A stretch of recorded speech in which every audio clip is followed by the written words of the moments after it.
You've stepped into our sanctuary of forgotten stories, a place where the ink never fades, and the night is always young. Tonight, the dust settles on a massive, leather-bound volume that has braved a century and a half of turbulent cultural tides. It is Herman Melville's 1851 masterpiece, Moby Dick, or The Whale. More than just a seafaring adventure, this is a monumental epic of the human condition. It's a story that has survived not because of the whale itself, but because of the vast, terrifying mirrors it holds up to our own souls. Chapter 1. Loomings. Call me Ishmael. Some years ago, never mind how long precisely, having little or no money in my purse, and nothing particular to interest me on shore, I thought I would sail about a little and see the watery part of the world. It is a way I have of driving off the spleen and regulating the circulation. Whenever I find myself growing grim about the mouth, whenever it is a damp, drizzly November in my soul, whenever I find myself involuntarily pausing before coffin warehouses, and bringing up the rear of every funeral I meet, and especially whenever my hypos get such an upper hand of me, that it requires a strong moral principle to prevent me from deliberately stepping into the street, and methodically knocking people's hats off, then I count it high time to get to sea as soon as I can. This is my substitute for pistol and ball. With a philosophical flourish, Cato throws himself upon his sword. I quietly take to the ship. There is nothing surprising in this. If they but knew it, almost all men in their degree, some time or other, cherish very nearly the same feelings towards the ocean with me. There now is your insular city of the Manhattoes, belted round by wharves as Indian isles by coral reefs. Commerce surrounds it with her surf. Right and left, the streets take you waterward. Its extreme downtown is the Battery, where that noble mole is washed by waves, and cooled by breezes, which a few hours previous were out of sight of land. Look at the crowds of water gazers there. Circumambulate the city of a dreamy Sabbath afternoon. Go from Corlear's Hook to Coenties Slip, and from thence, by Whitehall, northward. What do you see? Posted like silent sentinels all around the town, stand thousands upon thousands of mortal men fixed in ocean reveries. Some leaning against the spiles, some seated upon the pierheads, some looking over the bulwarks of ships from China, some high aloft in the rigging, as if striving to get a still better seaward peep. But these are all landsmen, of week-days pent up in lath and plaster, tied to counters, nailed to benches, clinched to desks. How then is this? Are the green fields gone? What do they hear? But look, here come more crowds, pacing straight for the water, and seemingly bound for a dive. Strange. Nothing will content them but the extremest limit of the land. Loitering under the shady lee of yonder warehouses will not suffice. No, they must get just as nigh the water as they possibly can without falling in. And there they stand, miles of them, leagues. Inlanders all, they come from lanes and alleys, streets and avenues, north, east, south, and west. Yet here they all unite. Tell me, does the magnetic virtue of the needles of the compasses of all those ships attract them thither? Once more, say you are in the country, in some high land of lakes. Take almost any path you please, and 10 to 1 it carries you down in a dale, and leaves you there by a pool in the stream. There is magic in it. Let the most absent-minded of men be plunged in his deepest reveries, stand that man on his legs, set his feet a-going, and he will infallibly lead you to water, if water there be in all that region. Should you ever be athirst in the great American desert, try this experiment, if your caravan happen to be supplied with a metaphysical professor. Yes, as everyone knows, meditation and water are wedded forever. But here is an artist. He desires to paint you the dreamiest, shadiest, quietest, most enchanting bit of romantic landscape in all the valley of the Saco. What is the chief element he employs? There stand his trees, each with a hollow trunk, as if a hermit and a crucifix were within. And here sleeps his meadow, and there sleep his cattle, and up from yonder cottage goes a sleepy smoke. Deep into distant woodlands winds a mazy way, reaching to overlapping spurs of mountains bathed in their hillside blue. But though the picture lies thus tranced, and though this pine tree shakes down its sighs like leaves upon this shepherd's head, yet all were vain, unless the shepherd's eye were fixed upon the magic stream before him. Go visit the prairies in June, when for scores on scores of miles you wade knee-deep among tiger lilies. What is the one charm wanting? Water there is not a drop of water there. Were Niagara but a cataract of sand, would you travel your 1,000 miles to see it? Why did the poor poet of Tennessee, upon suddenly receiving 2 handfuls of silver, deliberate whether to buy him a coat, which he sadly needed, or invest his money in a pedestrian trip to Rockaway Beach? Why is almost every robust healthy boy with a robust healthy soul in him, at some time or other crazy to go to sea? Why upon your first voyage as a passenger, did you yourself feel such a mystical vibration, when first told that you and your ship were now out of sight of land? Why did the old Persians hold the sea holy? Why did the Greeks give it a separate deity, and own brother of Jove? Surely all this is not without meaning. And still deeper the meaning of that story of Narcissus, who, because he could not grasp the tormenting, mild image he saw in the fountain, plunged into it and was drowned. But that same image, we ourselves see in all rivers and oceans. It is the image of the ungraspable phantom of life, and this is the key to it all. Now, when I say that I am in the habit of going to sea whenever I begin to grow hazy about the eyes, and begin to be overconscious of my lungs, I do not mean to have it inferred that I ever go to sea as a passenger. For to go as a passenger you must needs have a purse, and a purse is but a rag unless you have something in it. Besides, passengers get seasick, grow quarrelsome, don't sleep of nights, do not enjoy themselves much. As a general thing, no, I never go as a passenger. Nor, though I am something of a salt, do I ever go to sea as a commodore, or a captain, or a cook. I abandon the glory and distinction of such offices to those who like them. For my part, I abominate all honorable respectable toils, trials, and tribulations of every kind whatsoever. It is quite as much as I can do to take care of myself, without taking care of ships, barks, brigs, schooners, and what not.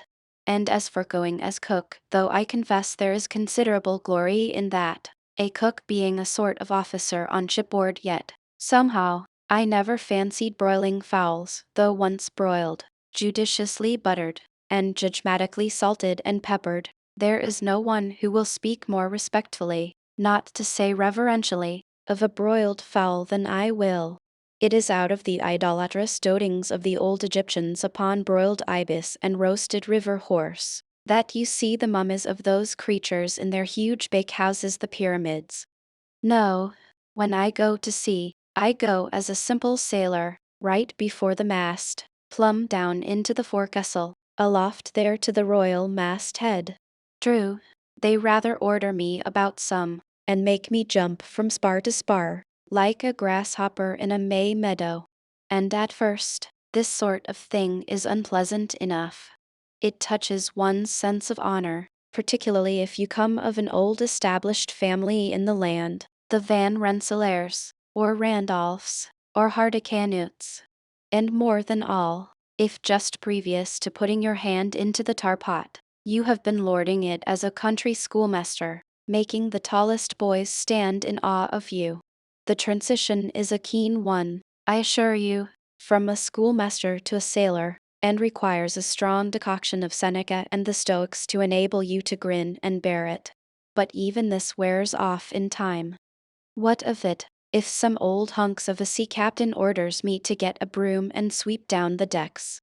What does that indignity amount to? Weighed, I mean, in the scales of the New Testament?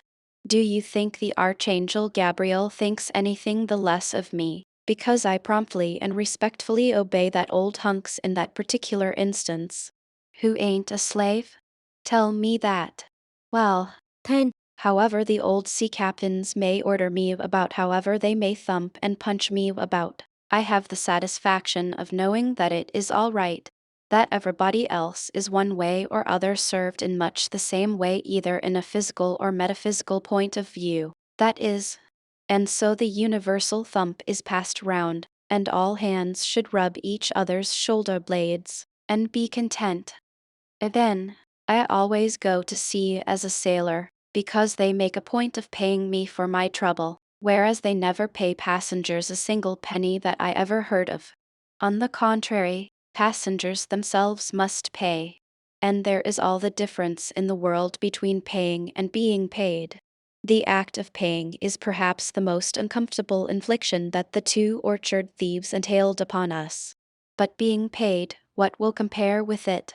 The urbane activity with which a man receives money is really marvelous, considering that we so earnestly believe money to be the root of all earthly ills, and that on no account can a moneyed man enter heaven. Ah, how cheerfully we consign ourselves to perdition! Finally, I always go to sea as a sailor, because of the wholesome exercise and pure air of the forecastle deck. For as in this world, head winds are far more prevalent than winds from astern, that is, if you never violate the Pythagorean maxim, so for the most part the Commodore on the quarter-deck gets his atmosphere at second hand from the sailors on the forecastle. He thinks he breathes it first, but not so. In much the same way do the commonalty lead their leaders in many other things, at the same time that the leaders little suspect it. But wherefore it was that after having repeatedly smelt the sea as a merchant sailor, I should now take it into my head to go on a whaling voyage. This the invisible police officer of the fates, who has the constant surveillance of me, and secretly dogs me, and influences me in some unaccountable way, he can better answer than any one else. And, doubtless, my going on this whaling voyage formed part of the grand program of Providence that was drawn up a long time ago. It came in as a sort of brief interlude and solo between more extensive performances. I take it that this part of the bill must have run something like this: Grand contested election for the presidency of the United States. Whaling voyage by one Ishmael. Bloody battle in Afghanistan. Though I cannot tell why it was exactly that those stage managers, the fates, put me down for this shabby part of a whaling voyage, when others were set down for magnificent parts in high tragedies, and short and easy parts in genteel comedies, and jolly parts in farces, though I cannot tell why this was exactly. Yet, now that I recall all the circumstances, I think I can see a little into the springs and motives which, being cunningly presented to me under various disguises, induced me to set about performing the part I did, besides cajoling me into the delusion that it was a choice resulting from my own unbiased free will and discriminating judgment. Chief among these motives was the overwhelming idea of the great whale himself. Such a portentous and mysterious monster roused all my curiosity. Then the wild and distant seas where he rolled his island bulk. The undeliverable, nameless perils of the whale. These, with all the attending marvels of 1,000 Patagonian sights and sounds, helped to sway me to my wish. With other men, perhaps, such things would not have been inducements. But as for me, I am tormented with an everlasting itch for things remote. I love to sail forbidden seas, and land on barbarous coasts. Not ignoring what is good, I am quick to perceive a whore, and could still be social with it would they let me, since it is but well to be on friendly terms with all the inmates of the place one lodges in. By reason of these things, then, the whaling voyage was welcome. The great floodgates of the wonderworld swung open, and in the wild conceits that swayed me to my purpose, two and two there floated into my inmost soul endless processions of the whale, and, mid most of them all, one grand hooded phantom, like a snow hill in the air. Chapter 2. The Carpet Bag.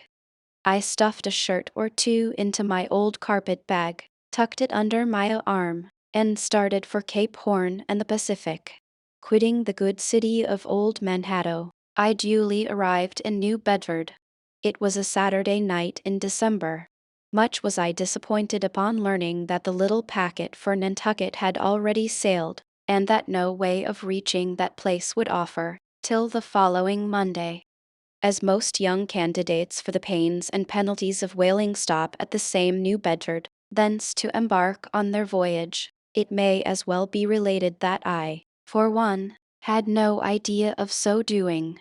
For my mind was made up to sail in no other than a Nantucket craft, because there was a fine, boisterous something about everything connected with that famous old island, which amazingly pleased me.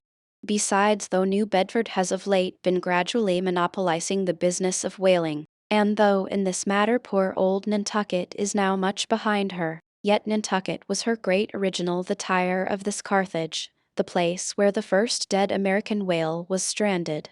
Where else but from Nantucket did those aboriginal whalemen, the red men, first sally out in canoes to give chase to the Leviathan? And where but from Nantucket, too, did that first adventurous little sloop put forth, partly laden with imported cobblestones, so goes the story, to throw at the whales, in order to discover when they were nigh enough to risk a harpoon from the bowsprit? Now having a night, a day, and still another night following before me in New Bedford, ere I could embark for my destined port, it became a matter of concernment where I was to eat and sleep meanwhile. It was a very dubious looking night, a very dark and dismal night, bitingly cold and cheerless. I knew no one in the place. With anxious grabmals I had sounded my pocket, and only brought up a few pieces of silver, so, wherever you go, Ishmael, said I to myself, as I stood in the middle of a dreary street shouldering my bag, and comparing the gloom towards the north with the darkness towards the south, wherever in your wisdom you may conclude to lodge for the night, my dear Ishmael, be sure to inquire the price, and don't be too particular. With halting steps I paced the streets, and passed the sign of the crossed harpoons, but it looked too expensive and jolly there. Further on, from the bright red windows of the Swordfish Inn, there came such fervent rays, that it seemed to have melted the packed snow and ice from before the house, for everywhere else the congealed frost lay 10 inches thick in a hard, asphaltic pavement rather weary for me, when I struck my foot against the flinty projections, because from hard, remorseless service the soles of my boots were in a most miserable plight. Too expensive and jolly, again thought I, pausing one moment to watch the broad glare in the street, and hear the sounds of the tinkling glasses within. But go on, Ishmael, said I at last. Don't you hear? Get away from before the door. Your patched boots are stopping the way. So on I went.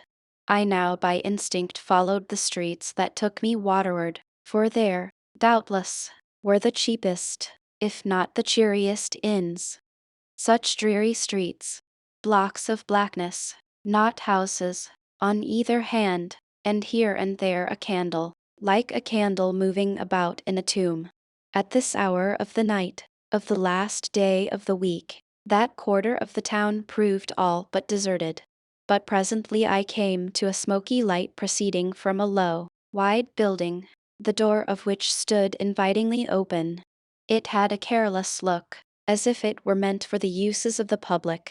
So, entering, the first thing I did was to stumble over an ash box in the porch. Ha! Thought I, as the flying particles almost choked me, are these ashes from that destroyed city, Gomorrah? But the crossed harpoons and the swordfish, this, then must needs be the sign of the trap. However, I picked myself up and hearing a loud voice within, pushed on and opened a second, interior door. It seemed the great black Parliament sitting in Tophet. 100 black faces turned round in their rows to peer. And beyond, a black angel of doom was beating a book in a pulpit. It was a Negro church, and the preacher's text was about the blackness of darkness, and the weeping and wailing and teeth gnashing there. "Ha, Ishmael," muttered I, backing out. Wretched entertainment at the sign of the trap. Moving on, I at last came to a dim sort of light not far from the docks, and heard a forlorn creaking in the air, and looking up, saw a swinging sign over the door with a white painting upon it, faintly representing a tall straight jet of misty spray, and these words underneath: the Spouter Inn, Peter Coffin. Coffin, Spouter, rather ominous in that particular connection, thought I. But it is a common name in Nantucket, they say, and I suppose this Peter here is an emigrant from there. As the light looked so dim, and the place, for the time, looked quiet enough, and the dilapidated little wooden house itself looked as if it might have been carted here from the ruins of some burnt district, and as the swinging sign had a poverty-stricken sort of creak to it, I thought that here was the very spot for cheap lodgings, and the best of pea coffee. It was a queer sort of place, a gay blended old house, one side palsied as it were, and leaning over sadly. It stood on a sharp bleak corner, where that tempestuous wind Euroclydon kept up a worse howling than ever it did about poor Paul's tossed craft. Euroclydon, nevertheless, is a mighty pleasant zephyr to any one indoors, with his feet on the hop quietly toasting for bed. In judging of that tempestuous wind called Euroclydon, says an old writer of whose works I possess the only copy extant, it maketh a marvellous difference, whether thou lookest out at it from a glass window where the frost is all on the outside, or whether thou observest it from that sashless window, where the frost is on both sides, and of which the white death is the only glazier. True enough, thought I, as this passage occurred to my mind, old black letter, thou reasonest well. Yes, these eyes are windows, and this body of mine is the house. What a pity they didn't stop up the chinks and the crannies though, and thrust in a little lint here and there. But it's too late to make any improvements now. The universe is finished. The copestone is on, and the chips were carted off 1,000,000 years ago. Poor Lazarus there, chattering his teeth against the curbstone for his pillow, and shaking off his tatters with his shiverings. He might plug up both ears with rags, and put a corn cob into his mouth, and yet that would not keep out the tempestuous Euroclydon. Euroclydon, says old Dives. In his red silken wrapper he had a redder one afterwards. Pooh, pooh! What a fine frosty night! How Orion glitters! What northern lights! Let them talk of their oriental summer climes, of everlasting conservatories. Give me the privilege of making my own summer with my own coals. But what thinks Lazarus? Can he warm his blue hands by holding them up to the grand northern lights? Would not Lazarus rather be in Sumatra than here? Would he not far rather lay him down lengthwise along the line of the equator? Yea, ye gods, go down to the fiery pit itself, in order to keep out this frost. Now, that Lazarus should lie stranded there on the curbstone before the door of Dives, this is more wonderful than that an iceberg should be moored to one of the Moluccas. Yet Dives himself, he too lives like a czar in an ice palace made of frozen sighs, and being a president of a temperance society, he only drinks the tepid tears of orphans. But no more of this blubbering now. We are going a whaling, and there is plenty of that yet to come. Let us scrape the ice from our frosted feet, and see what sort of a place this Spouter may be. Chapter 3. The Spouter Inn. Entering that gay blended Spouter Inn, you found yourself in a wide, low, straggling entry with old-fashioned wainscots, reminding one of the bulwarks of some condemned old craft. On one side hung a very large oil painting so thoroughly besmoked, and every way defaced, that in the unequal crosslights by which you viewed it, it was only by diligent study and a series of systematic visits to it, and careful inquiry of the neighbors, that you could any way arrive at an understanding of its purpose. Such unaccountable masses of shades and shadows, that at first you almost thought some ambitious young artist, in the time of the New England hags, had endeavored to delineate chaos bewitched. But by dint of much and earnest contemplation, and oft-repeated ponderings, and especially by throwing open the little window towards the back of the entry, you at last come to the conclusion that such an idea, however wild, might not be altogether unwarranted. But what most puzzled and confounded you was a long, limber, portentous, black mass of something hovering in the center of the picture over three blue, perpendicular lines floating in a nameless yeast. A boggy, soggy, squitchy picture truly, enough to drive a nervous man distracted. Yet was there a sort of indefinite, half-attained, unimaginable sublimity about it that fairly froze you to it, till you involuntarily took an oath with yourself to find out what that marvelous painting meant. Ever and anon a bright, but, alas, deceptive idea would dart you through. It's the Black Sea in a midnight gale. It's the unnatural combat of the four primal elements. It's a blasted heath. It's a Hyperborean winter scene. It's the breaking up of the ice-bound stream of time. But at last all these fancies yielded to that one portentous something in the picture's midst. That once found out, and all the rest were plain. But stop. Does it not bear a faint resemblance to a gigantic fish? Even the great Leviathan himself? In fact, the artist's design seemed this, a final theory of my own, partly based upon the aggregated opinions of many aged persons with whom I conversed upon the subject. The picture represents a Cape Horner in a great hurricane, the half-foundered ship weltering there with its three dismantled masts alone visible, and an exasperated whale, purposing to spring clean over the craft, is in the enormous act of impaling himself upon the three mass-heads. The opposite wall of this entry was hung all over with a heathenish array of monstrous clubs and spears. Some were thickly set with glittering teeth resembling ivory saws. Others were tufted with knots of human hair, and one was sickle-shaped, with a vast handle sweeping round like the segment made in the new-mown grass by a long-armed mower. You shuddered as you gazed, and wondered what monstrous cannibal and savage could ever have gone a death-harvesting with such a hacking, horrifying implement. Mixed with these were rusty old whaling lances and harpoons all broken and deformed. Some were storied weapons. With this once long lance, now wildly elbowed, 50 years ago did Nathan Swain kill 15 whales between a sunrise and a sunset. And that harpoon so like a corkscrew now was flung in Javan seas, and run away with by a whale, years afterwards slain off the Cape of Blanco. The original iron entered nigh the tail, and, like a restless needle sojourning in the body of a man, travelled full 40 feet, and at last was found embedded in the hump. Crossing this dusky entry, and on through yon low arched way cut through what in old times must have been a great central chimney with fireplaces all round, you enter the public room.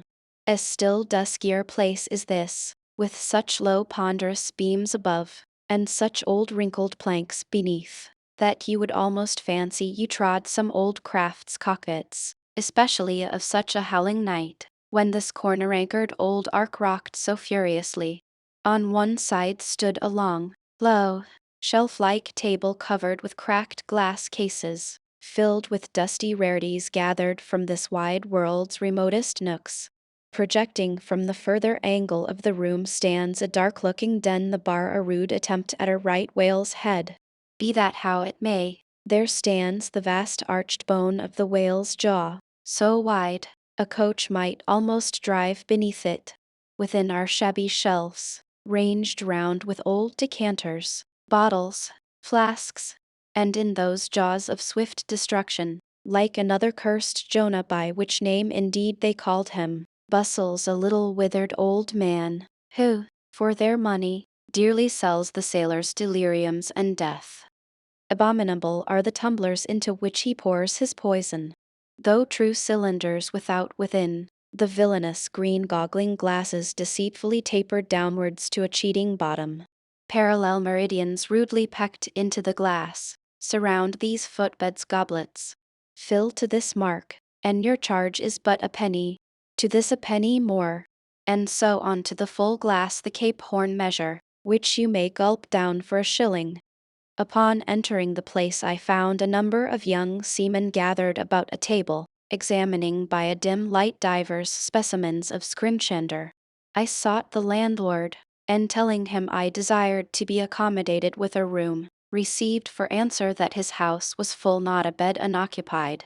But avast, he added, tapping his forehead, you hain't no objections to sharing a harpooner's blanket, have ye? I s'pose you are goin' a whalin', so you'd better get used to that sort of thing.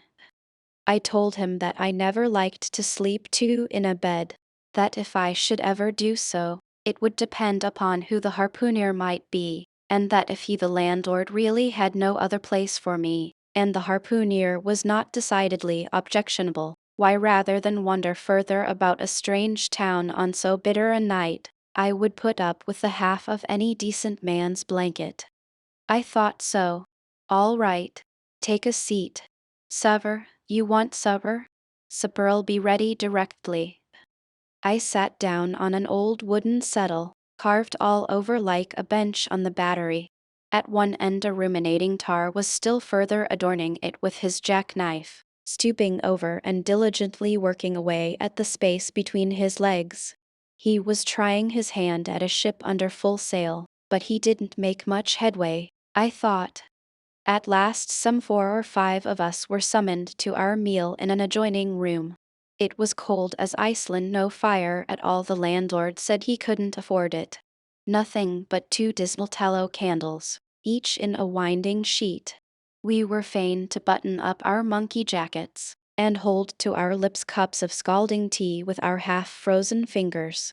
But the fare was of the most substantial kind, not only meat and potatoes, but dumplings. Good heavens! Dumplings for supper. One young fellow in a green box coat addressed himself to these dumplings in a most direful manner. My boy, said the landlord, you'll have the nightmare to a dead sartainty. Landlord, I whispered, that ain't the harpooner, is it? Oh, no, said he, looking a sort of diabolically funny, the harpooner is a dark-complexioned chap. He never eats dumplings. He eats nothing but steaks, and he likes 'em rare. The devil he does, says I. Where is that harpooner? Is he here? He'll be here afore long, was the answer. I could not help it, but I began to feel suspicious of this dark-complexioned harpooner. At any rate, I made up my mind that if it so turned out that we should sleep together, he must undress and get into bed before I did. Supper over, the company went back to the barroom. Knowing not what else to do with myself, I resolved to spend the rest of the evening as a looker-on. Presently a rioting noise was heard without. Starting up, the landlord cried, that's the Grampus's crew. I seed her reported in the offing this morning. A 3 years' voyage, and a full ship. Hurrah, boys! Now we'll have the latest news from the Fijis. A tramping of sea boots was heard in the entry. The door was flung open, and in rolled a wild set of mariners enough, enveloped in their shaggy watch coats, and with their heads muffled in woolen comforters, all bedarned and ragged, and their beards stiff with icicles. They seemed an eruption of bears from Labrador. They had just landed from their boat, and this was the first house they entered. No wonder that they made a straight wake for the whale's mouth, the bar, when the wrinkled little old Jonah, their officiating, soon poured them out brimmers all round. One complained of a bad cold in his head, upon which Jonah mixed him a pitch-like potion of gin and molasses, which he swore was a sovereign cure for all colds and catarrhs whatsoever, never mind of how long standing, or whether caught off the coast of Labrador, or on the weather side of an ice island. The liquor soon mounted into their heads, as it generally does even with the errantest topers newly landed from sea, and they began capering about most obstreperously. I observed, however, that one of them held somewhat aloof, and though he seemed desirous not to spoil the hilarity of his shipmates by his own sober face, yet upon the whole he refrained from making as much noise as the rest. This man interested me at once, and since the sea gods had ordained that he should soon become my shipmate though but a sleeping partner one, so far as this narrative is concerned, I will here venture upon a little description of him. He stood full 6 feet in height, with noble shoulders, and a chest like a cofferdam. I have seldom seen such brawn in a man. His face was deeply brown and burnt, making his white teeth dazzling by the contrast, while in the deep shadows of his eyes floated some reminiscences that did not seem to give him much joy. His voice at once announced that he was a Southerner, and from his fine stature, I thought he must be one of those tall mountaineers from the Alleghanian Ridge in Virginia. When the revelry of his companions had mounted to its height, this man slipped away unobserved, and I saw no more of him till he became my comrade on the sea. In a few minutes, however, he was missed by his shipmates, and being, it seems, for some reason a huge favorite with them, they raised a cry of Bulkington.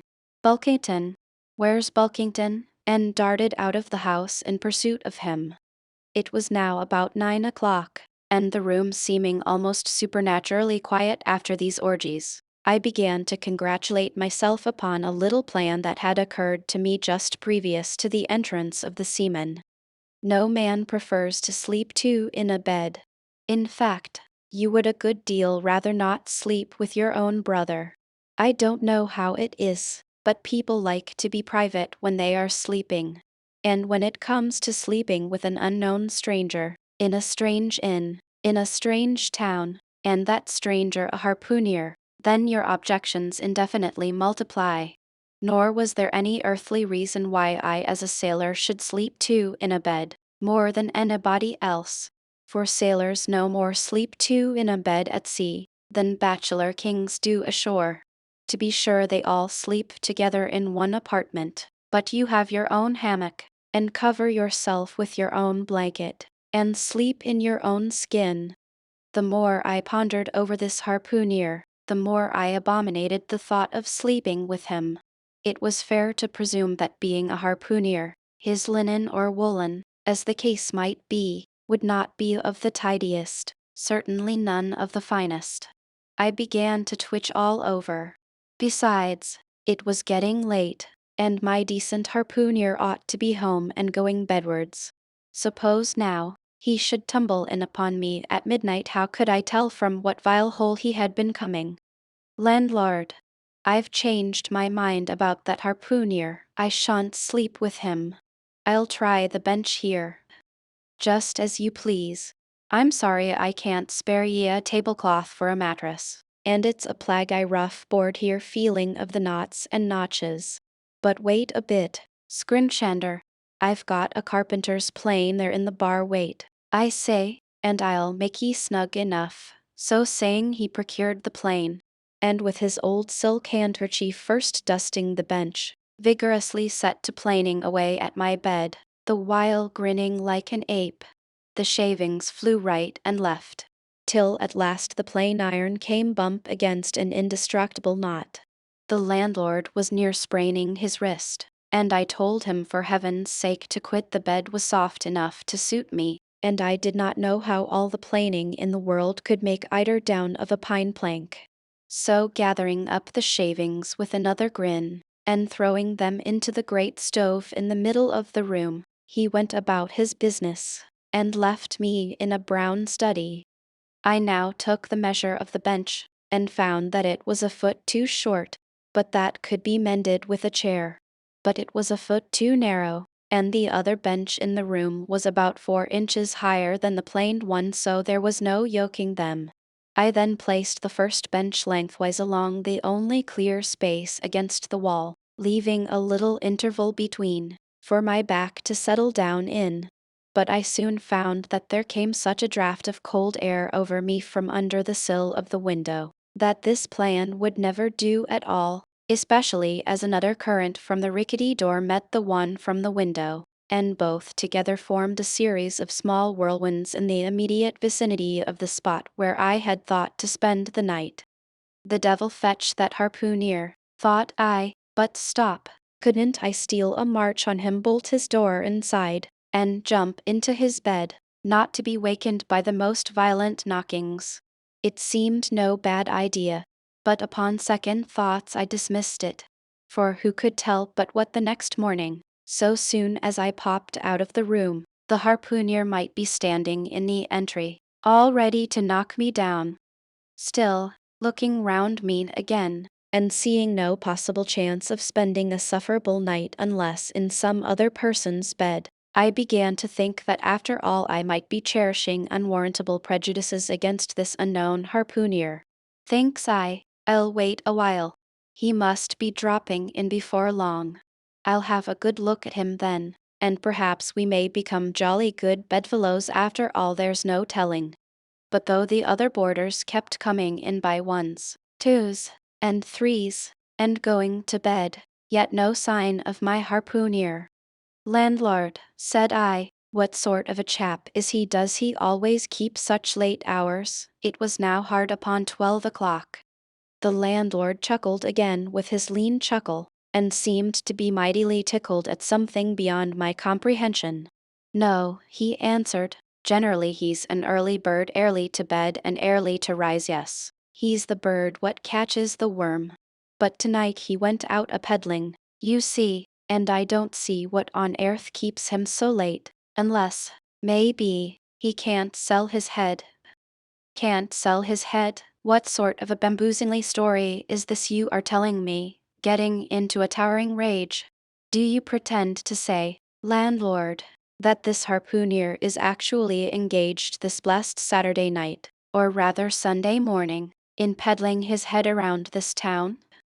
That's precisely it, said the landlord, and I told him he couldn't sell it here, the market's overstocked.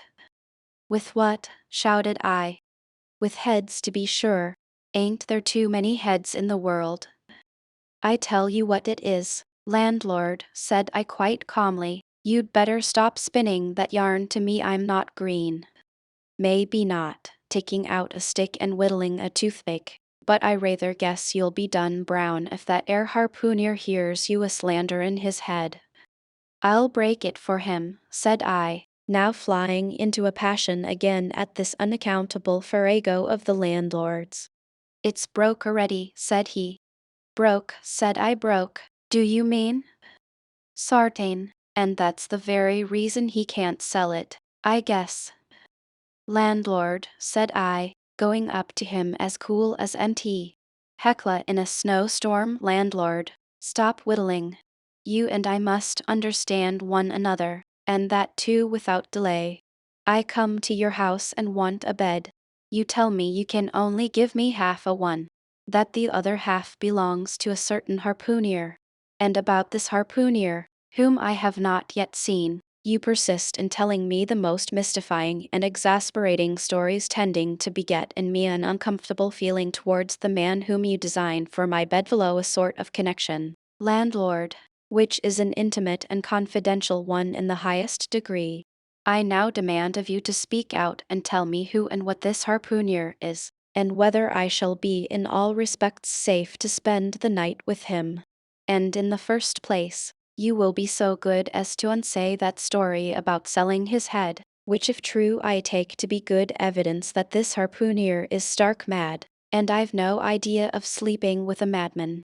And you, sir, you I mean, landlord, you, sir, by trying to induce me to do so knowingly, would thereby render yourself liable to a criminal prosecution.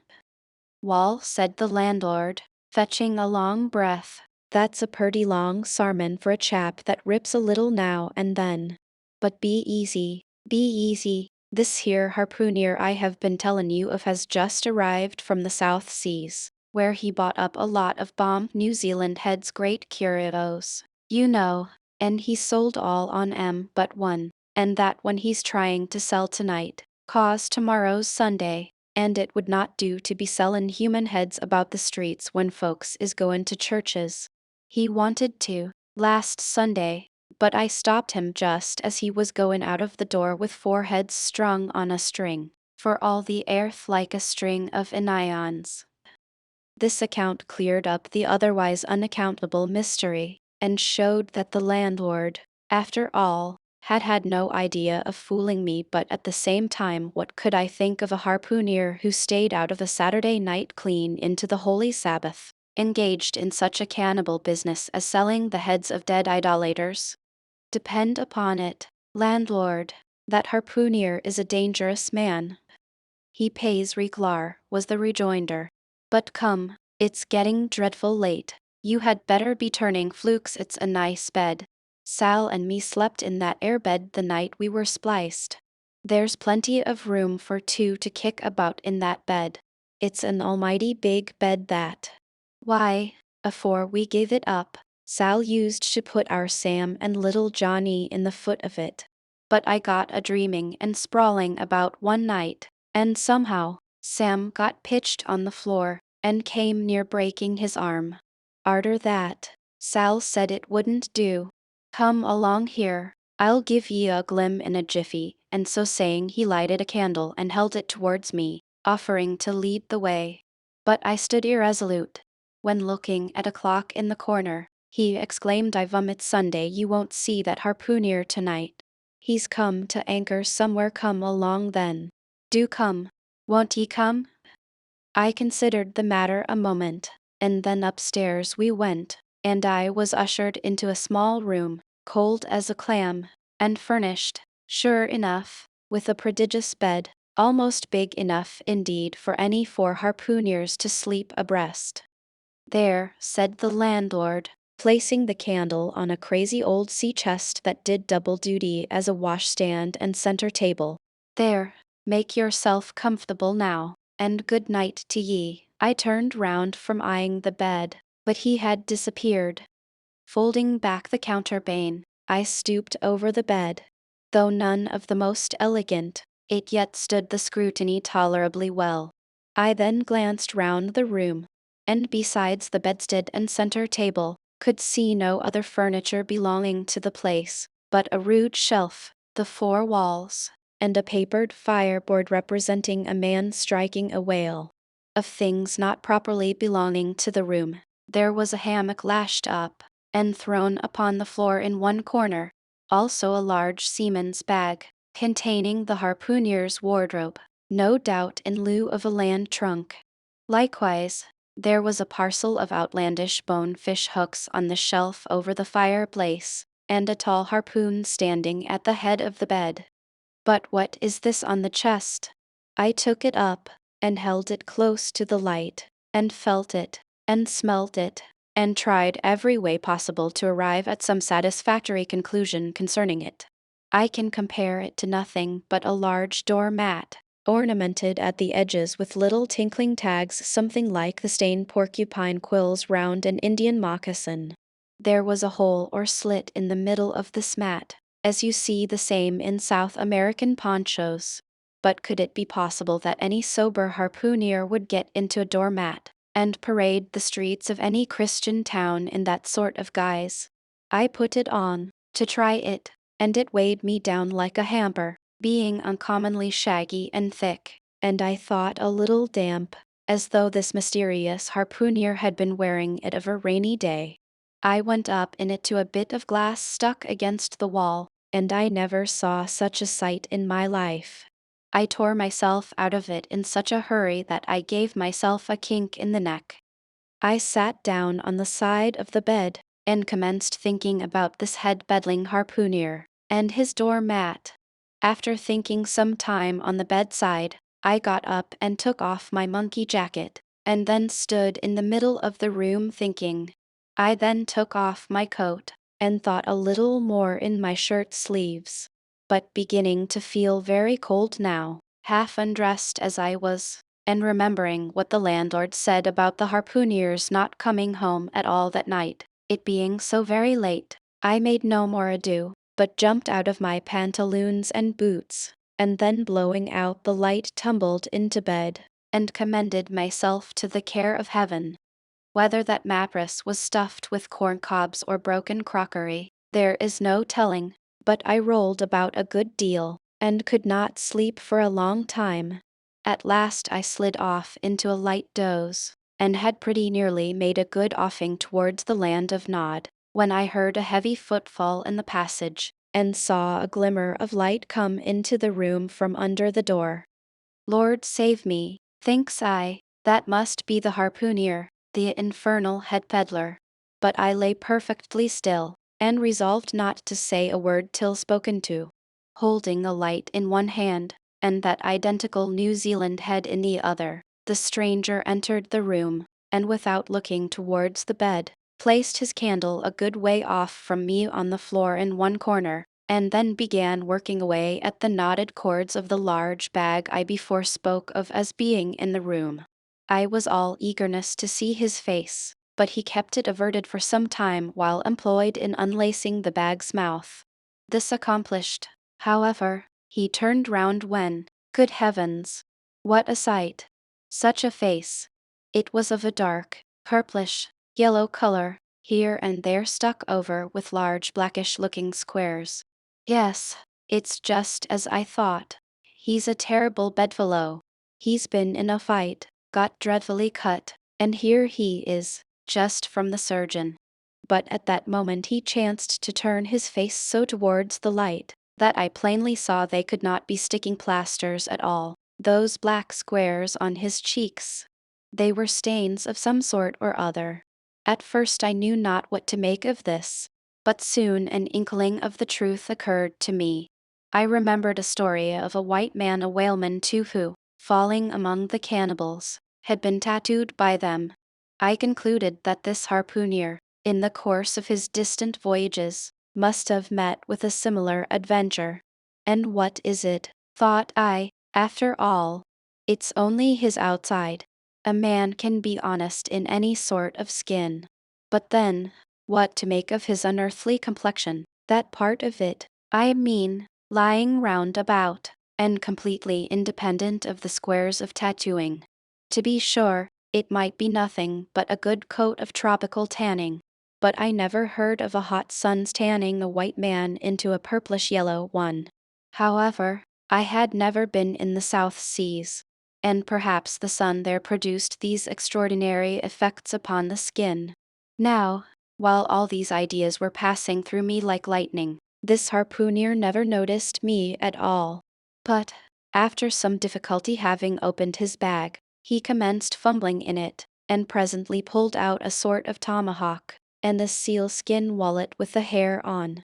Placing these on the old chest in the middle of the room, he then took the New Zealand head, a ghastly thing enough, and crammed it down into the bag. He now took off his hat, a new beaver hat, when I came nigh, singing out with fresh surprise. There was no hair on his head, none to speak of, at least nothing but a small scalp knot twisted up on his forehead. His bald purplish head now looked for all the world like a mildewed skull. Had not the stranger stood between me and the door, I would have bolted out of it quicker than ever I bolted a dinner. Even as it was, I thought something of slipping out of the window, but it was the second floor back. I am no coward, but what to make of this head-beddling purple rascal altogether past my comprehension. Ignorance is the parent of fear, and being completely nonplussed and confounded about the stranger, I confess I was now as much afraid of him as if it was the devil himself who had thus broken into my room at the dead of night. In fact, I was so afraid of him that I was not game enough just then to address him, and demand a satisfactory answer concerning what seemed inexplicable in him. Meanwhile, he continued the business of undressing, and at last showed his chest and arms. As I live, these covered parts of him were checkered with the same squares as his face. His back, too, was all over the same dark squares. He seemed to have been in a 30 years' war, and just escaped from it with a sticking plaster shirt. Still more, his very legs were marked, as if a parcel of dark green frogs were running up the trunks of young palms. It was now quite plain that he must be some abominable savage or other shipped aboard of a whaleman in the South Seas, and so landed in this Christian country. I quaked to think of it. A peddler of heads too, perhaps the heads of his own brothers. He might take a fancy to mine heavens. Look at that tomahawk. But there was no time for shuddering, for now the savage went about something that completely fascinated my attention, and convinced me that he must indeed be a heathen. Going to his heavy grego, or rapal, or dreadnought, which he had previously hung on a chair, he fumbled in the pockets, and produced at length a curious little deformed image with a hunch on its back, and exactly the color of a 3 days-old Congo baby. Remembering the embalmed head, at first I almost thought that this black mannequin was a real baby preserved in some similar manner. But seeing that it was not at all limber, and that it glistened a good deal like polished ebony, I concluded that it must be nothing but a wooden idol, which indeed it proved to be. For now the savage goes up to the empty fireplace, and removing the papered fireboard, sets up this little hunchbacked image, like a tenpin, between the andirons. The chimney jambs and all the bricks inside were very sooty, so that I thought this fireplace made a very appropriate little shrine or chapel for his Congo idol. I now screwed my eyes hard towards the half-hidden image, feeling but ill at ease meantime to see what was next to follow. First he takes about a double handful of shavings out of his grego pocket, and places them carefully before the idol, then laying a bit of ship biscuit on top and applying the flame from the lamp, he kindled the shavings into a sacrificial blaze. Presently, after many hasty snatches into the fire, and still hastier withdrawals of his fingers whereby he seemed to be scorching them badly, he at last succeeded in drawing out the biscuit. Then blowing off the heat and ashes a little, he made a polite offer of it to the little negro. But the little devil did not seem to fancy such dry sort of fare at all. He never moved his lips.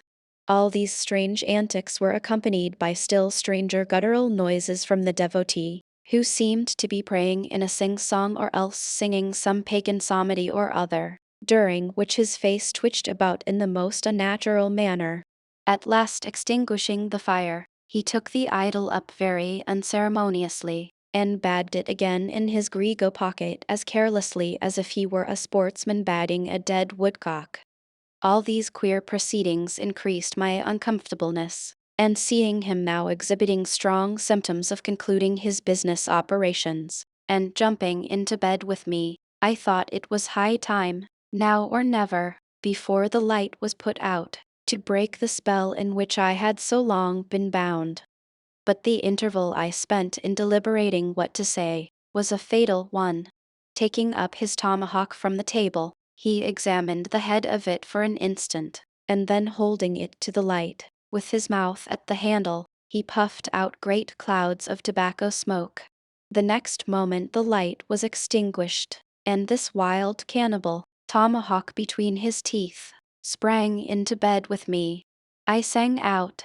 I could not help it now, and giving a sudden grunt of astonishment he began feeling me. Stammering out something, I knew not what, I rolled away from him against the wall, and then conjured him, whoever or whatever he might be, to keep quiet, and let me get up and light the lamp again. But his guttural responses satisfied me at once that he but ill comprehended my meaning. "Who E.W.?" he at last said. "You know speaky, damn me, I kill ye," and so saying the lighted tomahawk began flourishing about me in the dark. "Landlord, for God's sake, Peter Coffin," shouted I. "Landlord, watch, Coffin, angels, save me.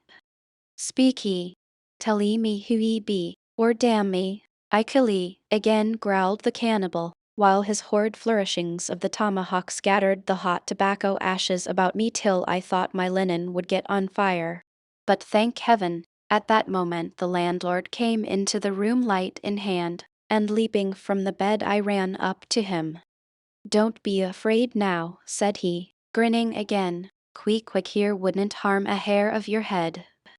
"Stop your grinning," shouted I, "and why didn't you tell me that that infernal harpooner was a cannibal?" "I thought ye knowed it, didn't I tell ye?" He was a peddlin' heads around town, but turn flukes again and go to sleep. Quick, look here, you sabby me. I sabby you, this man sleep you sabby? Me sabby plenty, grunted Queequeg, puffing away at his pipe and sitting up in bed. You getty in, he added, motioning to me with his tomahawk, and throwing the clothes to one side. He really did this in not only a civil but a really kind and charitable way. I stood looking at him a moment. For all his tattooings, he was on the whole a clean, comely-looking cannibal. What's all this fuss I have been making about? Thought I to myself, the man's a human being just as I am. He has just as much reason to fear me as I have to be afraid of him. Better sleep with a sober cannibal than a drunken Christian. Landlord, said I, tell him to stash his tomahawk there, or pipe, or whatever you call it. Tell him to stop smoking, in short, and I will turn in with him. But I don't fancy having a man smoking in bed with me.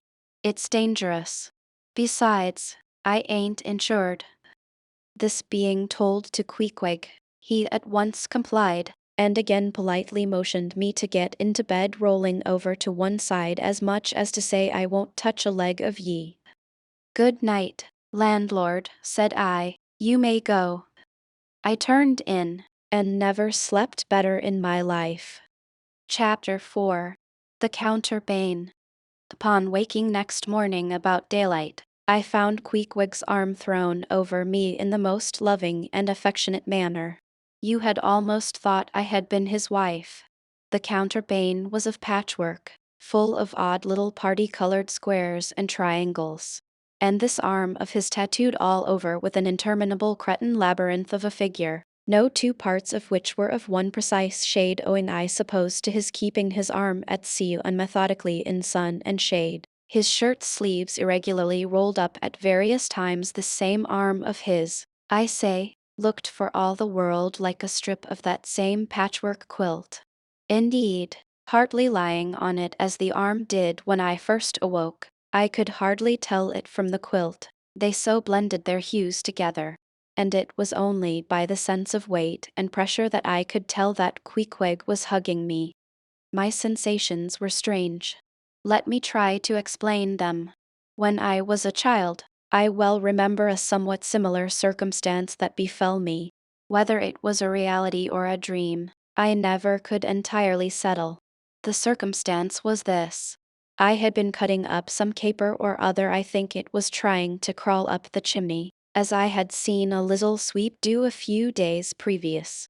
And my stepmother, who, somehow or other, was all the time whipping me, or sending me to bed supperless, my mother dragged me by the legs out of the chimney and packed me off to bed, though it was only 2 o'clock in the afternoon of the 21st June, the longest day in the year in our hemisphere.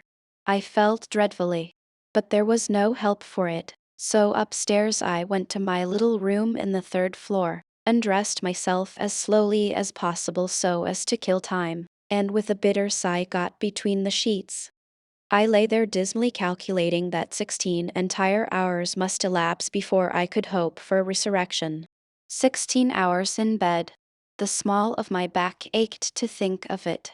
And it was so light too, the sun shining in at the window, and a great rattling of coaches in the streets, and the sound of gay voices all over the house. I felt worse and worse. At last I got up, dressed, and softly going down in my stockinged feet, sought out my stepmother, and suddenly threw myself at her feet, beseeching her as a particular favor to give me a good slippering for my misbehavior. Anything indeed, but condemning me to lie abed such an unendurable length of time. But she was the best and most conscientious of stepmothers, and back I had to go to my room. For several hours I lay there broad awake, feeling a great deal worse than I have ever done since, even from the greatest subsequent misfortunes. At last I must have fallen into a troubled nightmare of a doze, and slowly waking from it half steeped in dreams, I opened my eyes, and the before sunlit room was now wrapped in outer darkness. Instantly I felt a shock running through all my frame. Nothing was to be seen, and nothing was to be heard. But a supernatural hand seemed placed in mine. My arm hung over the counterpane, and the nameless, unimaginable, silent form or phantom, to which the hand belonged, seemed closely seated by my bedside. For what seemed ages piled on ages, I lay there, frozen with the most awful fears, not daring to drag away my hand, yet ever thinking that if I could but stir it one single inch, the horrid spell would be broken. I knew not how this consciousness at last glided away from me, but waking in the morning, I shudderingly remembered it all, and for days and weeks and months afterwards I lost myself in confounding attempts to explain the mystery. Nay, to this very hour, I often puzzle myself with it. Now, take away the awful fear, and my sensations at feeling the supernatural hand in mine were very similar, in their strangeness, to those which I experienced on waking up and seeing Queequeg's pagan arm thrown round me. But at length all the past night's events soberly recurred, one by one, in fixed reality, and then I lay only alive to the comical predicament. For though I tried to move his arm unlock his bridegroom clasp yet, sleeping as he was, he still hugged me tightly, as though naught but death should part us twain. I now strove to rouse him Queequeg, but his only answer was a snore. I then rolled over, my neck feeling as if it were in a horse collar, and suddenly felt a slight scratch. Throwing aside the counterpane, there lay the tomahawk sleeping by the savage's side, as if it were a hatchet-faced baby. A pretty pickle, truly, thought I. A bed here in a strange house in the broad day, with a cannibal and a tomahawk. Queequeg, in the name of goodness, Queequeg, wake, at length, by dint of much wriggling, and loud and incessant expostulations upon the unbecomingness of his hugging a fellow male in that matrimonial sort of style, I succeeded in extracting a grunt, and presently, he drew back his arm, shook himself all over like a Newfoundland dog just from the water, and sat up in bed, stiff as a pikestaff, looking at me, and rubbing his eyes as if he did not altogether remember how I came to be there, though a dim consciousness of knowing something about me seemed slowly dawning over him. Meanwhile, I lay quietly eyeing him, having no serious misgivings now, and bent upon narrowly observing so curious a creature.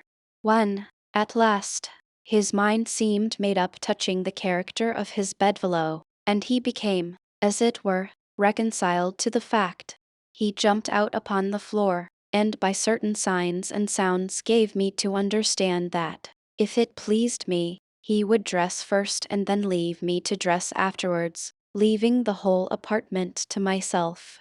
Thinks I, Queequeg, under the circumstances, this is a very civilized overture. But, the truth is, these savages have an innate sense of delicacy, say what you will. It is marvelous how essentially polite they are. I pay this particular compliment to Queequeg, because he treated me with so much civility and consideration, while I was guilty of great rudeness, staring at him from the bed, and watching all his toilette motions, for the time my curiosity getting the better of my breeding. Nevertheless, a man like Queequeg you don't see every day. He and his ways were well worth unusual regarding. He commenced dressing at top by donning his beaver hat, a very tall one, by the by, and then still minus his trousers he hunted up his boots. What under the heavens he did it for, I cannot tell, but his next movement was to crush himself boots in hand, and hat on under the bed. When, from sundry violent gaspings and strainings, I inferred he was hard at work booting himself, though by no law of propriety that I ever heard of, is any man required to be private when putting on his boots. But Queequeg, do you see, was a creature in the transition stage, neither caterpillar nor butterfly. He was just enough civilized to show off his outlandishness in the strangest possible manners. His education was not yet completed. He was an undergraduate. If he had not been a small degree civilized, he very probably would not have troubled himself with boots at all. But then, If he had not been still a savage, he never would have dreamt of getting under the bed to put them on. At last, he'd emerged with his hat very much dented and crushed down over his eyes, and began creaking and limping about the room, as if, not being much accustomed to boots, his pair of damp, wrinkled cowhide ones probably not made to order either rather pinched and tormented him at the first go-off of a bitter cold morning.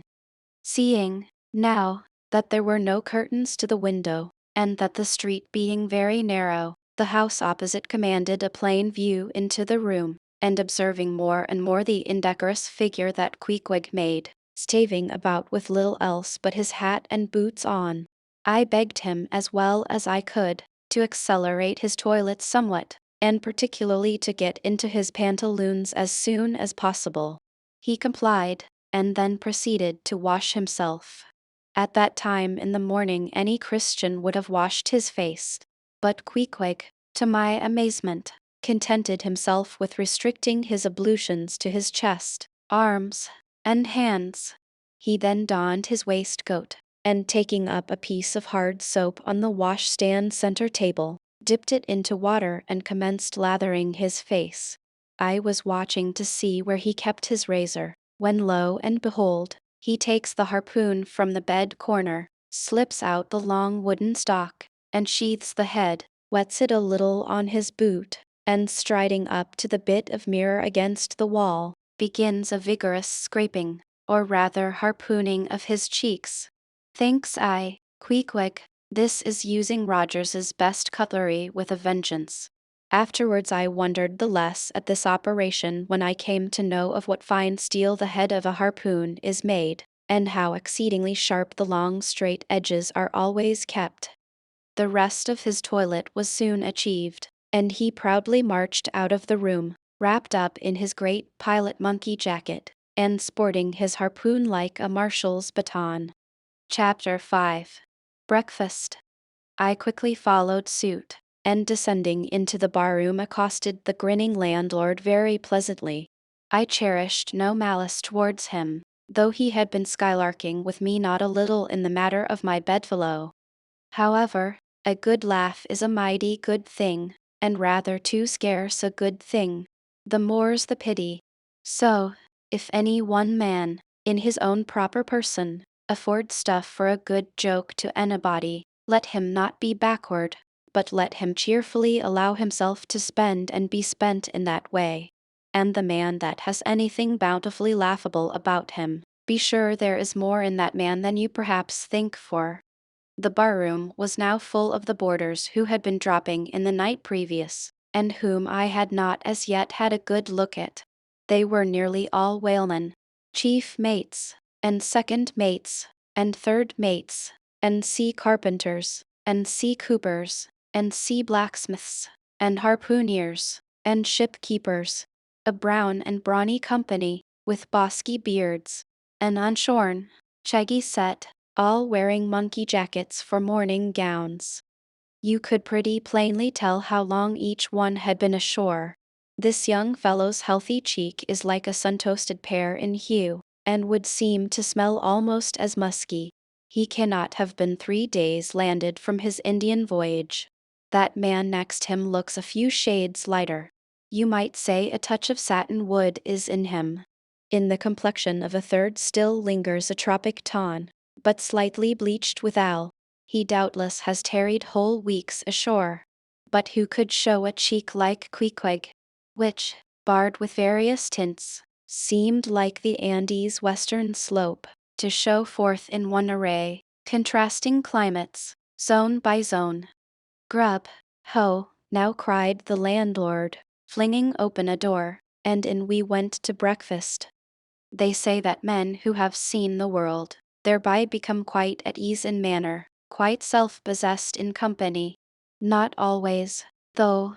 Ledyard, the great New England traveler, and Mungo Park, the Scotch one, of all men, they possessed the least assurance in the parlor.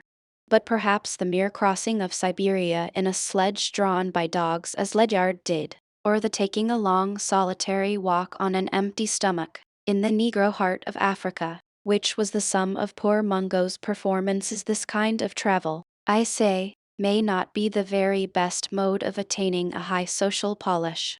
Still, for the most part, that sort of thing is to be had anywhere. These reflections just here are occasioned by the circumstance that after we were all seated at the table, and I was preparing to hear some good stories about whaling, to my no small surprise, nearly every man maintained a profound silence. And not only that, but they looked embarrassed. Yes, here were a set of sea dogs, many of whom without the slightest bashfulness had boarded great whales on the high seas, entire strangers to them, and duelled them dead without winking. And yet, here they sat at a social breakfast table, all of the same calling, all of kindred tastes, looking round as sheepishly at each other as though they had never been out of sight of some sheepfold among the green mountains. A curious sight, these bashful bears, these timid warrior whalemen. But as for Queequeg, why, Queequeg sat there among them at the head of the table, too. It so chanced, as cool as an icicle. To be sure, I cannot say much for his breeding. His greatest admirer could not have cordially justified his bringing his harpoon into breakfast with him, and using it there without ceremony, reaching over the table with it, to the imminent jeopardy of many heads, and grappling the beefsteaks towards him. But that was certainly very coolly done by him, and every one knows that in most people's estimation, to do anything coolly is to do it genteelly. We will not speak of all Queequeg's peculiarities here, how he eschewed coffee and hot rolls, and applied his undivided attention to beefsteaks, done rare enough, that when breakfast was over he withdrew like the rest into the public room, lighted his tomahawk pipe, and was sitting there quietly digesting and smoking with his inseparable hat on, when I sallied out for a stroll. Chapter 6. The Street.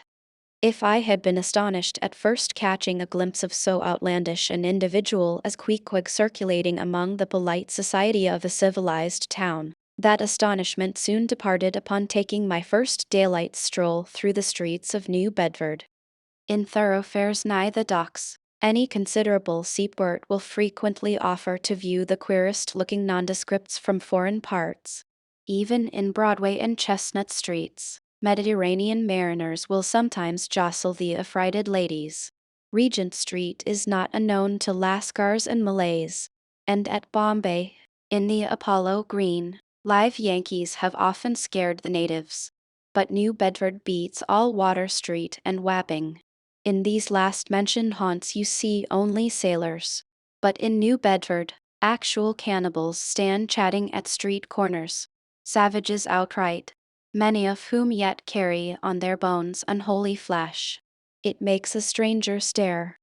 But, besides the Fijians, Tonga-Dabuars, Arromangoans, Penangians, and Brigians, and, besides the wild specimens of the whaling craft which unheeded reel about the streets, you will see other sights still more curious, certainly more comical. There weekly arrive in this town scores of green Vermonters and New Hampshire men, all athirst for gain and glory in the fishery. They are mostly young, of stalwart frames, fellows who have felled forests, and now seek to drop the axe and snatch the whale lance. Many are as green as the green mountains whence they came. In some things you would think them but a few hours old. Look there, that chap strutting round the corner. He wears a beaver hat and swallow-tailed coat, girdled with a sailor belt and sheath knife. Here comes another with a sou'wester and a bombazine cloak. No town-bred dandy will compare with a country-bred one, I mean a downright bumpkin dandy, a fellow that, in the dog days, will mow his 2 acres in buckskin gloves for fear of tanning his hands.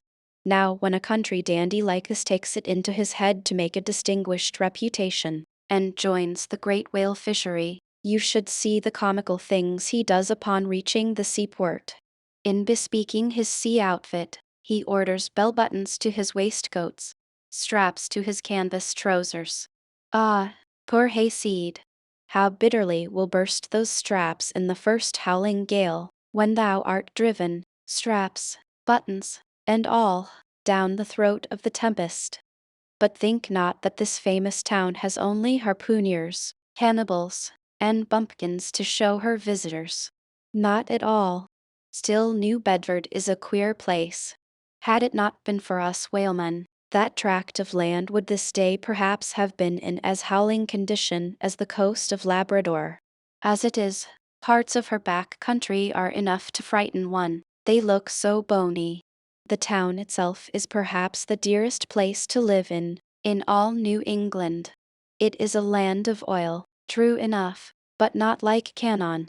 A land, also, of corn and wine. The streets do not run with milk, nor in the springtime do they pave them with fresh eggs. Yet, in spite of this, nowhere in all America will you find more patrician-like houses, parks and gardens more opulent, than in New Bedford. Whence came they? How planted upon this once scraggy scoria of a country? Go and gaze upon the iron emblematical harpoons round yonder lofty mansion, and your question will be answered. Yes, all these brave houses and flowery gardens came from the Atlantic, Pacific, and Indian Oceans. One and all, they were harpooned and dragged up hither from the bottom of the sea. Can Herr Alexander perform a feat like that? In New Bedford, fathers, they say, give whales for dowers to their daughters, and portion off their nieces with a few porpoises apiece. You must go to New Bedford to see a brilliant wedding, for, they say, they have reservoirs of oil in every house, and every night recklessly burn their lengths in spermaceti candles.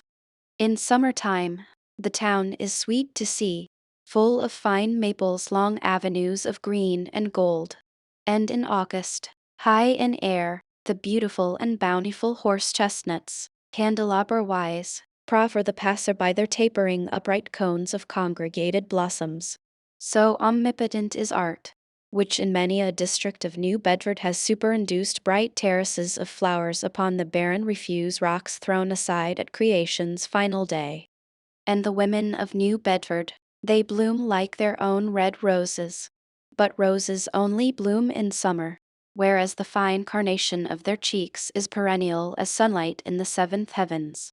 Elsewhere match that bloom of theirs, ye cannot, save in Salem, where they tell me the young girls breathe such musk, their sailor sweethearts smell them miles offshore, as though they were drawing nigh the odorous Moluccas instead of the puritanic sands. Chapter 7. The Chapel.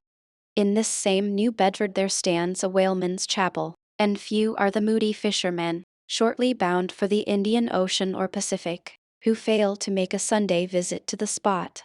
I am sure that I did not. Returning from my first morning stroll, I again sallied out upon this special errand. The sky had changed from clear, sunny cold, to driving sleet and mist. Wrapping myself in my shaggy jacket of the cloth called bearskin, I fought my way against the stubborn storm. Entering, I found a small scattered congregation of sailors, and sailors' wives and widows. A muffled silence reigned, only broken at times by the shrieks of the storm. Each silent worshipper seemed purposely sitting apart from the other, as if each silent grief were insular and incommunicable. The chaplain had not yet arrived, and there these silent islands of men and women sat steadfastly eyeing several marble tablets, with black borders, masoned into the wall on either side the pulpit. 3 of them ran something like the following, but I do not pretend to quote. Sacred to the memory of John Talbot, who, at the age of 18, was lost overboard, near the Isle of Desolation, off Paphlagonia, November 1st, 1836. This tablet is erected to his memory by his sister. Sacred to the memory of Robert Long, Willis Ellery, Nathan Coleman, Walter Canny, Seth Macy, and Samuel Glegg, forming one of the boat's crews of the ship Eliza, who were towed out of sight by a whale, on the offshore ground in the Pacific, December 31st, 1839. This marble is here placed by their surviving shipmates. sacred to the memory of the late Captain Ezekiel Hardy, who in the bows of his boat was killed by a sperm whale on the coast of Japan, August 3d, 1833. This tablet is erected to his memory by his widow.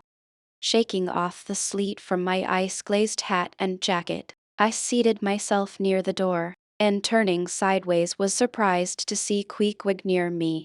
Affected by the solemnity of the scene, there was a wondering gaze of incredulous curiosity in his countenance. This savage was the only person present who seemed to notice my entrance, because he was the only one who could not read, and, therefore, was not reading those frigid inscriptions on the wall. Whether any of the relatives of the seamen whose names appeared there were now among the congregation, I knew not, but so many are the unrecorded accidents in the fishery, and so plainly did several women present wear the countenance if not the trappings of some unceasing grief, that I feel sure that here before me were assembled those in whose unhealing hearts the sight of those bleak tablets sympathetically caused the old wounds to bleed afresh.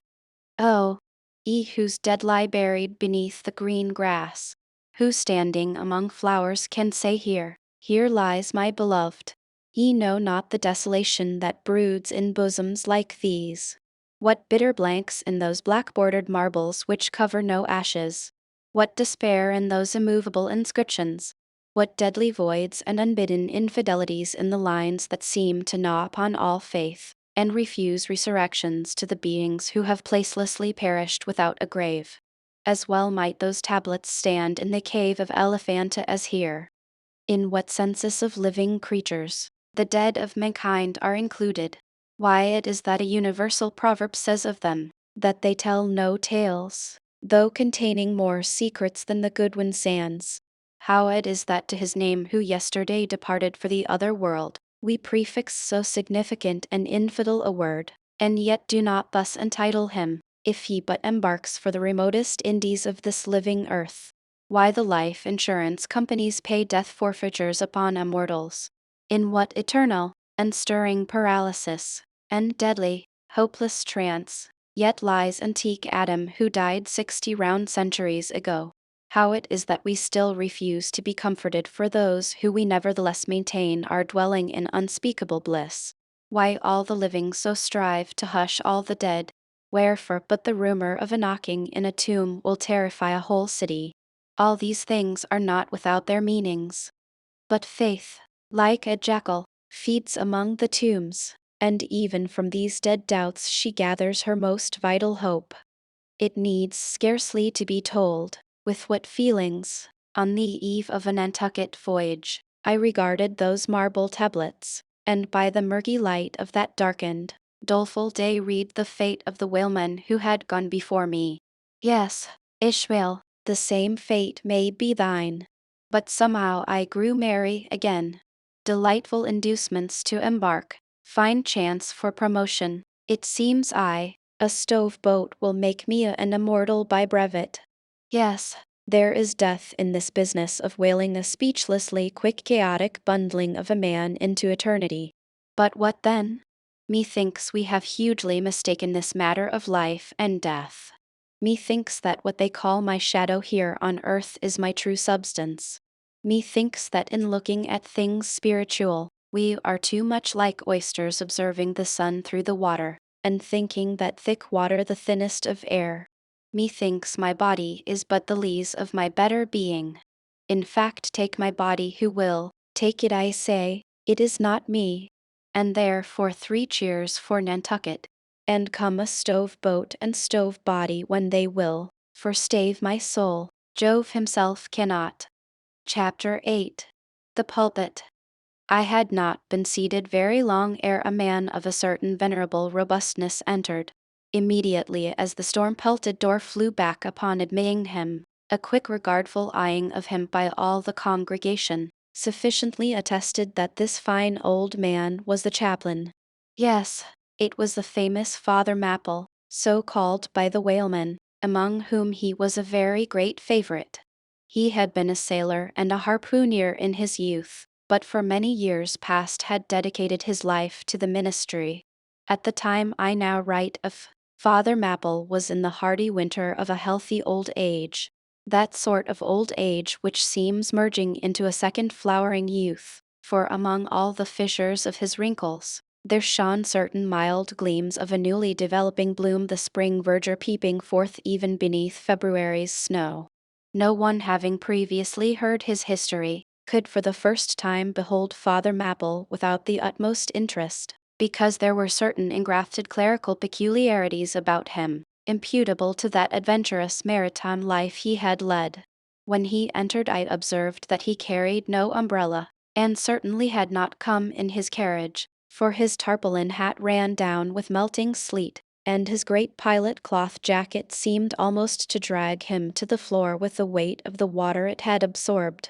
However, hat and coat and overshoes were one by one removed, and hung up in a little space in an adjacent corner. When, arrayed in a decent suit, he quietly approached the pulpit. Like most old-fashioned pulpits, it was a very lofty one, and since a regular stairs to such a height would, by its long angle with the floor, seriously contract the already small area of the chapel, the architect, it seemed, had acted upon the hint of Father Mapple, and finished the pulpit without a stairs, substituting a perpendicular side ladder, like those used in mounting a ship from a boat at sea. The wife of a whaling captain had provided the chapel with a handsome pair of red worsted man-ropes for this ladder, which, being itself nicely headed, and stained with a mahogany color, the whole contrivance, considering what manner of chapel it was, seemed by no means in bad taste. Halting for an instant at the foot of the ladder, and with both hands grasping the ornamental knobs of the man-ropes, Father Mapple cast a look upwards, and then with a truly sailor-like but still reverential dexterity, hand over hand, mounted the steps as if ascending the main top of his vessel. The perpendicular parts of this side ladder, as is usually the case with swinging ones, were of cloth-covered rope, only the rounds were of wood, so that at every step there was a joint. At my first glimpse of the pulpit, it had not escaped me that, however convenient for a ship, these joints in the present instance seemed unnecessary, for I was not prepared to see Father Mapple, after gaining the height, slowly turn round, and stooping over the pulpit, deliberately drag up the ladder step by step, till the whole was deposited within, leaving him impregnable in his little Quebec. I pondered some time without fully comprehending the reason for this. Father Mapple enjoyed such a wide reputation for sincerity and sanctity, that I could not suspect him of courting notoriety by any mere tricks of the stage. No, thought I, there must be some sober reason for this thing. Furthermore, it must symbolize something unseen. Can it be, 10. that by that act of physical isolation, he signifies his spiritual withdrawal for the time, from all outward worldly ties and connections? Yes, for replenished with the meat and wine of the word, to the faithful man of God, this pulpit, I see, is a self-containing stronghold, a lofty Aaron Braidstein, with a perennial well of water within the walls. But the side ladder was not the only strange feature of the place, borrowed from the chaplain's former seafarings.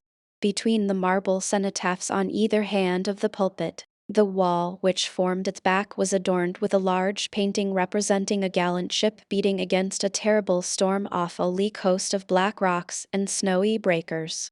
But high above the flying scud and dark rolling clouds, there floated a little isle of sunlight, from which beamed forth an angel's face, and this bright face shed a distinct spot of radiance upon the ship's tossed deck, something like that silver plate now inserted into the Victory's plank where Nelson fell. Ah, noble ship, the angel seemed to say, beat on, thou noble ship, and bear a hardy helm, for lo, the sun is breaking through, the clouds are rolling off, serenest azure is at hand. Nor was the pulpit itself without a trace of the same sea taste that had achieved the ladder and the picture. Its paneled front was in the likeness of a ship's bluff bows, and the Holy Bible rested on a projecting piece of scroll work, fashioned after a ship's fiddle-headed beak. What could be more full of meaning, for the pulpit is ever this earth's foremost part. All the rest comes in its rear. The pulpit leads the world. From thence it is the storm of God's quick wrath is first descried, and the bow must bear the earliest brunt. From thence it is the god of breezes fair or foul is first invoked for favorable winds. Yes, the world's a ship on its passage out, and not a voyage complete, and the pulpit is its prow. Chapter 9. The Sermon. Father Mapple rose, and in a mild voice of unassuming authority ordered the scattered people to condense. Starboard gangway, there. Side away to larboard gangway to starboard. Midgets, midgets.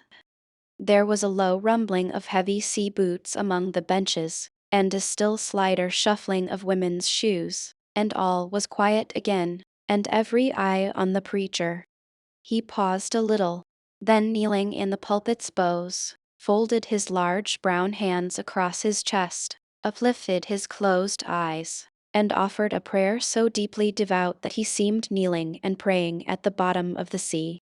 This ended, in prolonged solemn tones, like the continual tolling of a bell in a ship that is foundering at sea in a fog. In such tones he commenced reading the following hymn, but changing his manner towards the concluding stanzas, burst forth with appealing exultation and joy. The ribs and terrors in the whale arched over me a dismal gloom, while all God's sunlit waves rolled by, and left me deepening down to doom. I saw the opening maw of hell, with endless pains and sorrows there, which none but they that feel can tell. Oh, I was plunging to despair. In black distress, I called my God, when I could scarce believe him mine. He bowed his ear to my complaints, no more the whale did me confine. With speed he flew to my relief, as on a radiant dolphin borne. Awful, yet bright, as lightning shone the face of my deliverer God.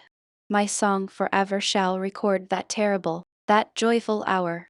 I give the glory to my God, his all the mercy and the power. Nearly all joined in singing this hymn, which swelled high above the howling of the storm. A brief pause ensued. The preacher slowly turned over the leaves of the Bible, and at last, folding his hand down upon the proper page, said, "Beloved shipmates, clinch the last verse of the first chapter of Jonah, and God had prepared a great fish to swallow up Jonah." Shipmates, this book, containing only 4 chapters, 4 yarns, is one of the smallest strands in the mighty cable of the Scriptures. Yet what depths of the soul does Jonah's deep sea line sound! What a pregnant lesson to us is this prophet! What a noble thing is that canticle in the fish's belly! How billow-like and boisterously grand! We feel the floods surging over us. We sound with him to the kelpy bottom of the waters. Seaweed and all the slime of the sea is about us. But what is this lesson that the book of Jonah teaches? Shipmates, it is a 2-stranded lesson. A lesson to us all as sinful men, and a lesson to me as a pilot of the living God. As sinful men, it is a lesson to us all, because it is a story of the sin, hard-heartedness, suddenly awakened fears, the swift punishment, repentance, prayers, and finally the deliverance and joy of Jonah. As with all sinners among men, the sin of the son of Amittai was in his willful disobedience of the command of God. Never mind now what that command was, or how conveyed, which he found a hard command. But all the things that God would have us do are hard for us to do. Remember that, and hence, he oftener commands us than endeavors to persuade. And if we obey God, we must disobey ourselves. And it is in this disobeying ourselves, wherein the hardness of obeying God consists. With this sin of disobedience in him, Jonah still further flouts at God, by seeking to flee from him. He thinks that a ship made by men will carry him into countries where God does not reign, but only the captains of this earth. He skulks about the wharves of Joppa, and seeks a ship that's bound for Tarshish. There lurks, perhaps, a hitherto unheeded meaning here. By all accounts, Tarshish could have been no other city than the modern Cadiz. That's the opinion of learned men. And where is Cadiz? Shipmates. Cadiz is in Spain, as far by water from Joppa as Jonah could possibly have sailed in those ancient days, when the Atlantic was an almost unknown sea. Because Joppa, the modern Jaffa, shipmates, is on the most easterly coast of the Mediterranean, the Syrian, and Tarshish or Cadiz more than 2,000 miles to the westward from that, just outside the Straits of Gibraltar. See ye not then, shipmates, that Jonah sought to flee worldwide from God? Miserable man! Oh, most contemptible and worthy of all scorn, with slouched hat and guilty eye, skulking from his God, prowling among the shipping like a vile burglar hastening to cross the seas. So disordered, self-condemning is his look, that had there been policemen in those days, Jonah, on the mere suspicion of something wrong, had been arrested ere he touched a deck. How plainly he's a fugitive. No baggage, not a hat box, valise, or carpet bag, no friends accompany him to the wharf with their adieus. At last, after much dodging search, he finds the Tarshish ship receiving the last items of her cargo. And as he steps on board to see its captain in the cabin, all the sailors for the moment desist from hoisting in the goods, to mark the stranger's evil eye. Jonah sees this, but in vain he tries to look all ease and confidence. In vain essays his wretched smile. Strong intuitions of the man assure the mariners he can be no innocent. In their gamesome but still serious way, one whispers to the other, Jack, he's robbed a widow, or, Joe, do you mark him? He's a bigamist, or, Harry lad, I guess he's the adulterer that broke jail in old Gomorrah, or belike, one of the missing murderers from Sodom. Another runs to read the bill that's stuck against the spile upon the wharf to which the ship is moored, offering 500 gold coins for the apprehension of a parricide, and containing a description of his person. He reads, and looks from Jonah to the bill, while all his sympathetic shipmates now crowd round Jonah, prepared to lay their hands upon him. Frighted Jonah trembles, and summoning all his boldness to his face, only looks so much the more a coward. He will not confess himself suspected, but that itself is strong suspicion. So he makes the best of it, and when the sailors find him not to be the man that is advertised, they let him pass, and he descends into the cabin. Who's there? Cries the captain at his busy desk, hurriedly making out his papers for the customs. Who's there? Oh, how that harmless question mangles Jonah. For the instant he almost turns to flee again. But he rallies. I seek a passage in this ship to Tarshish. How soon sail ye, sir? Thus far the busy captain had not looked up to Jonah, though the man now stands before him. But no sooner does he hear that hollow voice, than he darts a scrutinizing glance. We sail with the next coming tide, at last he slowly answered, still intently eyeing him. No sooner, sir, soon enough for any honest man that goes a passenger. Ha!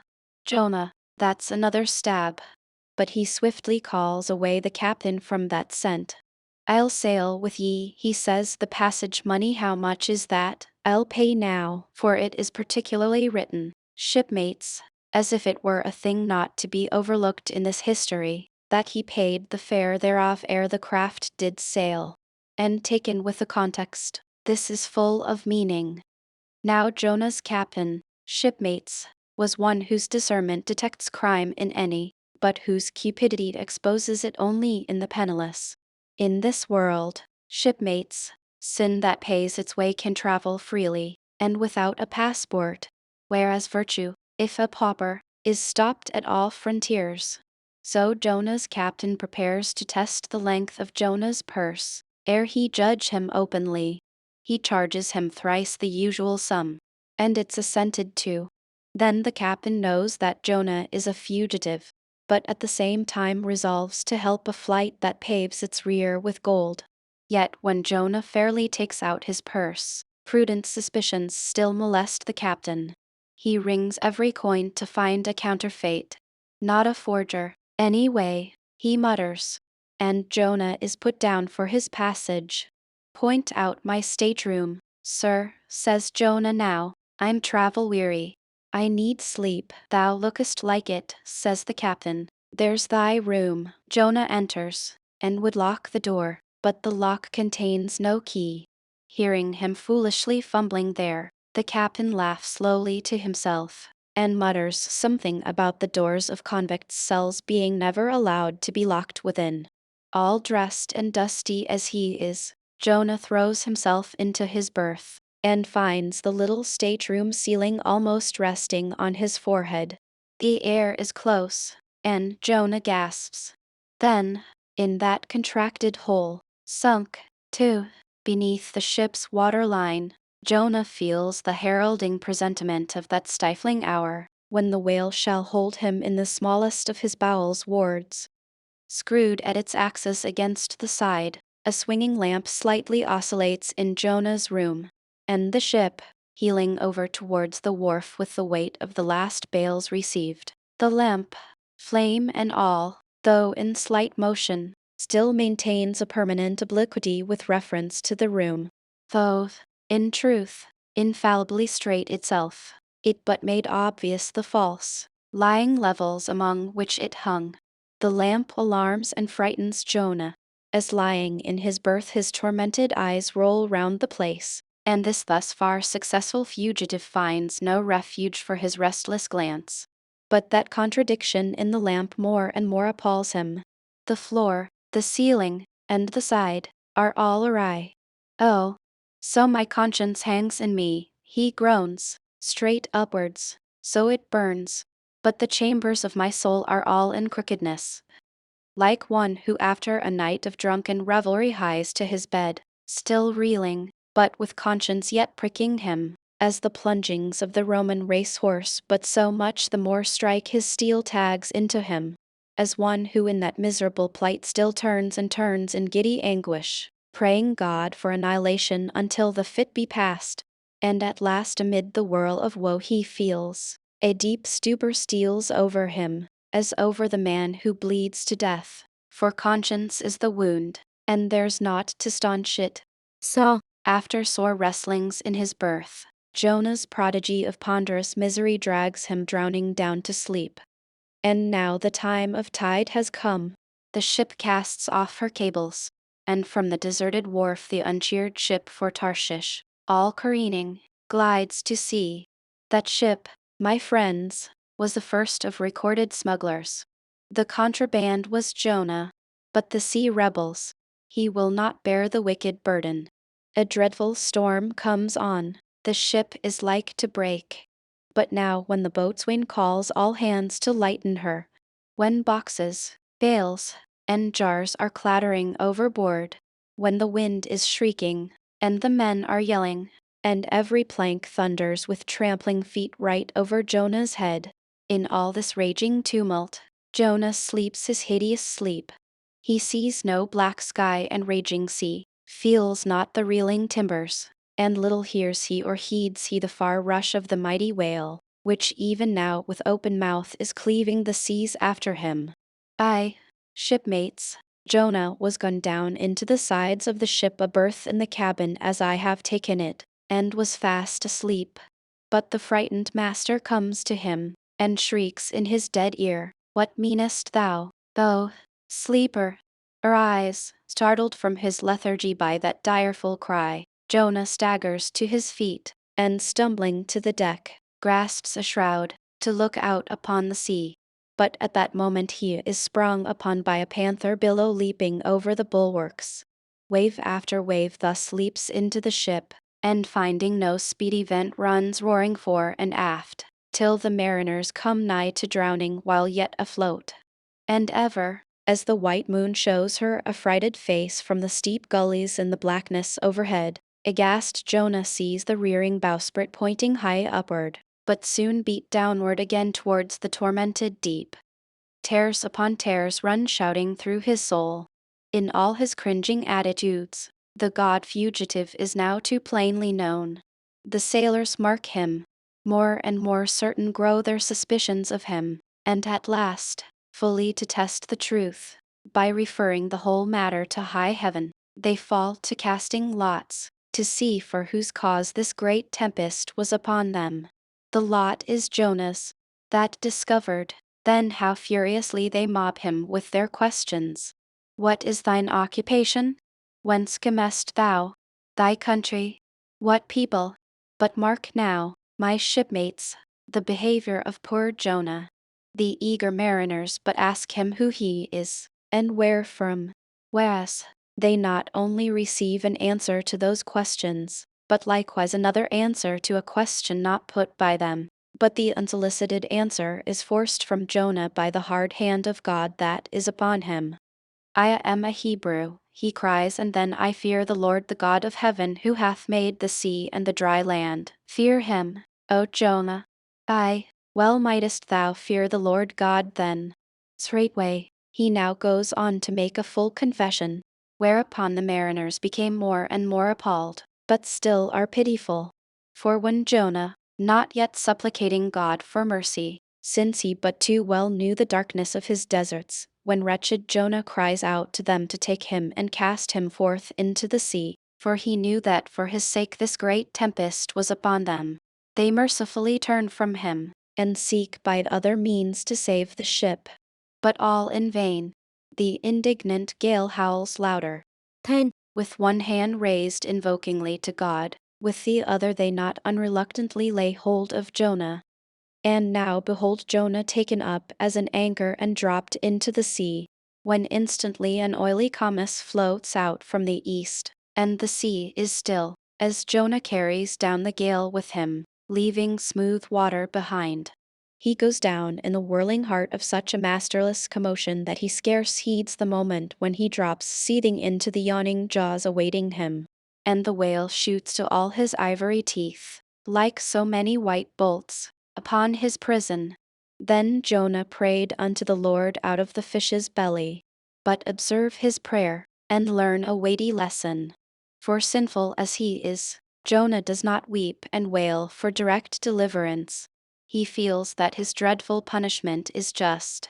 He leaves all his deliverance to God, contenting himself with this, that spite of all his pains and pangs, he will still look towards his holy temple. And here, shipmates, is true and faithful repentance, not clamorous for pardon, but grateful for punishment. And how pleasing to God was this conduct in Jonah, is shown in the eventual deliverance of him from the sea and the whale. Shipmates, I do not place Jonah before you to be copied for his sin, but I do place him before you as a model for repentance. Sin not, but if you do, take heed to repent of it like Jonah. While he was speaking these words, the howling of the shrieking, slanting storm without seemed to add new power to the preacher, who, when describing Jonah's sea storm, seemed tossed by a storm himself. His deep chest heaved as with a ground swell. His tossed arms seemed the warring elements at work, and the thunders that rolled away from off his swarthy brow, and the light leaping from his eye, made all his simple hearers look on him with a quick fear that was strange to them. There now came a lull in his look, as he silently turned over the leaves of the book once more, and, at last, standing motionless, with closed eyes, for the moment, seemed communing with God and himself. But again he leaned over towards the people, and bowing his head lowly, with an aspect of the deepest yet manliest humility, he spake these words: Shipmates, God has laid but one hand upon you, both his hands press upon me. I have read ye by what murky light may be mine the lesson that Jonah teaches to all sinners, and therefore to ye, and still more to me, for I am a greater sinner than ye. And now how gladly would I come down from this masthead and sit on the hatches there where you sit, and listen as you listen, while someone of you reads me that other and more awful lesson which Jonah teaches to me, as a pilot of the living God. How being an anointed pilot prophet, or speaker of true things, and bidden by the Lord to sound those unwelcome truths in the ears of a wicked Nineveh, Jonah, appalled at the hostility he should raise, fled from his mission, and sought to escape his duty and his God by taking ship at Joppa. But God is everywhere. Tarshish he never reached. As we have seen, God came upon him in the whale, and swallowed him down to living gulfs of doom, and with swift slantings tore him along into the midst of the seas, where the eddying depth sucked him 10,000 fathoms down, and the weeds were wrapped about his head, and all the watery world of woe bowled over him. Yet even then beyond the reach of any plummet out of the belly of hell when the whale grounded upon the ocean's utmost bones, even then, God heard the engulfed, repenting prophet when he cried. Then God spake unto the fish, and from the shuddering cold and blackness of the sea, the whale came breaching up towards the warm and pleasant sun, and all the delights of air and earth, and vomited out Jonah upon the dry land, when the word of the Lord came a second time. And Jonah, bruised and beaten his ears, like two seashells, still multitudinously murmuring of the ocean, Jonah did the Almighty's bidding. And what was that, shipmates? To preach the truth to the face of falsehood. That was it. This, shipmates, this is that other lesson. And woe to that pilot of the living God who slights it. Woe to him whom this world charms from gospel duty. Woe to him who seeks to pour oil upon the waters when God has brewed them into a gale. Woe to him who seeks to please rather than to appall. Woe to him whose good name is more to him than goodness. Woe to him who, in this world, courts not dishonor. Woe to him who would not be true, even though to be false were salvation. Yea, woe to him who, as the great pilot Paul has it, while preaching to others is himself a castaway. He dropped and fell away from himself for a moment, then lifting his face to them again, showed a deep joy in his eyes, as he cried out with a heavenly enthusiasm, "But oh, shipmates, on the starboard hand of every woe, there is a sure delight, and higher the top of that delight than the bottom of the woe is deep. Is not the main truck higher than the kelson is low?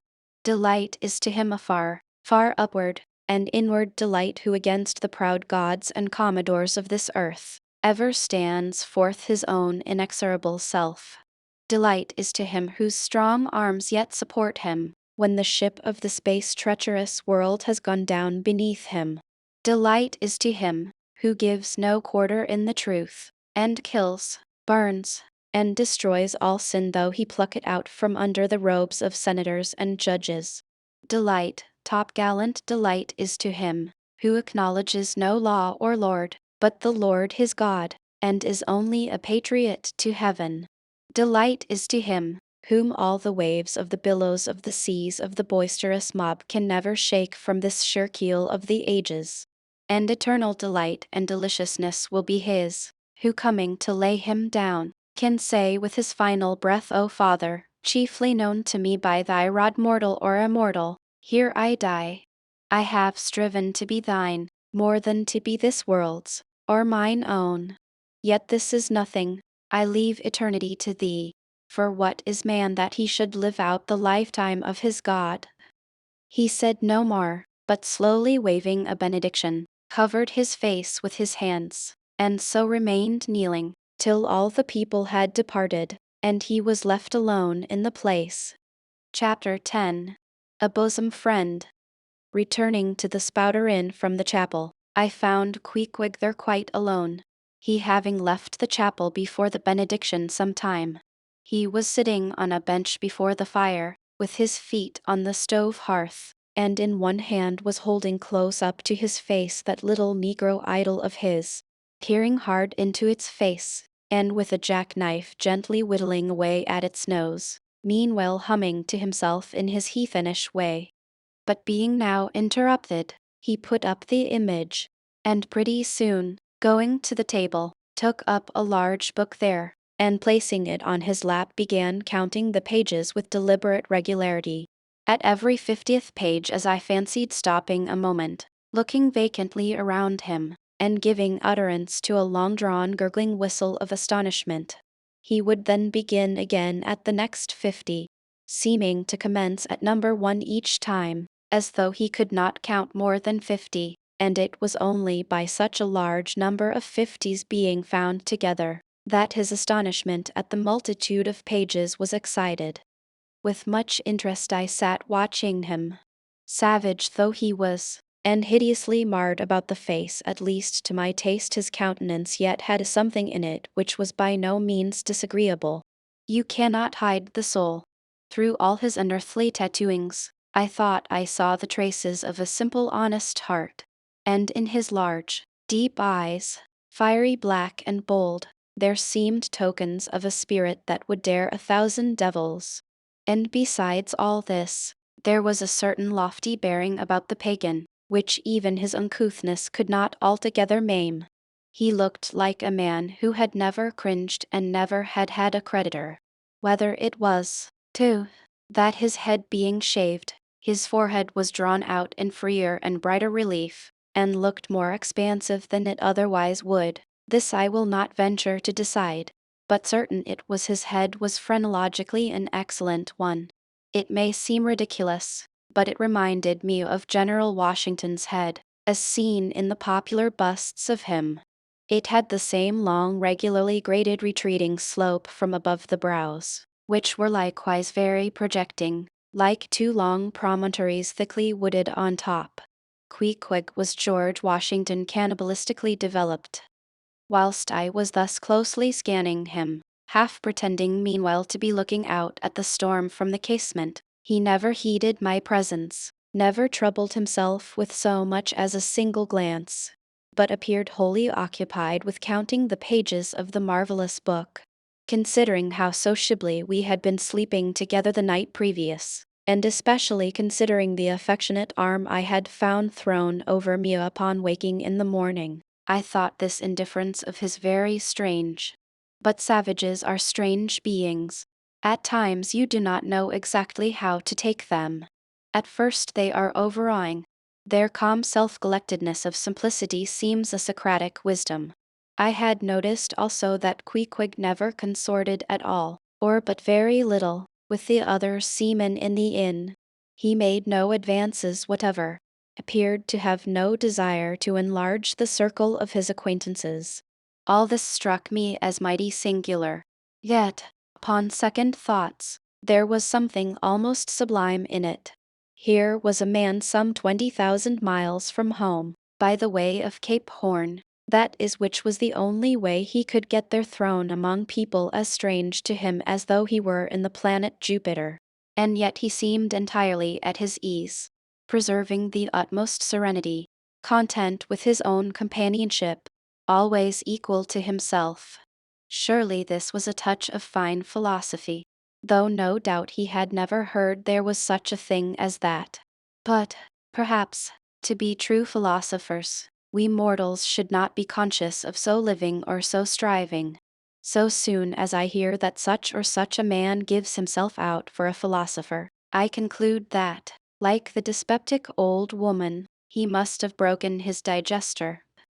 As I sat there in that now lonely room, the fire burning low, in that mild stage when, after its first intensity has warmed the air, it then only glows to be looked at, the evening shades and phantoms gathering round the casements, and peering in upon us silent, solitary twain, the storm booming without in solemn swells, I began to be sensible of strange feelings. I felt a melting in me. No more my splintered heart and maddened hand were turned against the wolfish world. This soothing savage had redeemed it. There he sat, his very indifference speaking a nature in which there lurked no civilized hypocrisies and bland deceits. Wild he was, a very sight of sights to see, yet I began to feel myself mysteriously drawn towards him. And those same things that would have repelled most others, they were the very magnets that thus drew me. I'll try a pagan friend, thought I, since Christian kindness has proved but hollow courtesy.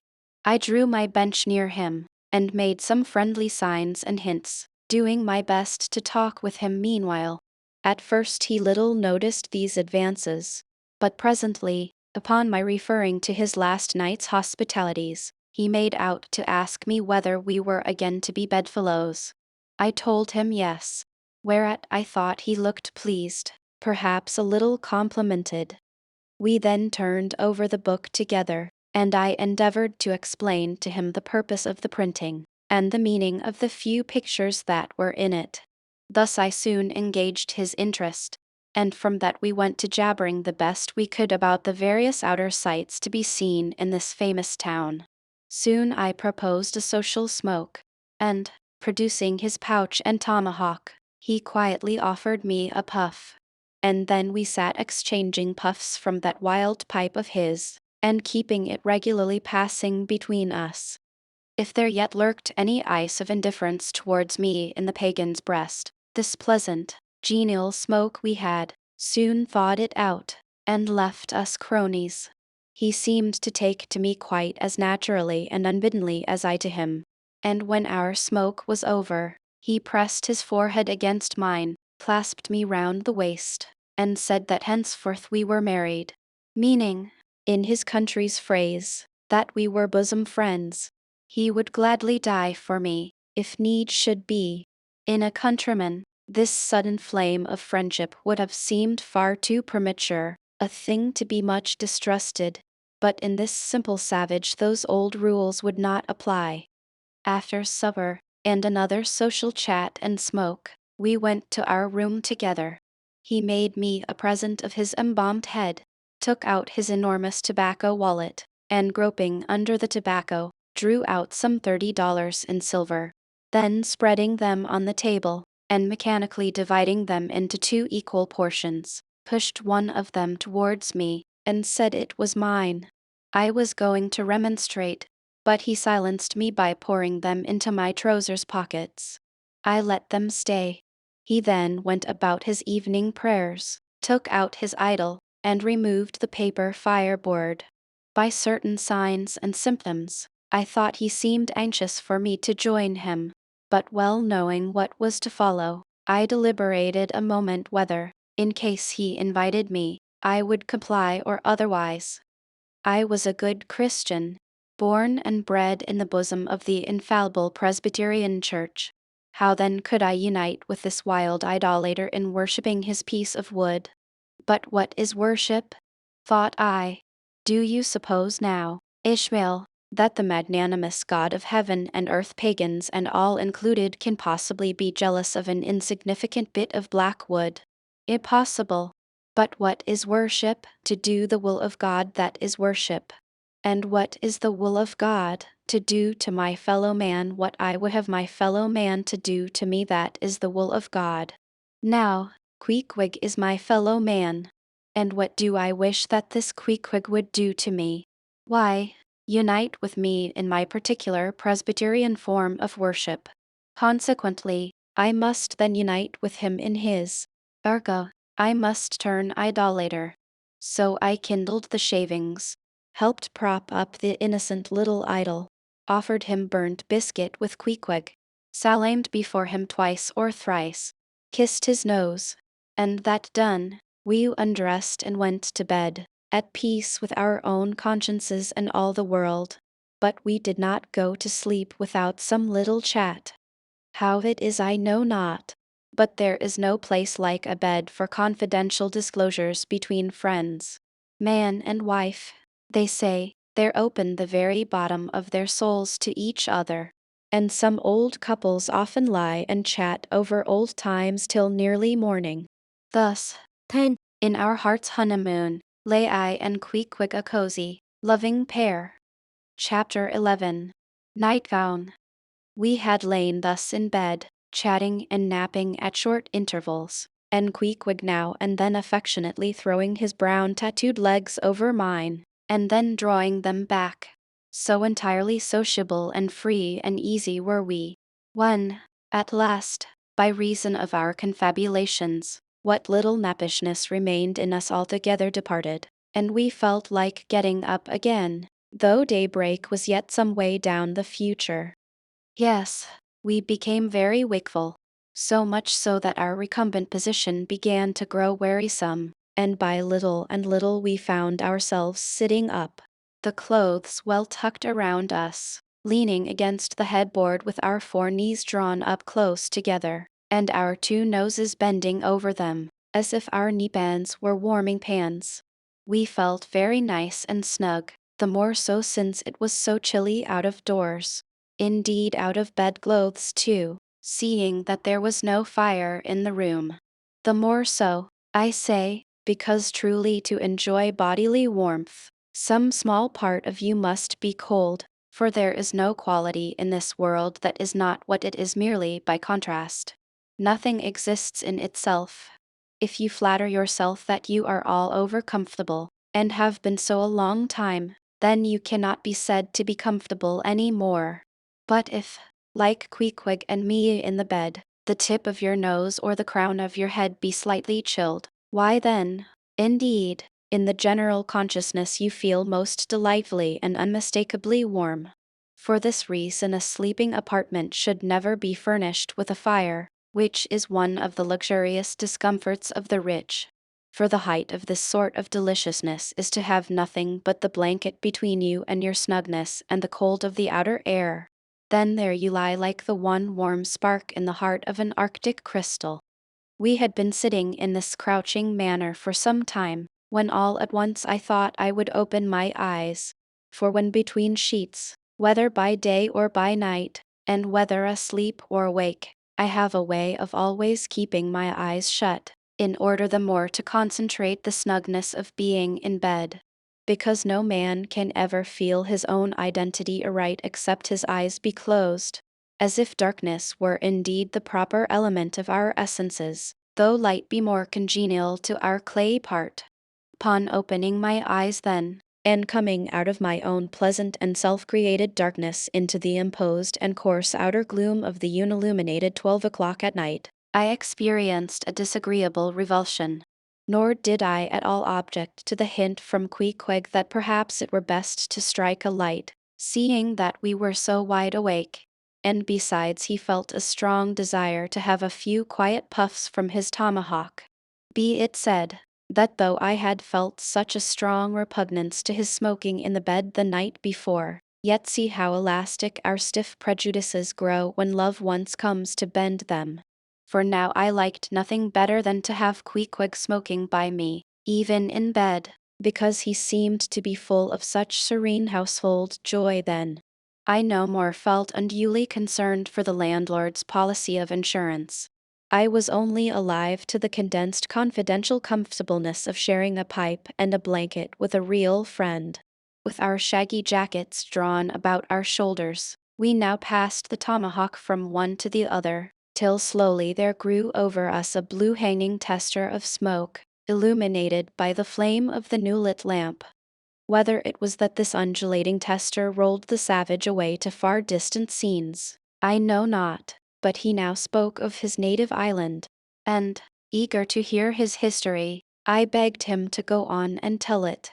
He gladly complied, though at the time I but ill comprehended not a few of his words, yet subsequent disclosures, when I had become more familiar with his broken phraseology, now enable me to present the whole story such as it may prove in the mere skeleton I give.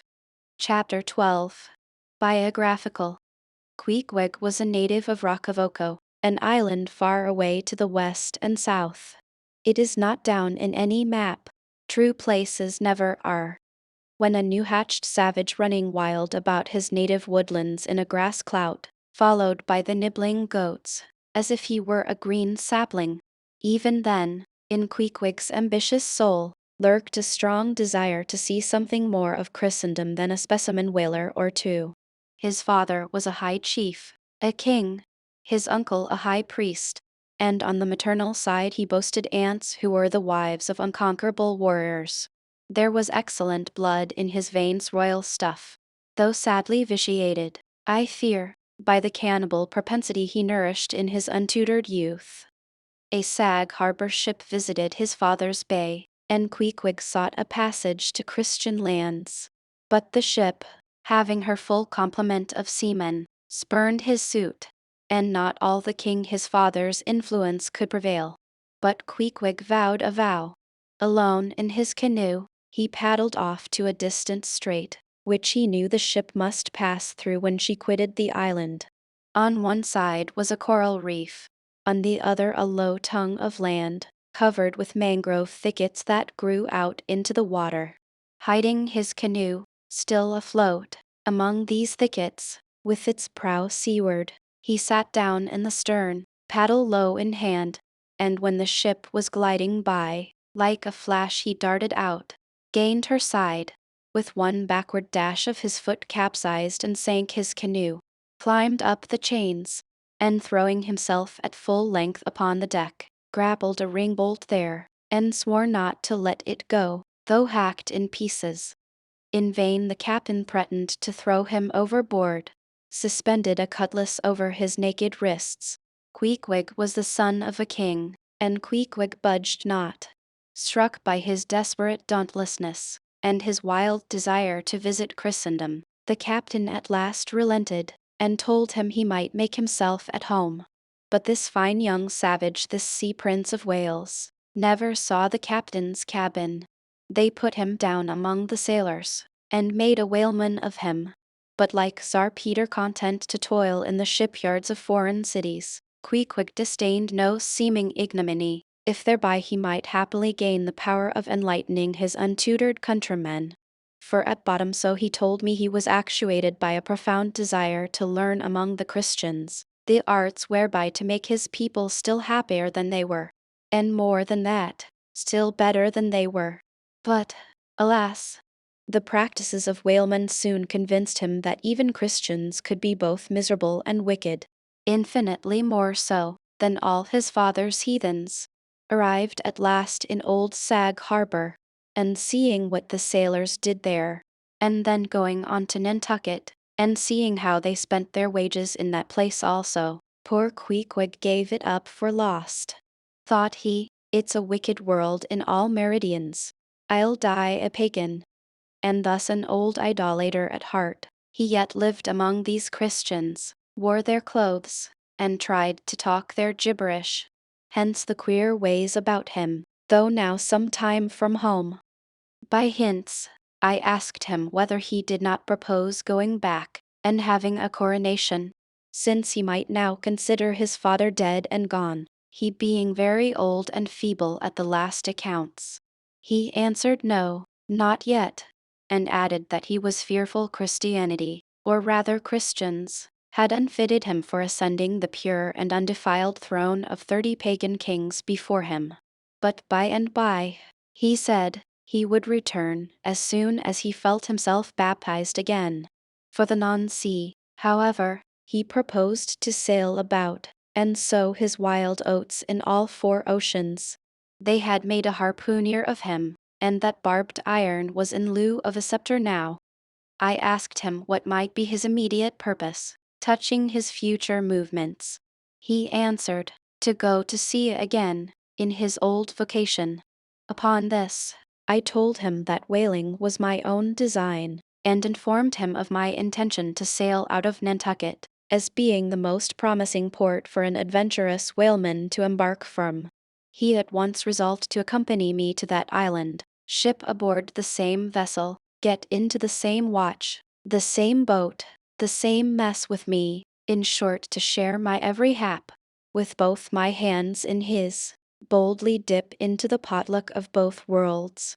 To all this I joyously assented, for besides the affection I now felt for Queequeg, he was an experienced harpooner, and as such, could not fail to be of great usefulness to one who, like me, was wholly ignorant of the mysteries of whaling, though well acquainted with the sea, as known to merchant seamen. His story being ended with his pipe's last dying puff, Queequeg embraced me, pressed his forehead against mine, and blowing out the light, we rolled over from each other, this way and that, and very soon were sleeping. Chapter 13. Wheelbarrow. Next morning, Monday, after disposing of the embalmed head to a barber, for a block, I settled my own and comrade's bill, using, however, my comrade's money. The grinning landlord, as well as the boarders, seemed amazingly tickled at the sudden friendship which had sprung up between me and Queequeg, especially as Peter Coffin's cock and bull stories about him had previously so much alarmed me concerning the very person whom I now companied with. We borrowed a wheelbarrow, and embarking our things, including my own poor carpet bag, and Queequeg's canvas sack and hammock, away we went down to the Moss, the little Nantucket packet schooner moored at the wharf. As we were going along, the people stared, not at Queequeg so much, for they were used to seeing cannibals like him in their streets, but at seeing him and me upon such confidential terms. But we heeded them not, going along wheeling the barrow by turns, and Queequeg now and then stopping to adjust the sheath on his harpoon barbs. I asked him why he carried such a troublesome thing with him ashore, and whether all whaling ships did not find their own harpoons. To this, in substance, he replied, that though what I hinted was true enough, yet he had a particular affection for his own harpoon, because it was of assured stuff, well tried in many a mortal combat, and deeply intimate with the hearts of whales. In short, like many inland reapers and mowers, who go into the farmers' meadows armed with their own scythes, though in no wise obliged to furnish them, even so, Queequeg, for his own private reasons, preferred his own harpoon. Shifting the barrow from my hand to his, he told me a funny story about the first wheelbarrow he had ever seen. It was in Sag Harbor. The owners of his ship, it seems, had lent him one, in which to carry his heavy chest to his boarding house. Not to seem ignorant about the thing, though in truth he was entirely so, concerning the precise way in which to manage the barrow, Queequeg puts his chest upon it, lashes it fast, and then shoulders the barrow and marches up the wharf. Why, said I, Queequeg, you might have known better than that, one would think. Didn't the people laugh? Upon this, he told me another story. The people of his island of Roccavoco, it seems, at their wedding feasts express the fragrant water of young coconuts into a large stained calabash like a punch bowl, and this punch bowl always forms the great central ornament on the braided mat where the feast is held. Now a certain grand merchant ship once touched at Roccavoco, and its commander, from all accounts, a very stately, punctilious gentleman, at least for a sea captain, this commander was invited to the wedding feast of Queequeg's sister, a pretty young princess just turned of 10. Well, when all the wedding guests were assembled at the bride's bamboo cottage, this captain marches in, and being assigned the post of honor, placed himself over against the punch bowl, and between the high priest and his majesty the king, Queequeg's father. Grace being said, for those people have their grace as well as we, though Queequeg told me that unlike us, who at such times look downwards to our platters, they, on the contrary, copying the ducks, glance upwards to the great giver of all feasts grace. I say, being said, the high priest opens the banquet by the immemorial ceremony of the island, that is, dipping his consecrated and consecrating fingers into the bowl before the blessed beverage circulates. Seeing himself placed next the priest, and noting the ceremony, and thinking himself being captain of a ship as having plain precedence over a mere island king, especially in the king's own house, the captain coolly proceeds to wash his hands in the punch bowl, taking it, I suppose, for a huge finger glass. Now, said Queequeg, what you tink now? Didn't our people laugh? At last, passage paid, and luggage safe, we stood on board the schooner. Hoisting sail, it glided down the Acushnet River.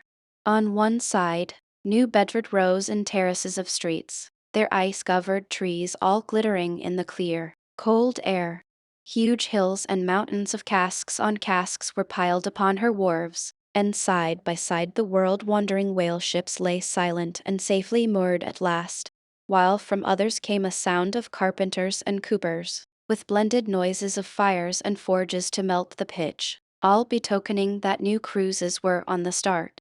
That one most perilous and long voyage ended, only begins a second, and a second ended, only begins a third, and so on. forever and for aye. Such is the endlessness, yea, the intolerableness of all earthly effort. Gaining the more open water, the bracing breeze waxed fresh. The little moss tossed the quick foam from her bows, as a young colt his snortings. How I snuffed that Tartar air, how I spurned that turnpike earth, that common highway all overdented with the marks of slavish heels and hoofs, and turned me to admire the magnanimity of the sea which will permit no records. At the same foam fountain, Queequeg seemed to drink and reel with me. His dusky nostrils swelled apart. He showed his filed and pointed teeth. On, on we flew, and our offing gained. The moss did homage to the blast, ducked and dived her bows as a slave before the Sultan. Sideways leaning, we sideways darted, every rope yarn tingling like a wire, the two tall masts buckling like Indian canes in land tornadoes. So full of this reeling scene were we, as we stood by the plunging bowsprit, that for some time we did not notice the jeering glances of the passengers, a lubber-like assembly, who marveled that two fellow beings should be so companionable, as though a white man were anything more dignified than a whitewashed Negro. But there were some boobies and bumpkins there, who, by their intense greenness, must have come from the heart and center of all verdure. Queequeg caught one of these young saplings mimicking him behind his back. I thought the bumpkin's hour of doom was come. Dropping his harpoon, the brawny savage caught him in his arms, and by an almost miraculous dexterity and strength, sent him high up bodily into the air. Then slightly tapping his stern in mid-somerset, the fellow landed with bursting lungs upon his feet, while Queequeg, turning his back upon him, lighted his tomahawk pipe and passed it to me for a puff. "Captain, Captain," yelled the bumpkin, running towards that officer. "Captain, Captain, here's the devil." "Hallo, you sir," cried the captain, a gaunt rib of the sea, stalking up to Queequeg. "What in thunder do you mean by that? Don't you know you might have killed that chap?" "What him say?" said Queequeg, as he mildly turned to me. "He say," said I, "that you came near killee that man there," pointing to the still shivering greenhorn. "Killee," cried Queequeg, twisting his tattooed face into an unearthly expression of disdain. "Ah, him bevy smally fishy. Queequeg no killee so smally fishy. Queequeg killee big whale." "Look you," roared the captain, "I'll killee you, you cannibal, if you try any more of your tricks aboard here. So mind your eye." But it so happened just then that it was high time for the captain to mind his own eye. The prodigious strain upon the mainsail had parted the weather sheet, and the tremendous boom was now flying from side to side, completely sweeping the entire after part of the deck. The poor fellow whom Queequeg had handled so roughly was swept overboard. All hands were in a panic, and to attempt snatching at the boom to stay it seemed madness. It flew from right to left, and back again, almost in one ticking of a watch, and every instant seemed on the point of snapping into splinters. Nothing was done, and nothing seemed capable of being done. Those on deck rushed towards the bows, and stood eyeing the boom as if it were the lower jaw of an exasperated whale. In the midst of this consternation, Queequeg dropped deftly to his knees, and crawling under the path of the boom, whipped hold of a rope, secured one end to the bulwarks, and then flinging the other like a lasso, caught it round the boom as it swept over his head, and at the next jerk, the spar was that way trapped, and all was safe.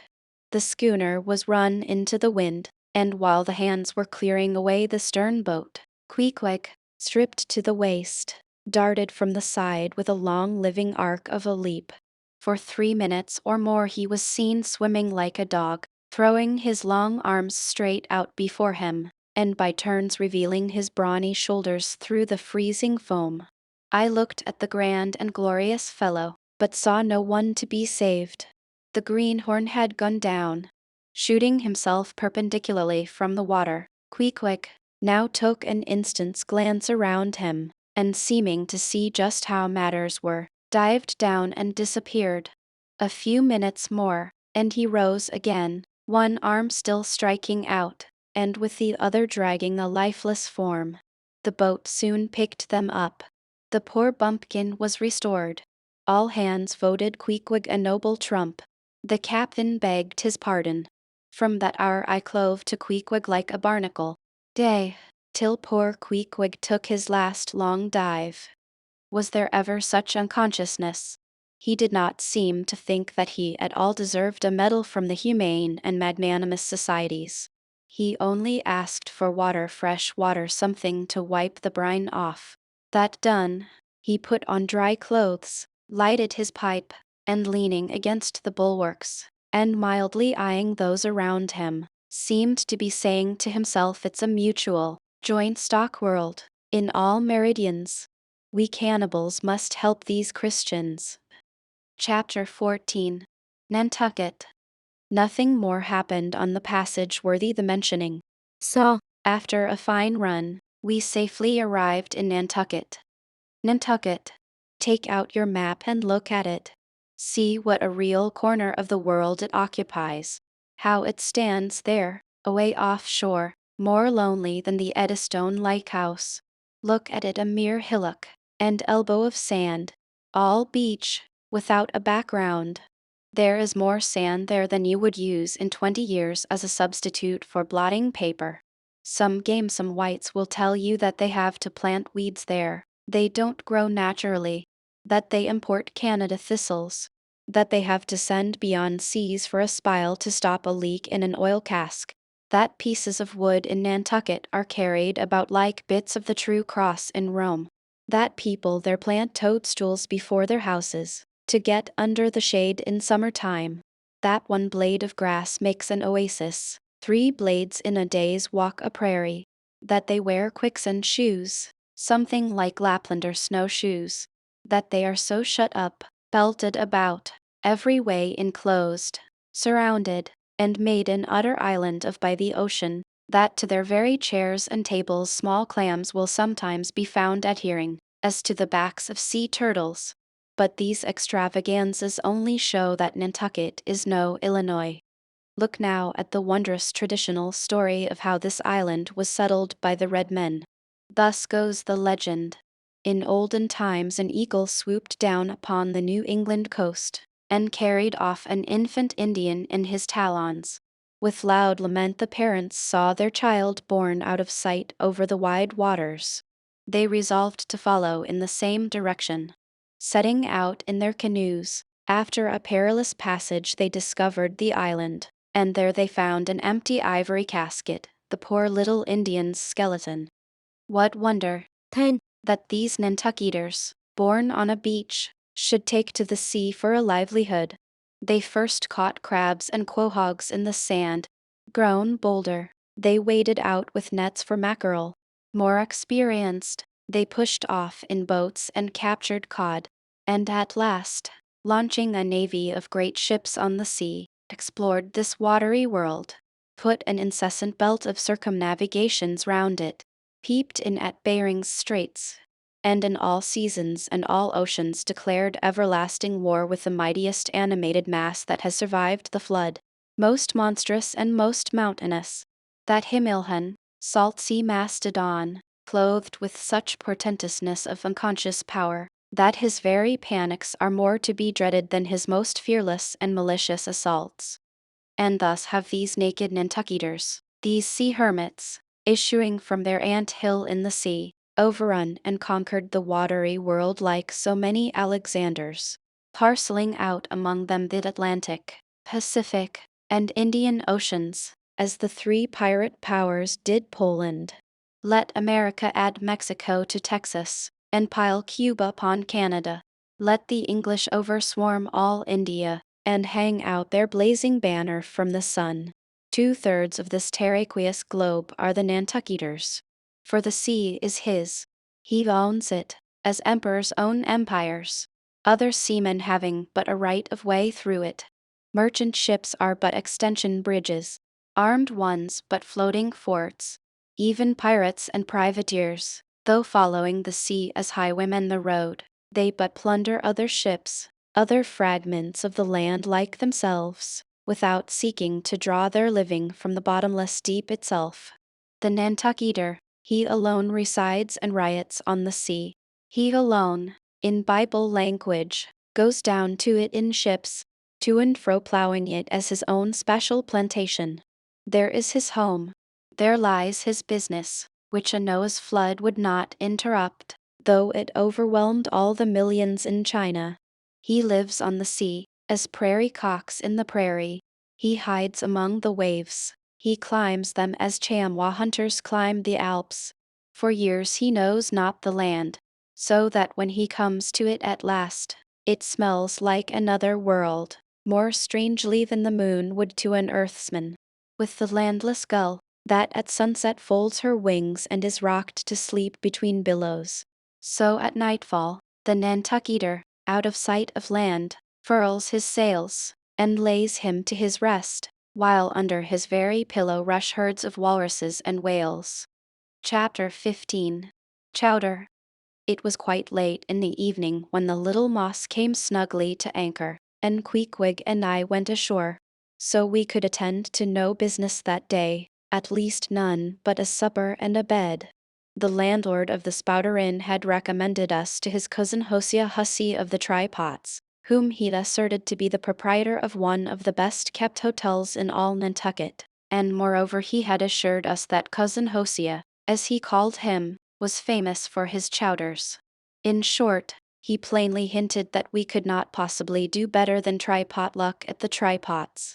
But the directions he had given us about keeping a yellow warehouse on our starboard hand till we opened a white church to the larboard, and then keeping that on the larboard hand till we made a corner 3 points to the starboard, and that done, then ask the first man we met where the place was. These crooked directions of his very much puzzled us at first, especially as, at the outset, Queequeg insisted that the yellow warehouse, our first point of departure, must be left on the larboard hand, whereas I had understood Peter Coffin to say it was on the starboard. However, by dint of beating about a little in the dark, and now and then knocking up a peaceable inhabitant to inquire the way, we at last came to something which there was no mistaking. 2 enormous wooden pots painted black, and suspended by asses' ears, swung from the cross-trees of an old topmast, planted in front of an old doorway. The horns of the cross-trees were sawed off on the other side, so that this old topmast looked not a little like a gallows. Perhaps I was over-sensitive to such impressions at the time, but I could not help staring at this gallows with a vague misgiving. A sort of crick was in my neck as I gazed up to the 2 remaining horns. Yes, 2 of them, one for Queequeg, and one for me. It's ominous, thinks I. A coffin my innkeeper upon landing in my first whaling port, tombstones staring at me in the whaleman's chapel, and here a gallows, and a pair of prodigious black pots too. Are these last throwing out oblique hints touching Tophet? I was called from these reflections by the sight of a freckled woman with yellow hair and a yellow gown, standing in the porch of the inn, under a dull red lamp swinging there, that looked much like an injured eye, and carrying on a brisk scolding with a man in a purple woolen shirt. "Get along with ye," said she to the man, "or I'll be combing ye." "Come on, Queequeg," said I. "All right. There's Mrs. Hussey." And so it turned out. Mr. Hosea Hussey being from home, but leaving Mrs. Hussey entirely competent to attend to all his affairs. Upon making known our desires for a supper and a bed, Mrs. Hussey, postponing further scolding for the present, ushered us into a little room, and seating us at a table spread with the relics of a recently concluded repast, turned round to us and said, "Clam or cod?" "What's that about cods, ma'am?" said I, with much politeness. "Clam or cod," she repeated. "A clam for supper? A cold clam? Is that what you mean, Mrs. Hussey?" says I, "but that's a rather cold and clammy reception in the winter time, ain't it?" Mrs. Hussey, but being in a great hurry to resume scolding the man in the purple shirt, who was waiting for it in the entry, and seeming to hear nothing but the word clam. Mrs. Hussey hurried towards an open door leading to the kitchen, and bawling out clam for two, disappeared. Quick, said I, do you think that we can make out a supper for us both on one clam? However, a warm savory steam from the kitchen served to belie the apparently cheerless prospect before us. But when that smoking chowder came in, the mystery was delightfully explained. Oh, sweet friends, hearken to me. It was made of small juicy clams, scarcely bigger than hazelnuts, mixed with pounded ship biscuit, and salted pork cut up into little flakes, the whole enriched with butter, and plentifully seasoned with pepper and salt. Our appetites being sharpened by the frosty voyage, and in particular, Queequeg seeing his favorite fishing food before him, and the chowder being surpassingly excellent, we dispatched it with great expedition, when leaning back a moment and bethinking me of Mrs. Hussey's clam and cod announcement, I thought I would try a little experiment. Stepping to the kitchen door, I uttered the word cod with great emphasis, and resumed my seat. In a few moments the savory steam came forth again, but with a different flavor, and in good time a fine cod chowder was placed before us. We resumed business, and while plying our spoons in the bowl, thinks I to myself, I wonder now if this here has any effect on the head. What's that stultifying saying about chowder-headed people? But look, Queequeg, ain't that a live eel in your bowl? Where's your harpoon? Fishiest of all fishy places was the try-pots, which well deserved its name. For the pots there were always boiling chowders. Chowder for breakfast, and chowder for dinner, and chowder for supper, till you began to look for fish bones coming through your clothes. The area before the house was paved with clamshells. Mrs. Hussey wore a polished necklace of codfish vertebrae, and Hosea Hussey had his account books bound in superior old shark skin. There was a fishy flavor to the milk, too, which I could not at all account for, till one morning happening to take a stroll along the beach among some fishermen's boats, I saw Hosea's brindled cow feeding on fish remnants, and marching along the sand with each foot in a cod's decapitated head, looking very slipshod, I assure ye. Supper concluded, we received a lamp, and directions from Mrs. Hussey concerning the nearest way to bed. But, as Queequeg was about to precede me up the stairs, the lady reached forth her arm, and demanded his harpoon. She allowed no harpoon in her chambers. Why not? Said I. Every true whaleman sleeps with his harpoon, but why not? Because it's dangerous, says she. Ever since young Stig's coming from that unfortunate Vija of his, when he was gone 4 years and a half, with only 3 barrels of ile, was found dead in my first floor back, with his harpoon in his side. Ever since then I allow no boarders to take such dangerous weapons in their rooms at night. So, Mr. Queequeg, for she had learned his name, I will just take this here iron, and keep it for you till morning. But the chowder, clam or cod tomorrow for breakfast. Men. Both, says I, and let's have a couple of smoked herring by way of variety. Chapter 16. The Ship. In bed we concocted our plans for the morrow, but to my surprise and no small concern, Queequeg now gave me to understand that he had been diligently consulting Yojo the name of his black little god, and Yojo had told him 2 or 3 times over, and strongly insisted upon it every way, that instead of our going together among the whaling fleet in harbor, and in concert selecting our craft, instead of this, I say, Yojo earnestly enjoined that the selection of the ship should rest wholly with me, inasmuch as Yojo purposed befriending us, and, in order to do so, had already pitched upon a vessel, which, if left to myself, I, Ishmael, should infallibly light upon, for all the world as though it had turned out by chance. and in that vessel I must immediately ship myself, for the present irrespective of Queequeg. I have forgotten to mention that, in many things, Queequeg placed great confidence in the excellence of Yojo's judgment and surprising forecast of things, and cherished Yojo with considerable esteem, as a rather good sort of god, who perhaps meant well enough upon the whole, but in all cases did not succeed in his benevolent designs.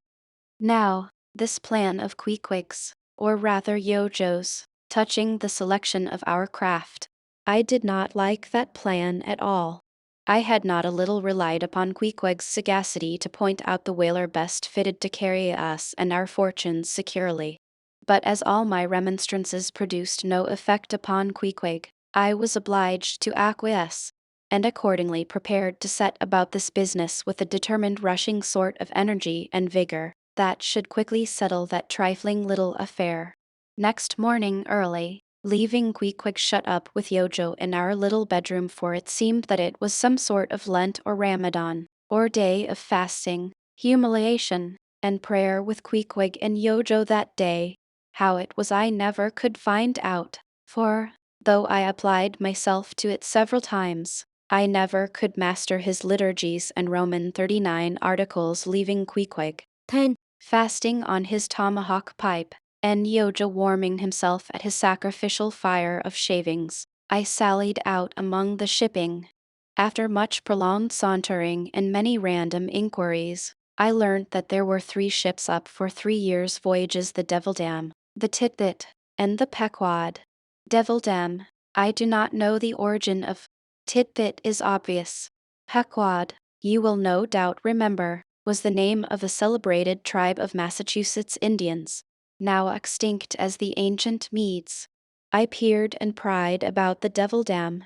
From her, hopped over to the Titbit, and finally, going on board the Pequod, looked around her for a moment, and then decided that this was the very ship for us. You may have seen many a quaint craft in your day, for aught I know, square-toed luggers, mountainous Japanese junks, butter-box galleots, and what not, but take my word for it, you never saw such a rare old craft as this same rare old Pequod. She was a ship of the old school, rather small if anything, with an old-fashioned claw-footed look about her, long seasoned and weather-stained in the typhoons and calms of all 4 oceans. Her old hull's complexion was darkened like a French grenadier's, who has alike fought in Egypt and Siberia. Her venerable bows looked bearded. Her masts cut somewhere on the coast of Japan, where her original ones were lost overboard in a gale. Her masts stood stiffly up like the spines of the 3 old kings of Cologne. Her ancient decks were worn and wrinkled, like the pilgrim-worshipped flagstone in Canterbury Cathedral where Becket bled. But to all these her old antiquities were added new and marvelous features, pertaining to the wild business that for more than half a century she had followed. Old Captain Peleg, many years her chief mate, before he commanded another vessel of his own, and now a retired seaman, and one of the principal owners of the Pequod, this old Peleg, during the term of his chief mateship, had built upon her original grotesqueness, and inlaid it, all over, with a quaintness both of material and device, unmatched by anything except it be Thorkelhake's carved buckler or bedstead. She was apparelled like any barbaric Ethiopian emperor, his neck heavy with pendants of polished ivory.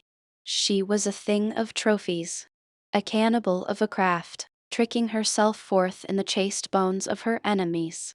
All round, her unpanelled, open bulwarks were garnished like one continuous jaw, with the long sharp teeth of the sperm whale, inserted there for pins, to fasten her old hempen thews and tendons to.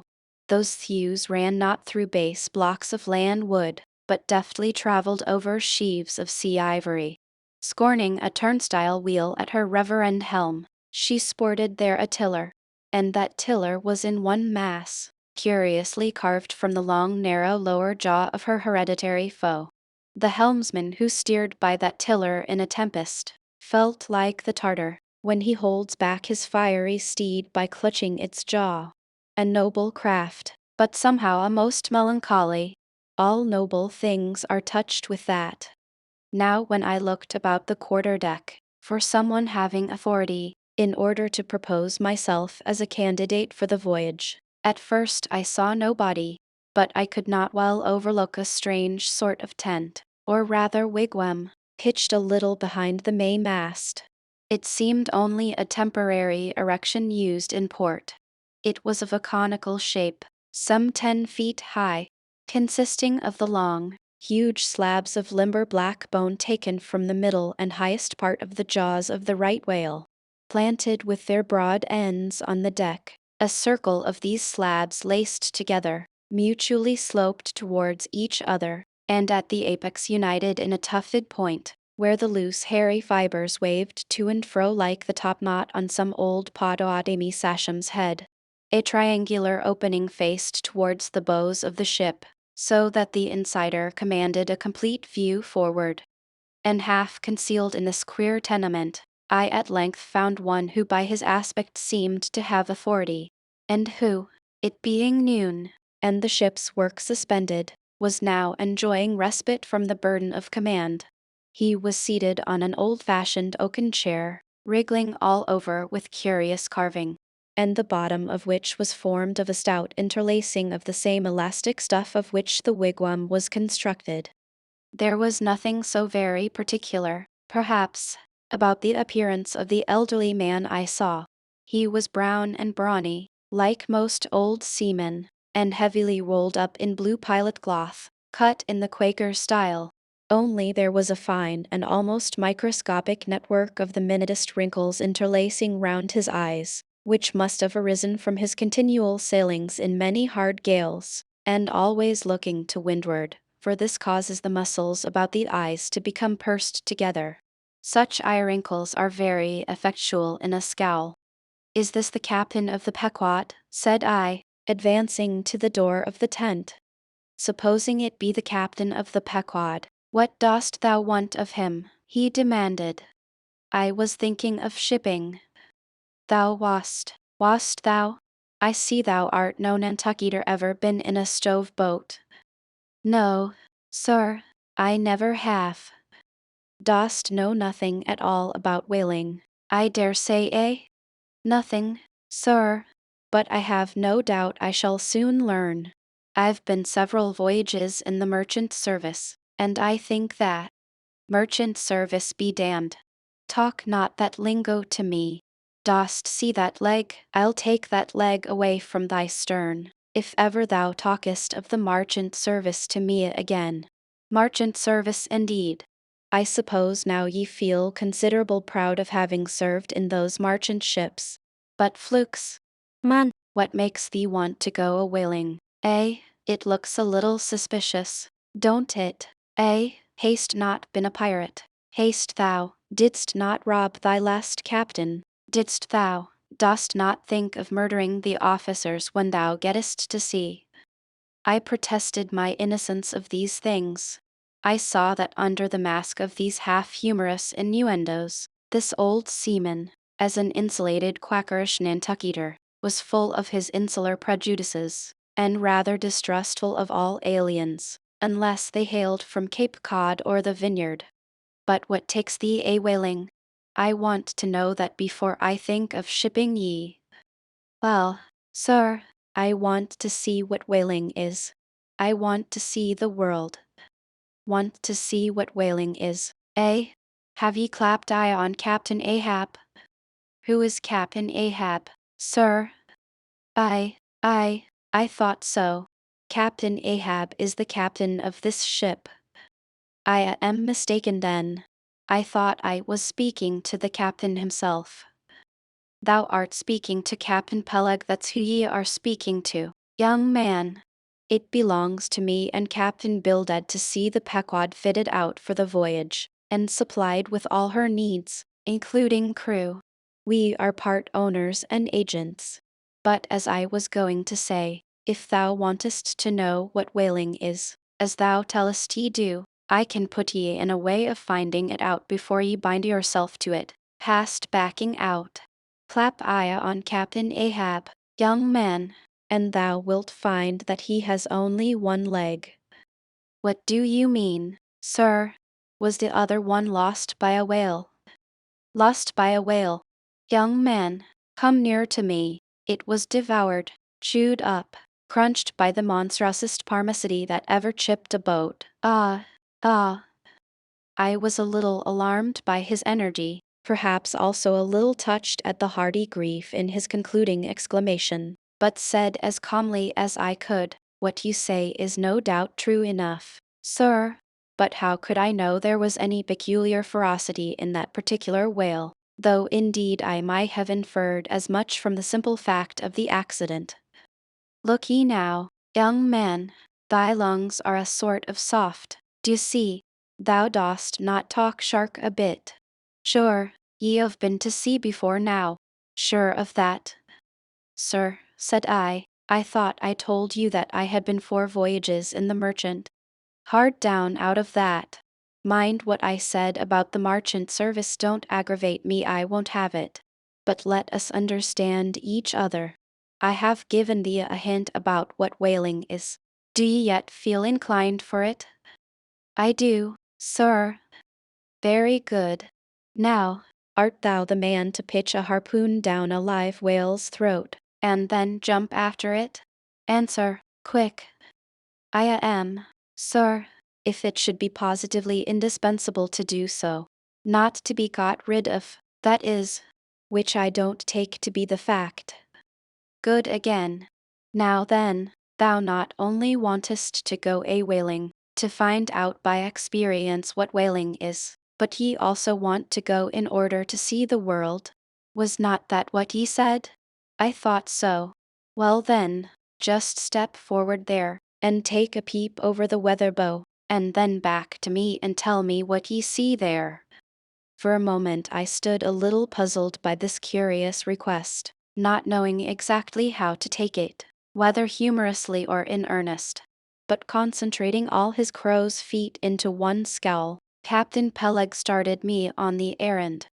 Going forward and glancing over the weather bow, I perceived that the ship swinging to her anchor with the flood tide was now obliquely pointing towards the open ocean.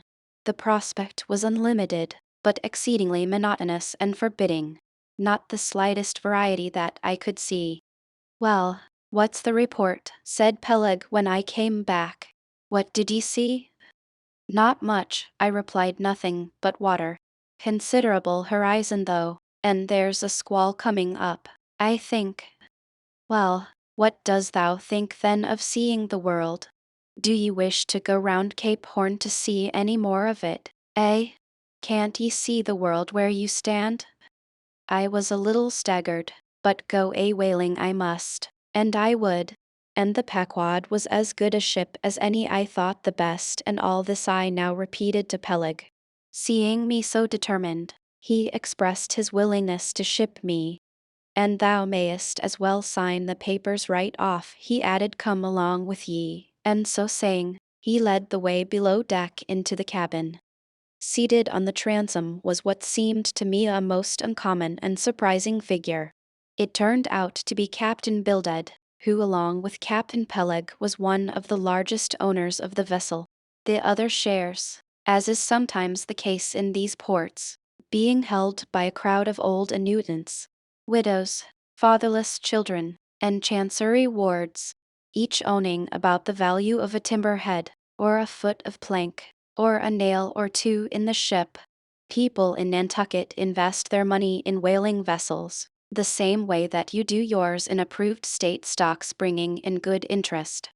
Now, Bildad, like Peleg, and indeed many other Nantucketers, was a Quaker, the island having been originally settled by that sect, and to this day its inhabitants in general retain in an uncommon measure the peculiarities of the Quaker, only variously and anomalously modified by things altogether alien and heterogeneous. For some of these same Quakers are the most sanguinary of all sailors and whale hunters. They are fighting Quakers. They are Quakers with a vengeance. So that there are instances among them of men, who, named with scripture names a singularly common fashion on the island, and in childhood naturally imbibing the stately dramatic thee and thou of the Quaker idiom. Still, from the audacious, daring, and boundless adventure of their subsequent lives, strangely blend with these unoutgrown peculiarities, a thousand bold dashes of character, not unworthy a Scandinavian sea king, or a poetical pagan Roman. And when these things unite in a man of greatly superior natural force, with a globular brain and a ponderous heart, who has also by the stillness and seclusion of many long night watches in the remotest waters, and beneath constellations never seen here at the north, been led to think and traditionally and independently, receiving all nature's sweet or savage impressions fresh from her own virgin voluntary and confiding breast, and thereby chiefly, but with some help from accidental advantages, to learn a bold and nervous lofty language that man makes one in a whole nation's census a mighty pageant creature, formed for noble tragedies. Nor will it at all detract from him, dramatically regarded, if either by birth or other circumstances, he have what seems a half-wilful overruling morbidness at the bottom of his nature. For all men tragically great are made so through a certain morbidness. Be sure of this, O young ambition, all mortal greatness is but disease. But, as yet we have not to do with such an one, but with quite another, and still a man, who, if indeed peculiar, it only results again from another phase of the Quaker, modified by individual circumstances. Like Captain Peleg, Captain Bildad was a well-to-do, retired whaleman. But unlike Captain Peleg, who cared not a rush for what are called serious things, and indeed deemed those self-same serious things the veriest of all trifles, Captain Bildad had not only been originally educated according to the strictest sect of Nantucket Quakerism, but all his subsequent ocean life, and the sight of many unclad, lovely island creatures, round the Horn, all that had not moved this native-born Quaker one single jot, had not so much as altered one angle of his vest. Still, for all this immutableness, was there some lack of common consistency about worthy Captain Bildad. Though refusing, from conscientious scruples, to bear arms against land invaders, yet himself had illimitably invaded the Atlantic and Pacific. And though a sworn foe to human bloodshed, yet had he in his straight-bodied coat spilled tons upon tons of Leviathan gore. How now, in the contemplative evening of his days, the pious Bildad reconciled these things in the reminiscence, I do not know, but it did not seem to concern him much, and very probably he had long since come to the sage and sensible conclusion that a man's religion is one thing, and this practical world quite another. This world pays dividends. Rising from a little cabin boy in short clothes of the drabbest drab, to a harpooner in a broad shad-bellied waistcoat, from that becoming boat-header, chief mate, and captain, and finally a ship-owner, Bildad, as I hinted before, had concluded his adventurous career by wholly retiring from active life at the goodly age of 60, and dedicating his remaining days to the quiet receiving of his well-earned income. Now, Bildad, I am sorry to say, had the reputation of being an incorrigible old hunks, and in his sea-going days, a bitter, hard taskmaster. They told me in Nantucket, though it certainly seems a curious story, that when he sailed the old Cattegut whaleman, his crew, upon arriving home, were mostly all carried ashore to the hostel, sore exhausted and worn out. For a pious man, especially for a Quaker, he was certainly rather hard-hearted, to say the least. He never used to swear, though, at his men, they said, but somehow he got an inordinate quantity of cruel, unmitigated hard work out of them. When Bildad was a chief mate, to have his drab-colored eye intently looking at you, made you feel completely nervous, till you could clutch something, a hammer or a marling spike, and go to work like mad, at something or other, never mind what. Indolence and idleness perished before him. His own person was the exact embodiment of his utilitarian character. On his long, gaunt body, he carried no spare flesh, no superfluous beard, his chin having a soft, economical nap to it, like the worn nap of his broad-brimmed hat. Such, then, was the person that I saw seated on the transom when I followed Captain Peleg down into the cabin. The space between the decks was small, and there, bolt upright, sat old Bildad, who always sat so, and never leaned, and this to save his coat tails. His broad brim was placed beside him. His legs were stiffly crossed. His drab vesture was buttoned up to his chin, and spectacles on nose. He seemed absorbed in reading from a ponderous volume. Bildad, cried Captain Peleg, at it again. Bildad, eh? Ye have been studying those scriptures, now, for the last 30 years, to my certain knowledge. How far ye got, Bildad?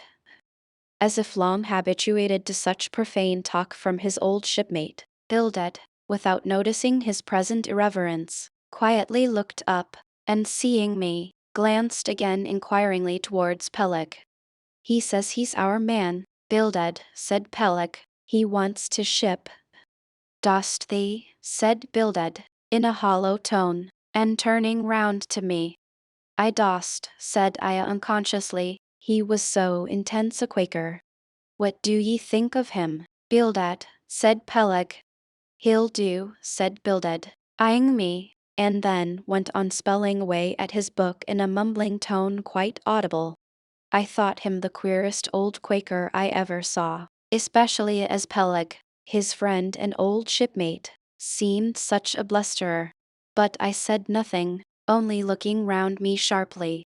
Peleg now threw open a chest, and drawing forth the ship's articles, placed pen and ink before him, and seated himself at a little table. I began to think it was high time to settle with myself at what terms I would be willing to engage for the voyage. I was already aware that in the whaling business they paid no wages, but all hands, including the captain, received certain shares of the profits called lays, and that these lays were proportioned to the degree of importance pertaining to the respective duties of the ship's company. I was also aware that being a green hand at whaling, my own lay would not be very large, but considering that I was used to the sea, could steer a ship, splice a rope, and all that, I made no doubt that from all I had heard I should be offered at least the 275th lay, that is, the 275th part of the clear net proceeds of the voyage, whatever that might eventually amount to. And though the 275th lay was what they call a rather long lay, yet it was better than nothing, and if we had a lucky voyage, might pretty nearly pay for the clothing I would wear out on it, not to speak of my 3 years' beef and board, for which I would not have to pay 1 stiver. It might be thought that this was a poor way to accumulate a princely fortune, and so it was, a very poor way indeed. But I am one of those that never take on about princely fortunes, and am quite content if the world is ready to board and lodge me, while I am putting up at this grim sign of the thunder cloud. Upon the whole, I thought that the 275th lay would be about the fair thing, but would not have been surprised had I been offered the 200th, considering I was of a broad-shouldered make. But one thing, nevertheless, that made me a little distrustful about receiving a generous share of the profits was this. Sure, I had heard something of both Captain Peleg and his unaccountable old crony Bildad, how that they being the principal proprietors of the Pequod, therefore the other and more inconsiderable and scattered owners, left nearly the whole management of the ship's affairs to these two. And I did not know but what the stingy old Bildad might have a mighty deal to say about shipping hands, especially as I now found him on board the Pequod, quite at home there in the cabin, and reading his Bible as if at his own fireside. Now while Peleg was vainly trying to mend a pen with his jackknife, old Bildad, to my no small surprise, considering that he was such an interested party in these proceedings, Bildad never heeded us, but went on mumbling to himself out of his book, "Lay not up for yourselves treasures upon earth, where moth." Well, Captain Bildad, interrupted Peleg, what d'ye say? What lay shall we give this young man? Thou knowest best, was the sepulchral reply. The 777th wouldn't be too much, would it, where moth and rust do corrupt, but lay, indeed, thought I, and such a lay. The 777th. Well, old Bildad, you are determined that I, for one, shall not lay up many lays here below, where moth and rust do corrupt. It was an exceedingly long lay that, indeed, and though from the magnitude of the figure it might at first deceive a landsman, yet the slightest consideration will show that though 777 is a pretty large number, yet, when you come to make a tenth of it, you will then see, I say, that the 777th part of a farthing is a good deal less than 777 gold doubloons. And so I thought at the time. Why, blast your eyes, Bildad, cried Peleg, thou dost not want to swindle this young man. He must have more than that. 777th, again said Bildad, without lifting his eyes, and then went on mumbling, for where your treasure is, there will your heart be also. I am going to put him down for the 300th, said Peleg. Do ye hear that, Bildad? The 300th lay, I say. Bildad laid down his book, and turning solemnly towards him said, Captain Peleg, thou hast a generous heart, but thou must consider the duty thou owest to the other owners of this ship, widows and orphans, many of them, and that if we too abundantly reward the labors of this young man, we may be taking the bread from those widows and those orphans. The 777th lay, Captain Peleg. Thou Bildad, roared Peleg, starting up and clattering about the cabin. Blast ye, Captain Bildad, if I had followed thy advice in these matters, I would afore now had a conscience to lug about that would be heavy enough to founder the largest ship that ever sailed round Cape Horn.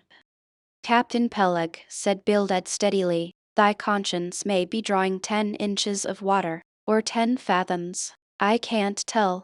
But as thou art still an impenitent man, Captain Peleg, I greatly fear lest thy conscience be but a leaky one, and will in the end sink thee foundering down to the fiery pit. Captain Peleg. Fiery pit. Fiery pit. Ye insult me, man, past all natural bearing. Ye insult me. It's an all-fired outrage to tell any human creature that he's bound to hell. Flukes and flames. Bildad. Say that again to me, and start my soul bolts, but I'll swallow a live goat with all his hair and horns on. Out of the cabin, ye canting, drac-colored son of a wooden gun, a straight wake with ye.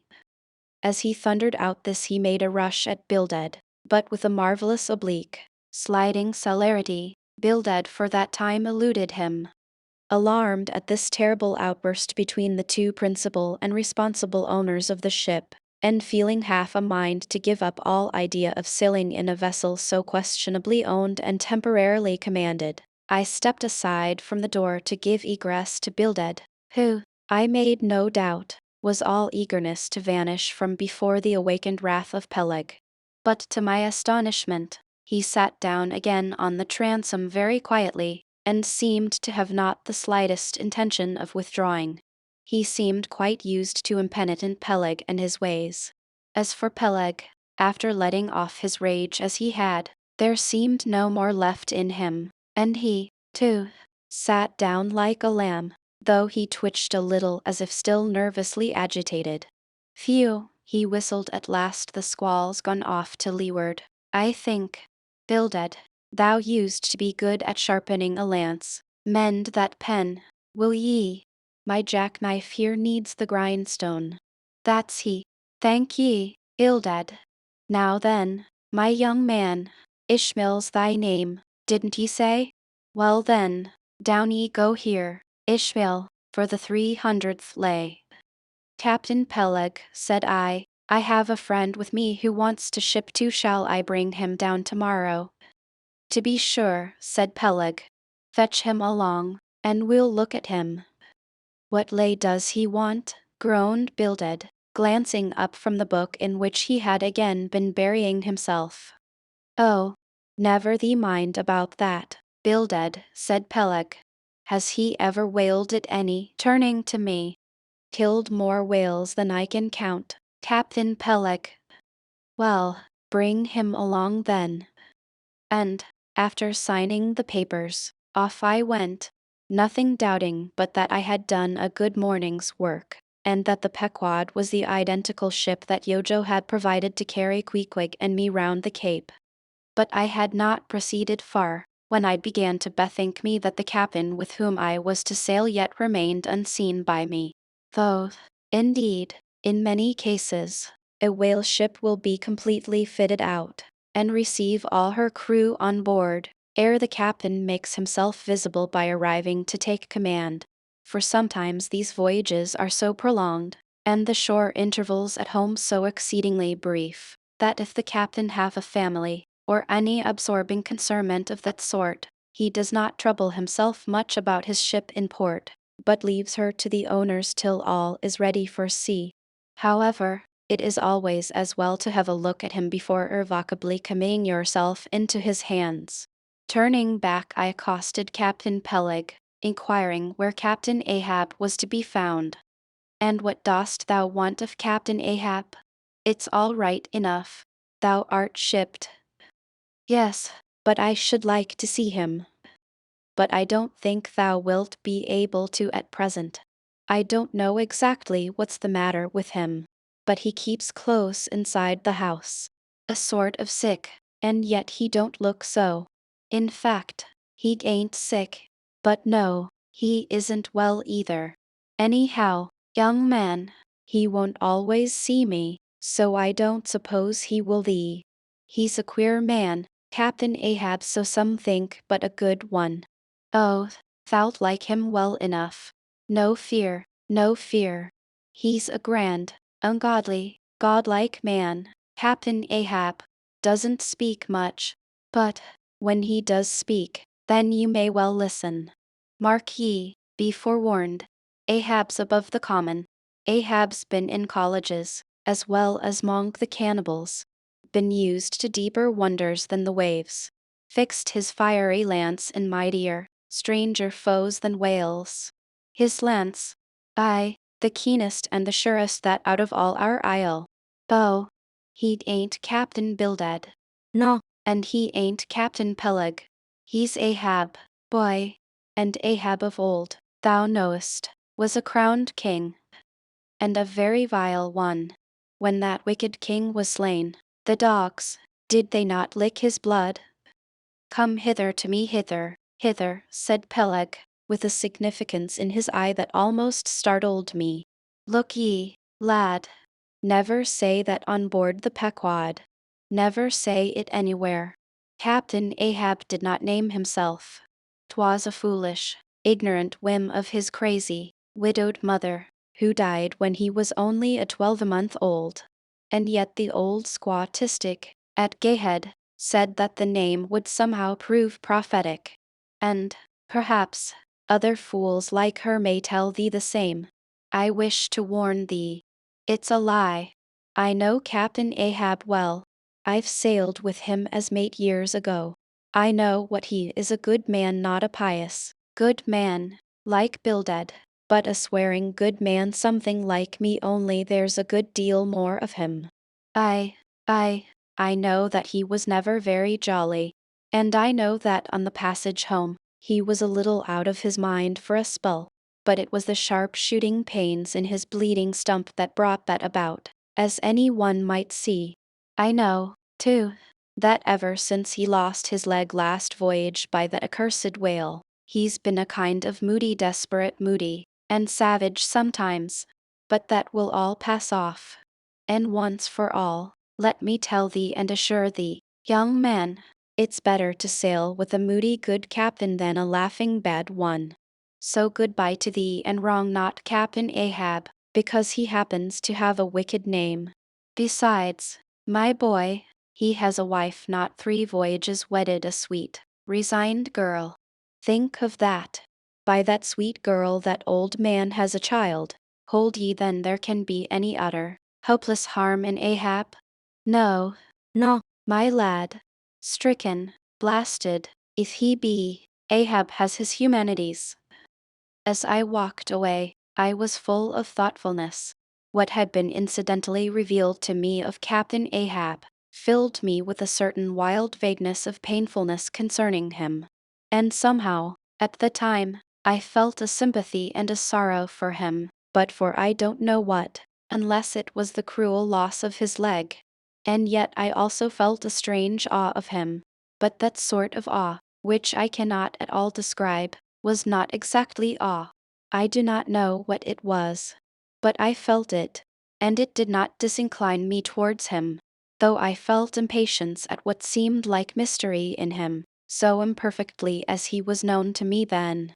However, my thoughts were at length carried in other directions, so that for the present dark Ahab slipped my mind. Chapter 17. The Ramadan.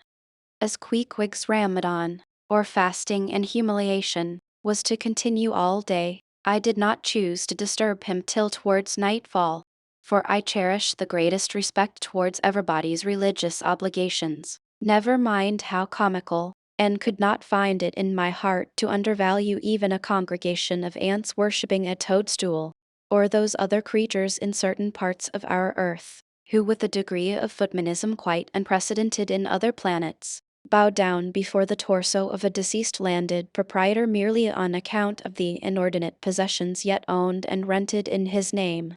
I say, we good Presbyterian Christians should be charitable in these things, and not fancy ourselves so vastly superior to other mortals, pagans and what not, because of their half-crazy conceits on these subjects.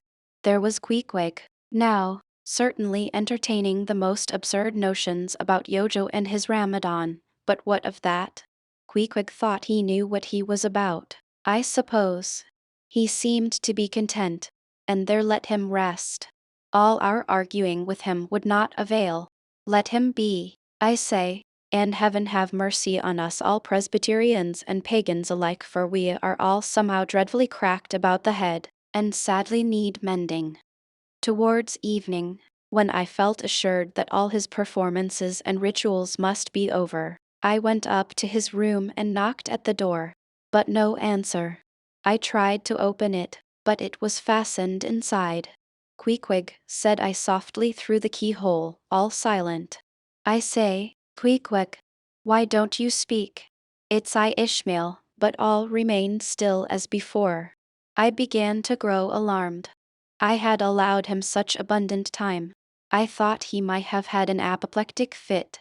I looked through the keyhole, but the door opening into an odd corner of the room, the keyhole prospect was but a crooked and sinister one. I could only see part of the footboard of the bed and a line of the wall, but nothing more. I was surprised to behold resting against the wall the wooden shaft of Queequeg's harpoon, which the landlady the evening previous had taken from him, before our mounting to the chamber. That's strange, thought I, but at any rate, since the harpoon stands yonder, and he seldom or never goes abroad without it, therefore he must be inside here, and no possible mistake. Queequeg, Queequeg, all still. Something must have happened. Apoplexy. I tried to burst open the door, but it stubbornly resisted. Running downstairs, I quickly stated my suspicions to the first person I met, the chambermaid. La, la, she cried, I thought something must be the matter. I went to make the bed after breakfast, and the door was locked, and not a mouse to be heard, and it's been just so silent ever since. But I thought, maybe, you had both gone off and locked your baggage in for safekeeping.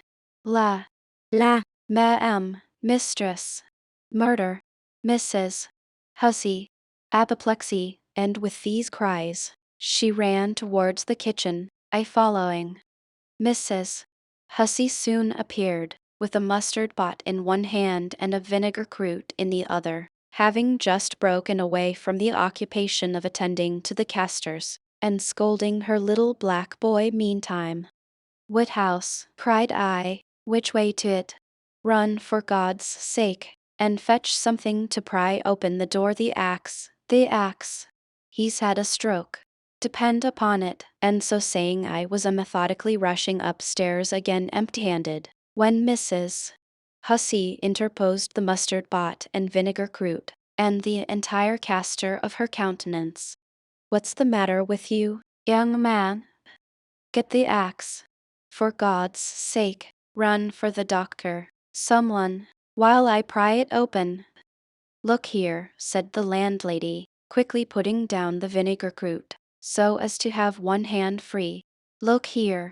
Are you talking about prying open any of my doors? And with that she seized my arm. What's the matter with you? What's the matter with you, shipmate? In as calm, but rapid a manner as possible, I gave her to understand the whole case. Unconsciously clapping the vinegar crute to one side of her nose, she ruminated for an instant, then exclaimed, No, I haven't seen it since I put it there. Running to a little closet under the landing of the stairs, she glanced in, and returning, told me that Queequeg's harpoon was missing. He's killed himself, she cried. It's unfortunate Stig's done over again. There goes another counterpane. God pity his poor mother. It will be the ruin of my house. As the poor lad a sister. Where's that girl? There. Betty, go to Snarls the painter, and tell him to paint me a sign, with no suicides permitted here, and no smoking in the parlor. Might as well kill both birds at once. Kill? The Lord be merciful to his ghost. What's that noise there? You, young man, avast there. And running up after me, she caught me as I was again trying to force open the door. I don't allow it. I won't have my premises spoiled. Go for the locksmith. There's one about a mile from here. But avast, putting her hand in her side pocket, here's a key that'll fit, I guess. Let's see. And with that, she turned it in the lock. But, alas, Queequeg's supplemental bolt remained unwithdrawn within. Have to burst it open, said I, and was running down the entry a little, for a good start, when the landlady caught at me, again vowing I should not break down her premises. But I tore from her, and with a sudden bodily rush dashed myself full against the mark. With a prodigious noise the door flew open, and the knob slamming against the wall sent the plaster to the ceiling. And there, good heavens, there sat Queequeg, altogether cool and self-collected, right in the middle of the room, squatting on his hams, and holding Yojo on top of his head. He looked neither one way nor the other way, but sat like a carved image with scarce a sign of active life. Queequeg, said I, going up to him. Queequeg, what's the matter with you? He hain't been a-sittin' so all day, has he? Said the landlady. But all we said, not a word could we drag out of him. I almost felt like pushing him over, so as to change his position, for it was almost intolerable. It seemed so painfully and unnaturally constrained. Especially, as in all probability he had been sitting so for upwards of 8 or 10 hours, going too without his regular meals. Mrs. Hussey, said I, he's alive at all events. So leave us, if you please, and I will see to this strange affair myself. Closing the door upon the landlady, I endeavored to prevail upon Queequeg to take a chair, but in vain. There he sat, and all he could do for all my polite arts and blandishments, he would not move a peg, nor say a single word, nor even look at me, nor notice my presence in the slightest way. I wonder, thought I, if this can possibly be a part of his Ramadan. Do they fast on their hams that way in his native island? It must be so. Yes, it's part of his creed, I suppose. Well, then, let him rest. He'll get up sooner or later, no doubt. It can't last forever, thank God, and his Ramadan only comes once a year, and I don't believe it's very punctual then. I went down to supper. After sitting a long time listening to the long stories of some sailors who had just come from a plum-pudding voyage, as they called it, that is, a short whaling voyage in a schooner or brig, confined to the north of the line, in the Atlantic Ocean only. After listening to these plum-puddingers till nearly 11 o'clock, I went upstairs to go to bed, feeling quite sure by this time Queequeg must certainly have brought his Ramadan to a termination. But no, there he was just where I had left him. He had not stirred an inch. I began to grow vexed with him. It seemed so downright senseless and insane to be sitting there all day and half the night on his hams in a cold room, holding a piece of wood on his head. For heaven's sake, Queequeg, get up and shake yourself. Get up and have some supper. You'll starve. You'll kill yourself, Queequeg. But not a word did he reply. Despairing of him, therefore, I determined to go to bed and to sleep. And no doubt, before a great while, he would follow me. But previous to turning in, I took my heavy bearskin jacket and threw it over him, as it promised to be a very cold night, and he had nothing but his ordinary round jacket on. For some time, do all I would, I could not get into the faintest doze. I had blown out the candle, and the mere thought of Queequeg not 4 feet off sitting there in that uneasy position, stark alone in the cold and dark, this made me really wretched. Think of it! Sleeping all night in the same room with a wide-awake pagan on his hams in this dreary, unaccountable Ramadan. But somehow I dropped off at last, and knew nothing more till break of day, when, looking over the bedside, there squatted Queequeg, as if he had been screwed down to the floor. But as soon as the first glimpse of sun entered the window, up he got, with stiff and grating joints, but with a cheerful look, limped towards me where I lay, pressed his forehead again against mine, and said his Ramadan was over. Now, as I before hinted, I have no objection to any person's religion, be it what it may, so long as that person does not kill or insult any other person, because that other person don't believe it also. But when a man's religion becomes really frantic, when it is a positive torment to him, and, in fine, makes this earth of ours an uncomfortable inn to lodge in, then I think it high time to take that individual aside and argue the point with him. And just so I now did with Queequeg. Queequeg, said I, get into bed now, and lie and listen to me. I then went on, beginning with the rise and progress of the primitive religions, and coming down to the various religions of the present time, during which time I labored to show Queequeg that all these Lents, Ramadans, and prolonged ham-squattings in cold, cheerless rooms were stark nonsense, bad for the health, useless for the soul, opposed, in short, to the obvious laws of hygiene and common sense.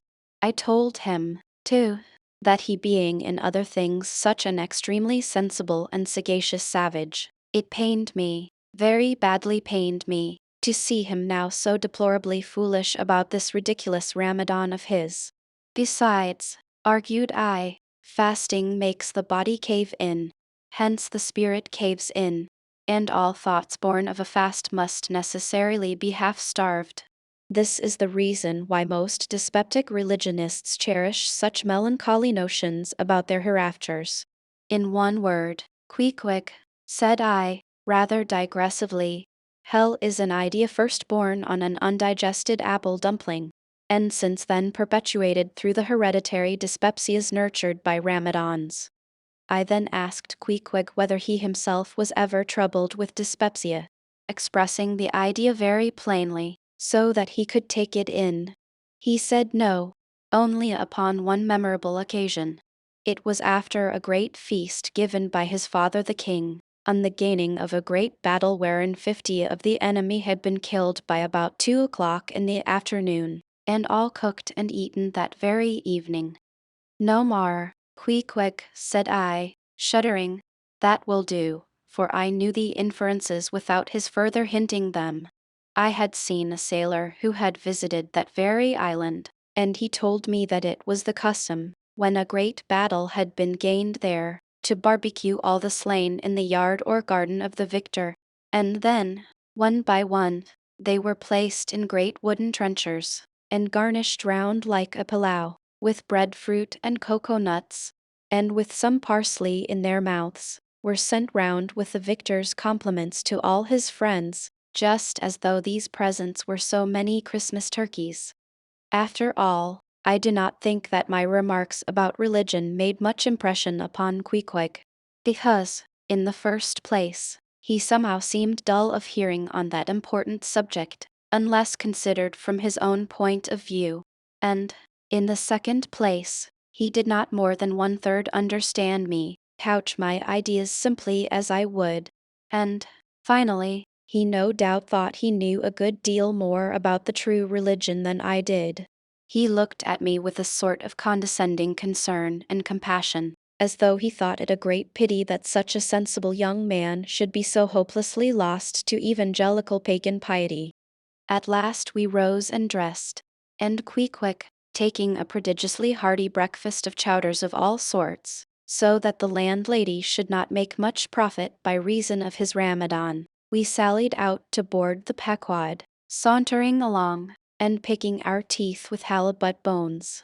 Chapter 18. His Mark. As we were walking down the end of the wharf towards the ship, Queequeg carrying his harpoon, Captain Peleg in his gruff voice loudly hailed us from his wigwam, saying he had not suspected my friend was a cannibal, and furthermore announcing that he let no cannibals on board that craft, unless they previously produced their papers. "What do you mean by that, Captain Peleg?" said I, now jumping on the bulwarks, and leaving my comrade standing on the wharf. "I mean," he replied, "he must show his papers." "Yes," said Captain Bildad in his hollow voice, sticking his head from behind Peleg's, out of the wigwam. "He must show that he's converted. Son of darkness," he added, turning to Queequeg, "art thou at present in communion with any Christian church?" "Why," said I, "he's a member of the First Congregational Church. Here be it said, that many tattooed savages sailing in Nantucket ships at last come to be converted into the churches." "First Congregational Church," cried Bildad. "What? That worships in Deacon Deuteronomy Coleman's meeting house." And so saying, taking out his spectacles, he rubbed them with his great yellow bandana handkerchief, and putting them on very carefully, came out of the wigwam, and leaning stiffly over the bulwarks, took a good long look at Queequeg. "How long hath he been a member?" he then said, turning to me. "Not very long, I rather guess, young man." "No," said Peleg, "and he hasn't been baptized right either, or it would have washed some of that devil's blue off his face." "Do tell, now," cried Bildad, "is this Philistine a regular member of Deacon Deuteronomy's meeting? I never saw him going there, and I pass it every Lord's Day." "I don't know anything about Deacon Deuteronomy or his meeting," said I. "All I know is that Queequeg here is a born member of the First Congregational Church. He is a deacon himself. Queequeg is." "Young man," said Bildad sternly, "thou art skylarking with me. Explain thyself, thou young Hittite. What church dost thee mean? Answer me."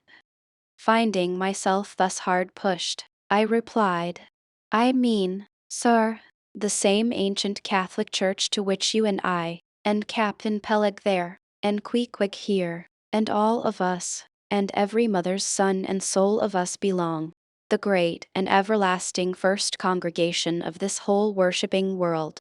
We all belong to that. Only some of us cherish some queer crotchets no ways touching the grand belief, in that we all join hands." "Splice, thou meanst splice hands," cried Peleg, drawing near. "Young man, you'd better ship for a missionary, instead of a foremast hand. I never heard a better sermon.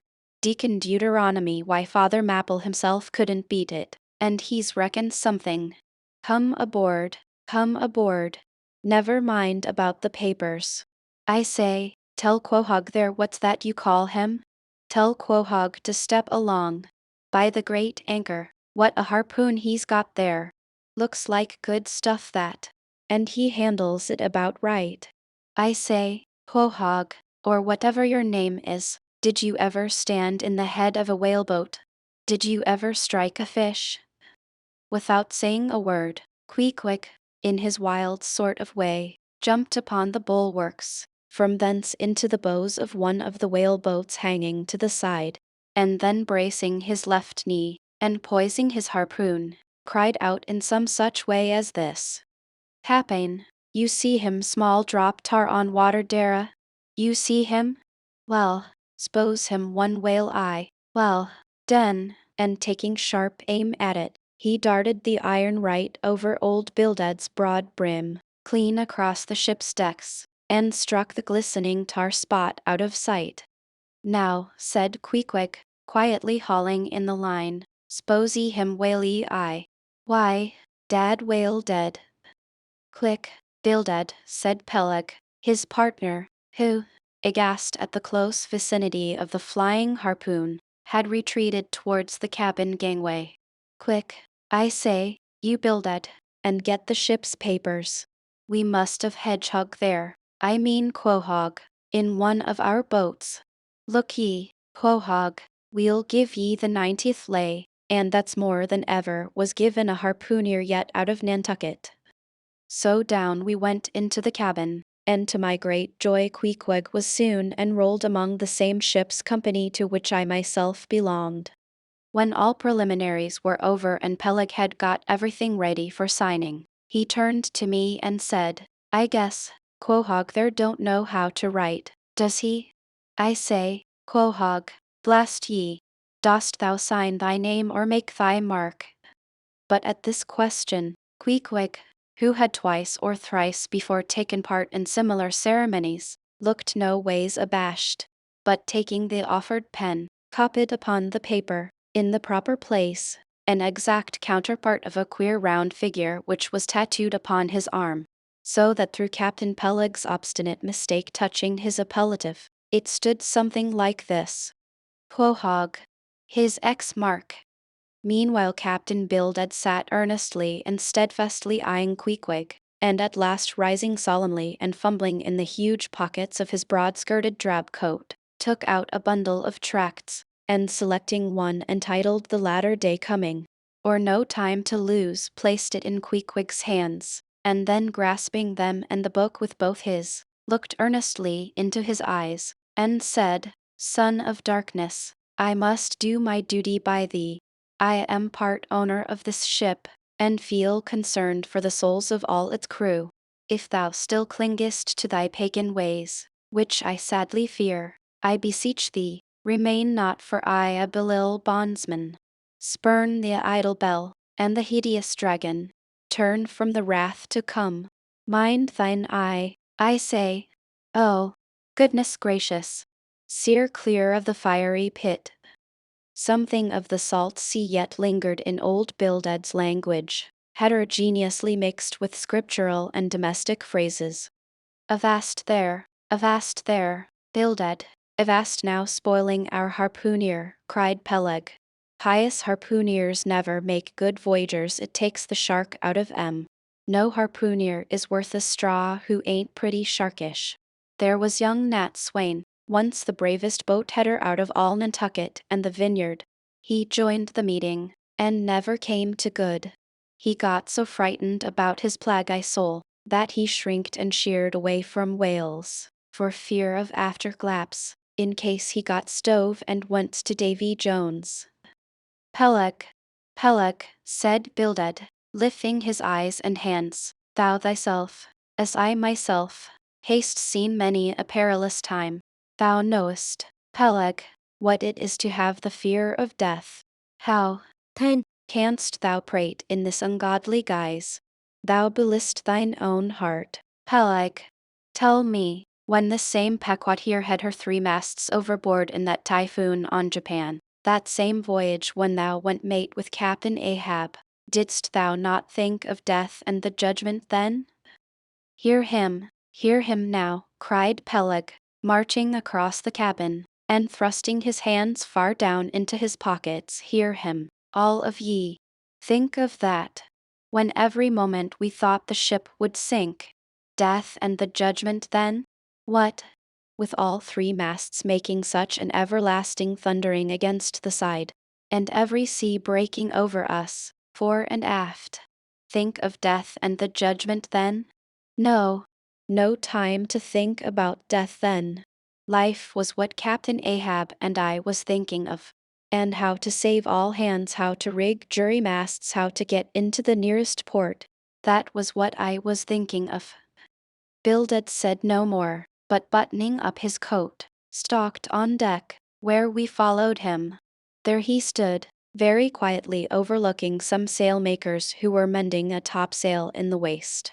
Now and then he stooped to pick up a patch, or save an end of tarred twine, which otherwise might have been wasted. Chapter 19. The Prophet. Shipmates, have ye shipped in that ship? Queequeg and I had just left the Pequod, and were sauntering away from the water, for the moment each occupied with his own thoughts, when the above words were put to us by a stranger, who, pausing before us, levelled his massive forefinger at the vessel in question. He was but shabbily apparelled in faded jacket and patched trousers, a rag of a black handkerchief investing his neck.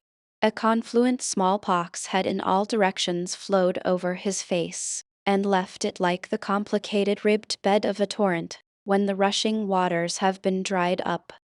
Have ye shipped in her? He repeated.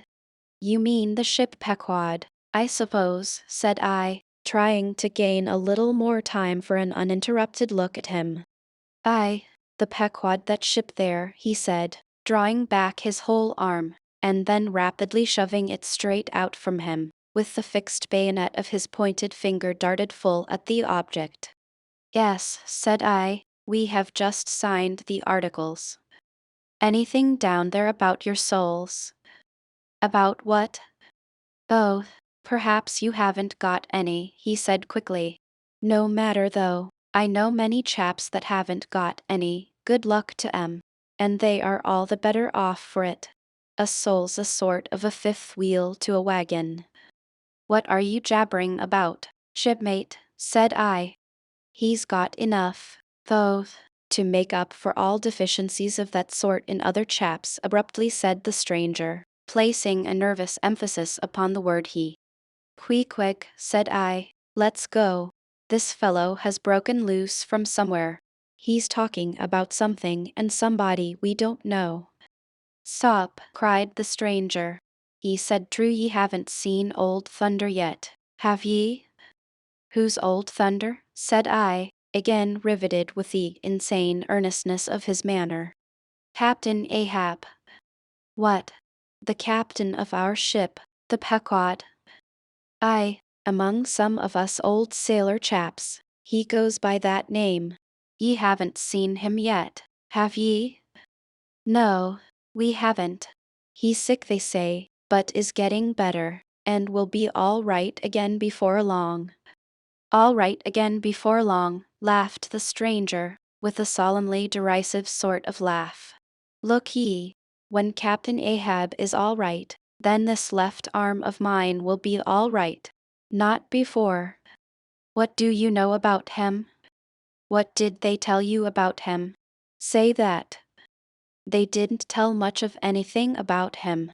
Only I've heard that he's a good whale hunter, and a good captain to his crew. That's true, yes, both true enough. But you must jump when he gives an order. Step and growl and go, that's the word with Captain Ahab. But nothing about that thing that happened to him off Cape Horn, long ago, when he lay like dead for 3 days and nights.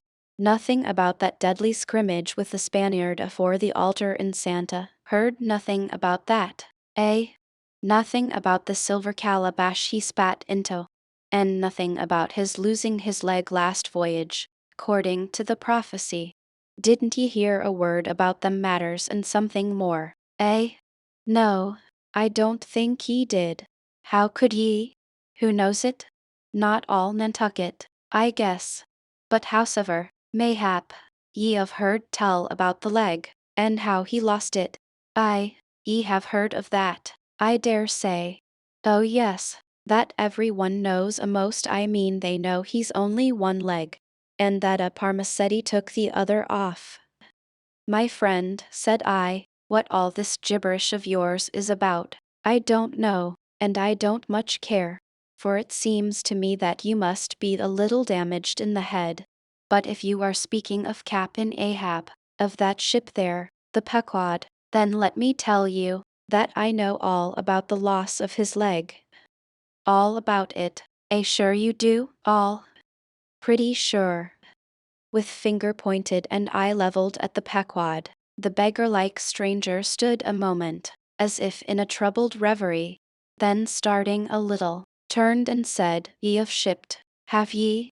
Names down on the papers. Well, well, what's signed, is signed, and what's to be, will be, and then again, perhaps it won't be, after all. Anyhow, it's all fixed and arranged already, and some sailors or other must go with him, I suppose. As well these as any other men, God pay 'em. Morning to ye, shipmates. Morning. The ineffable heavens bless ye. I'm sorry I stopped ye. Look here, friend, said I, if you have anything important to tell us, out with it. But if you are only trying to bamboozle us, you are mistaken in your game. That's all I have to say. And it's said very well, and I like to hear a chap talk up that way.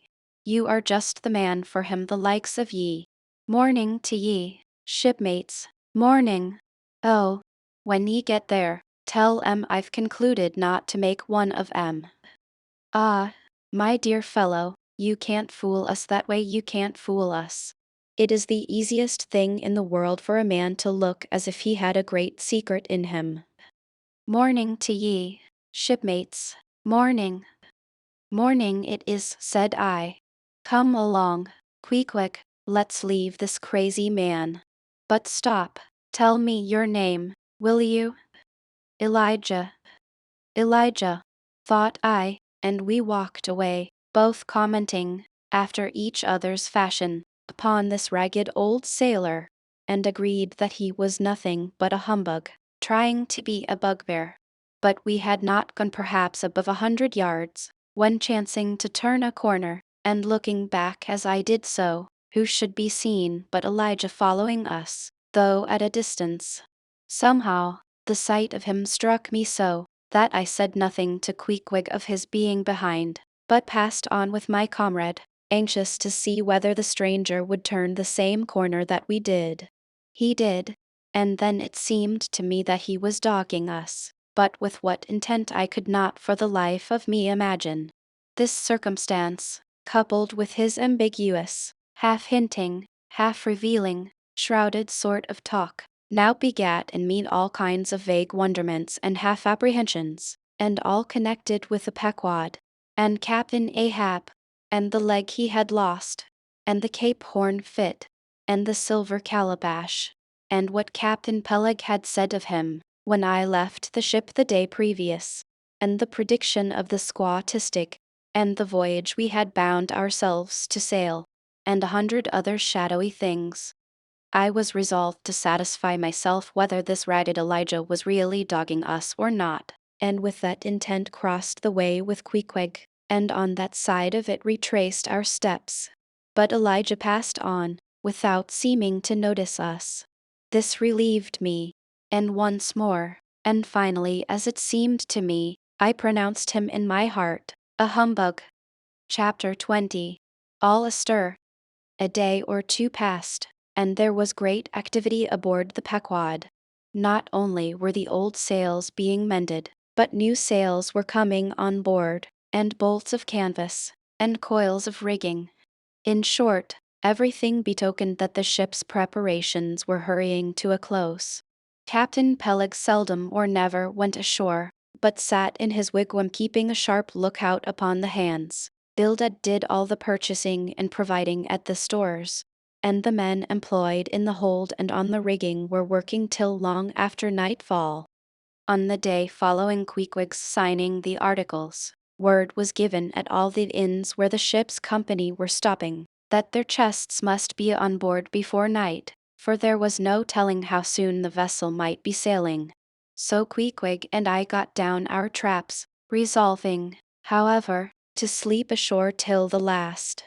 But it seems they always give very long notice in these cases, and the ship did not sail for several days. But no wonder. There was a good deal to be done, and there is no telling how many things to be thought of before the Pequod was fully equipped. Every one knows what a multitude of things beds, saucepans, knives and forks, shovels and tongs, napkins, nutcrackers, and what not, are indispensable to the business of housekeeping. Just so with whaling, which necessitates a 3 years' housekeeping upon the wide ocean, far from all grocers, costermongers, dockers, bakers, and bankers. And though this also holds true of merchant vessels, yet not by any means to the same extent as with whalemen. For besides the great length of the whaling voyage, the numerous articles peculiar to the prosecution of the fishery, and the impossibility of replacing them at the remote harbors usually frequented, it must be remembered that of all ships, whaling vessels are the most exposed to accidents of all kinds, and especially to the destruction and loss of the very things upon which the success of the voyage most depends. Hence, the spare boats, spare spars, and spare lines and harpoons, and spare everythings, almost, but a spare captain and duplicate ship. At the period of our arrival at the island, the heaviest storage of the Pequod had been almost completed, comprising her beef, bread, water, fuel, and iron hoops and staves.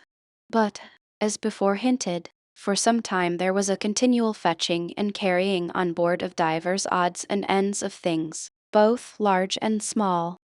Chief among those who did this fetching and carrying was Captain Bildad's sister, a lean old lady of a most determined and indefatigable spirit, but withal very kind-hearted, who seemed resolved that, if she could help it, nothing should be found wanting in the Pequod, after once fairly getting to sea.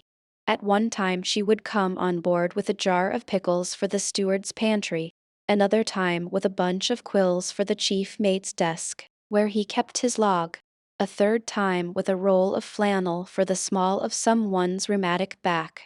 Never did any woman better deserve her name, which was Charity Aunt Charity, as everybody called her. And like a sister of Charity did this charitable Aunt Charity bustle about hither and thither, ready to turn her hand and heart to anything that promised to yield safety, comfort, and consolation to all on board a ship in which her beloved brother Bildad was concerned, and in which she herself owned a score or two of well-saved dollars. But it was startling to see this excellent-hearted quackeress coming on board, as she did the last day, with a long oil ladle in one hand, and a still longer whaling lance in the other. Nor was Bildad himself nor Captain Peleg at all backward. As for Bildad, he carried about with him a long list of the articles needed, and at every fresh arrival, down went his mark opposite that article upon the paper. Every once in a while Peleg came hobbling out of his whalebone den, roaring at the men down the hatchways, roaring up to the riggers at the masthead, and then concluded by roaring back into his wigwam. During these days of preparation, Queequeg and I often visited the craft, and as often I asked about Captain Ahab, and how he was, and when he was going to come on board his ship. To these questions they would answer that he was getting better and better, and was expected aboard every day. Meantime, the two captains, Peleg and Bildad, could attend to everything necessary to fit the vessel for the voyage. If I had been downright honest with myself, I would have seen very plainly in my heart that I did but half fancy being committed this way to so long a voyage, without once laying my eyes on the man who was to be the absolute dictator of it, so soon as the ship sailed out upon the open sea. But when a man suspects any wrong, it sometimes happens that if he be already involved in the matter, He insensibly strives to cover up his suspicions even from himself. And much this way it was with me. I said nothing, and tried to think nothing. At last it was given out that sometime next day the ship would certainly sail. So next morning, Queequeg and I took a very early start. Chapter 21. Going Aboard. It was nearly 6 o'clock, but only grey and perfect misty dawn, when we drew nigh the wharf. There are some sailors running ahead there, if I see right, said I to Queequeg. It can't be shadows. She's off by sunrise, I guess. Come on. Avast, cried a voice, whose owner at the same time coming close behind us, laid a hand upon both our shoulders, and then insinuating himself between us, stood stooping forward a little, in the uncertain twilight, strangely peering from Queequeg to me. It was Elijah. Going aboard? Hands off, will you, said I. Looky here, said Queequeg, shaking himself. Go way. Ain't going aboard. Then, Yes, we are, said I, but what business is that of yours? Do you know, Mr. Elijah, that I consider you a little impertinent? No, no, no, I wasn't aware of that, said Elijah, slowly and wonderingly looking from me to Queequeg, with the most unaccountable glances. Elijah, said I, you will oblige my friend and me by withdrawing. We are going to the Indian and Pacific Oceans, and would prefer not to be detained. Be ye coming back afore breakfast? He's cracked. Queequeg, said I, come on. Hulloa, cried stationary Elijah, hailing us when we had removed a few paces. Never mind him, said I. Queequeg, come on. But he stole up to us again, and suddenly clapping his hand on my shoulder, said, Did ye see anything looking like men going towards that ship a while ago? Struck by this plain matter-of-fact question, I answered, saying, Yes, I thought I did see 4 or 5 men, but it was too dim to be sure. Very dim, said Elijah. Morning to ye. Once more we quitted him, but once more he came softly after us, and touching my shoulder again, said, See if you can find now, will ye? Find who? Morning to ye. Morning to ye, he rejoined, again moving off. Oh, I was going to warn ye against, but never mind, it's all one. All in the family too. Sharp frost this morning, ain't it? Goodbye to ye. Shan't see ye again very soon, I guess. Unless it's before the grand jury. And with these cracked words he finally departed, leaving me, for the moment, in no small wonderment at his frantic impudence. At last, stepping on board the Pequod, we found everything in profound quiet, not a soul moving. The cabin entrance was locked within. The hatches were all on, and lumbered with coils of rigging. Going forward to the forecastle, we found the slide of the scuttle open. Seeing a light, we went down, and found only an old rigger there, wrapped in a tattered pea-jacket. He was thrown at whole length upon 2 chests, his face downwards and enclosed in his folded arms. The profoundest slumber slept upon him. Those sailors we saw, Queequeg, where can they have gone to? Said I, looking dubiously at the sleeper. But it seemed that, when on the wharf, Queequeg had not at all noticed what I now alluded to. Hence I would have thought myself to have been optically deceived in that matter, were it not for Elijah's otherwise inexplicable question. But I beat the thing down, and again marking the sleeper, jocularly hinted to Queequeg that perhaps we had best sit up with the body, telling him to establish himself accordingly. He put his hand upon the sleeper's rear, as though feeling if it was soft enough, and then, without more ado, sat quietly down there. Gracious, Queequeg, don't sit there, said I. Oh, Perry dude seat, said Queequeg, my country way, won't hurt him face. Face, said I, call that his face. Very benevolent countenance then. But how hard he breathes. He's heaving himself. Get off, quick, you are heavy, it's grinding the face of the poor. Get off, quick. Look, he'll twitch you off soon. I wonder he don't wake. Quick removed himself to just beyond the head of the sleeper, and lighted his tomahawk pipe. I sat at the feet. We kept the pipe passing over the sleeper, from one to the other. Meanwhile, upon questioning him in his broken fashion, Quick gave me to understand that, in his land, owing to the absence of settees and sofas of all sorts, the king, chiefs, and great people generally, were in the custom of fattening some of the lower orders for ottomans. And to furnish a house comfortably in that respect, you had only to buy up 8 or 10 lazy fellows, and lay them round in the piers and alcoves. Besides, it was very convenient on an excursion, much better than those garden chairs which are convertible into walking sticks. Upon occasion, a chief calling his attendant, and desiring him to make a settee of himself under a spreading tree, perhaps in some damp, marshy place. While narrating these things, every time Quick received the tomahawk from me, he flourished the hatchet side of it over the sleeper's head. What's that for, Quick? Parry easy, killee. Oh, parry easy.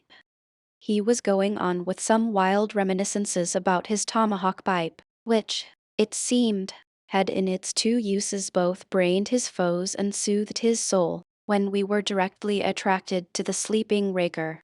The strong vapor now completely filling the contracted hole, it began to tell upon him. He breathed with a sort of muffledness, then seemed troubled in the nose, then revolved over once or twice, then sat up and rubbed his eyes. Hulloa, he breathed at last. Who be ye smokers? Shipped men, answered I. When does she sail? I, ye are going in her, be ye? She sails today. The captain came aboard last night. What captain, Ahab? Who but him indeed? I was going to ask him some further questions concerning Ahab, when we heard a noise on deck. Hulloa, Starbuck's Esther, said the rigger. He's a lively chief mate, that. Good man, and a pious, but all alive now, I must turn to, and so saying he went on deck, and we followed. It was now clear sunrise. Soon the crew came on board in 2s and 3s. The riggers bestirred themselves. The mates were actively engaged, and several of the shore people were busy in bringing various last things on board. Meanwhile Captain Ahab remained invisibly enshrined within his cabin. Chapter 22. Merry Christmas.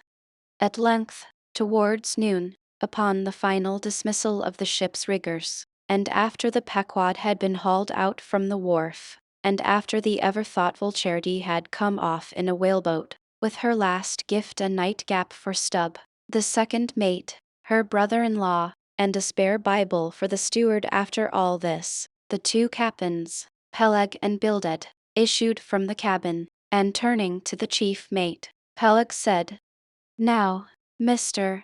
Starbuck, are you sure everything is right? Captain Ahab is already just spoke to him, nothing more to be got from shore, eh? Well, call all hands. 10. Muster aft here, blast No need of profane words, however great the hurry, Peleg, said Bildad, but away with thee, friend Starbuck, and do our bidding. How now? Here upon the very point of starting for the voyage, Captain Peleg and Captain Bildad were going it with a high hand on the quarter-deck, just as if they were to be joint commanders at sea, as well as to all appearances in port. And, as for Captain Ahab, no sign of him was yet to be seen. Only, they said he was in the cabin. But then, the idea was that his presence was by no means necessary in getting the ship under way, and steering her well out to sea. Indeed, as that was not at all his proper business, but the pilot's. and as he was not yet completely recovered, so they said, therefore, Captain Ahab stayed below. And all this seemed natural enough, especially as in the merchant service many captains never show themselves on deck for a considerable time after heaving up the anchor, but remain over the cabin table, having a farewell merry-making with their shore friends, before they quit the ship for good with the pilot. But there was not much chance to think over the matter, for Captain Peleg was now all alive. He seemed to do most of the talking and commanding, and not Bildad. "Aft here, ye sons of bachelors," he cried, as the sailors lingered at the mainmast. "Mr. Starbuck, drive 'em aft." "Strike the tent there," was the next order. As I hinted before, this whalebone marquee was never pitched except in port, and on board the Pequod, for 30 years, the order to strike the tent was well known to be the next thing to heaving up the anchor. "Man the capstan." "Blood and thunder, jump," was the next command, and the crew sprang for the handspikes. Now in getting under way, the station generally occupied by the pilot is the forward part of the ship. And here Bildad, who, with Peleg, be it known, in addition to his other officers, was one of the licensed pilots of the port, he being suspected to have got himself made a pilot in order to save the Nantucket pilot fee to all the ships he was concerned in, for he never piloted any other craft. Bildad, I say, might now be seen actively engaged in looking over the bows for the approaching anchor, and at intervals singing what seemed a dismal stave of psalmody, to cheer the hands at the windlass, who roared forth some sort of a chorus about the girls in Booble Alley, with hearty good will. Nevertheless, not 3 days previous, Bildad had told them that no profane songs would be allowed on board the Pequod, particularly in getting under way, and Charity, his sister, had placed a small choice copy of Watts in each seaman's berth. Meantime, overseeing the other part of the ship, Captain Peleg ripped and swore astern in the most frightful manner. I almost thought he would sink the ship before the anchor could be got up. Involuntarily I paused on my handspike, and told Queequeg to do the same, thinking of the perils we both ran in starting on the voyage with such a devil for a pilot. I was comforting myself, however, with the thought that in pious Bildad might be found some salvation, spite of his 777th lay, when I felt a sudden sharp poke in my rear, and turning round, was horrified at the apparition of Captain Peleg in the act of withdrawing his leg from my immediate vicinity. That was my first kick. "Is that the way they heave in the merchant service?" he roared. "Spring, thou sheephead, spring, and break thy backbone. Why don't ye spring? I say, all of ye spring. Quohog, spring, thou chap with the red whiskers. Spring there, Scotch cap. Spring, thou green pants. Spring, I say, all of ye, and spring your eyes out." And so saying, he moved along the windlass, here and there using his leg very freely, while imperturbable Bildad kept leading off with his psalmody. Thinks I, Captain Peleg must have been drinking something today. At last the anchor was up, the sails were set, and off we glided. It was a short, cold Christmas, and as the short northern day merged into night, we found ourselves almost broad upon the wintry ocean, whose freezing spray cased us in ice, as in polished armor. The long rows of teeth on the bulwarks glistened in the moonlight, and like the white ivory tusks of some huge elephant, vast curving icicles depended from the bows. Lank Bildad, as pilot, headed the first watch, and ever and anon, as the old craft deep dived into the green seas, and sent the shivering frost all over her, and the winds howled, and the cordage rang, his steady notes were heard. Sweet fields beyond the swelling flood stand dressed in living green. So to the Jews old Canon stood, while Jordan rolled between. Never did those sweet words sound more sweetly to me than then. They were full of hope and fruition. spite of this frigid winter night in the boisterous Atlantic, spite of my wet feet and wetter jacket, there was yet, it then seemed to me, many a pleasant haven in store, and meads and glades so eternally vernal, that the grass shot up by the spring, untrodden, unwilted, remains at midsummer. At last we gained such an offing, that the two pilots were needed no longer. The stout sailboat that had accompanied us began ranging alongside. It was curious and not unpleasing, how Peleg and Bildad were affected at this juncture, especially Captain Bildad.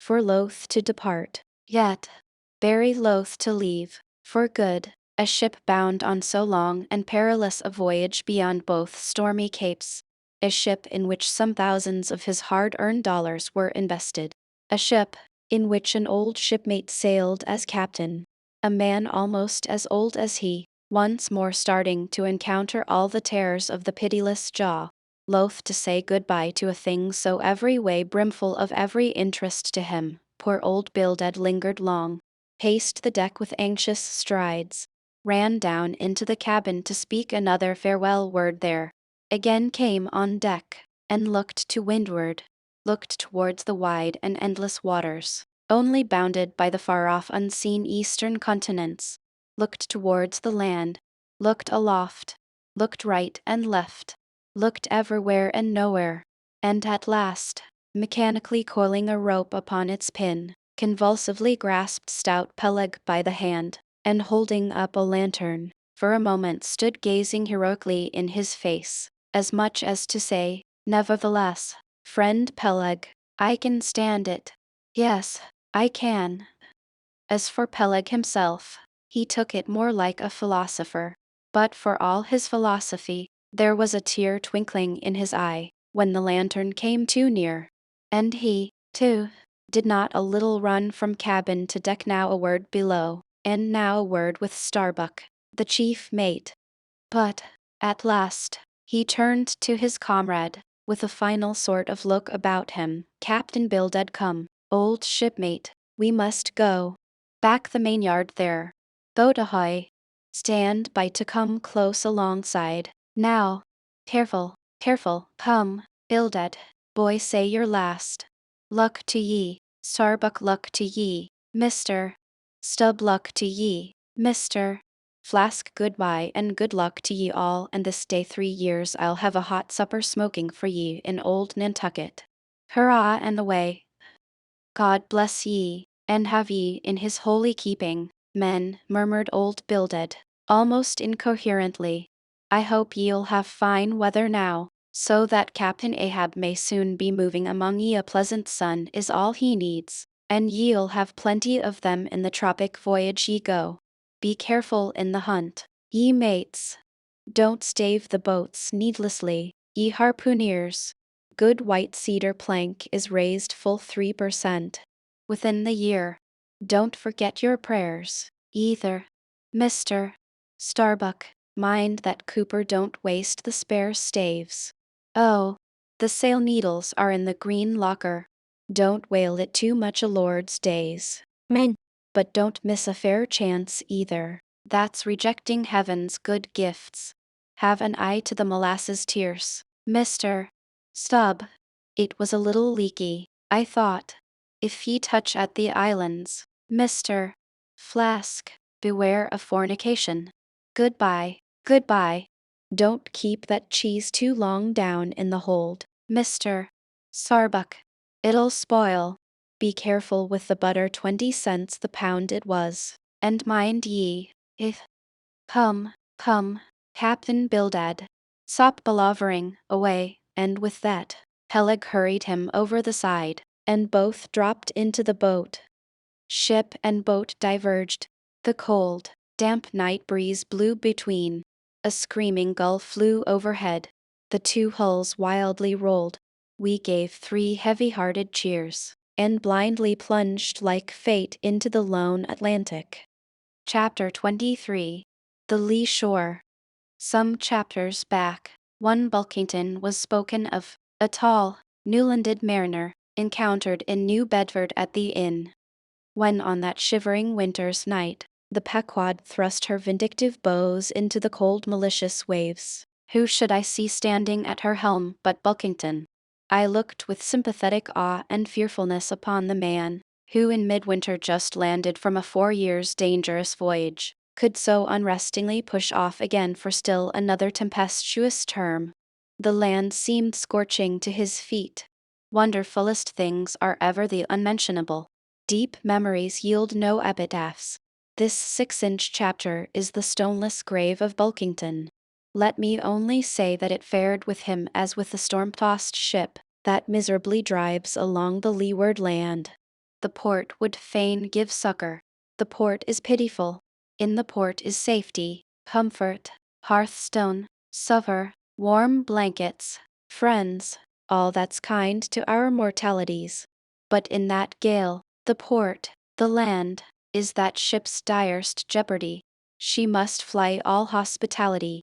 One touch of land, though it but graze the keel, would make her shudder through and through. With all her might she crowds all sail offshore. In so doing, fights gainst the very winds that fain would blow her homeward. Seeks all the lashed sea's landlessness again, for refuge's sake forlornly rushing into peril. Her only friend, her bitterest foe. Know ye now, Bulkington? Glimpses do ye seem to see of that mortally intolerable truth, that all deep, earnest thinking is but the intrepid effort of the soul to keep the open independence of her sea, while the wildest winds of heaven and earth conspire to cast her on the treacherous, slavish shore. But as in landlessness alone resides highest truth, shoreless, indefinite as God, so better is it to perish in that howling infinite, than be ingloriously dashed upon the lee, even if that were safety. For worm-like, 10. Oh, who would craven crawl to land? Terrors of the terrible. Is all this agony so vain? Take heart, O Bulkington. Bear thee grimly, demigod. Up from the spray of thy ocean perishing straight up, leaps thy apotheosis. Chapter 24. The Advocate.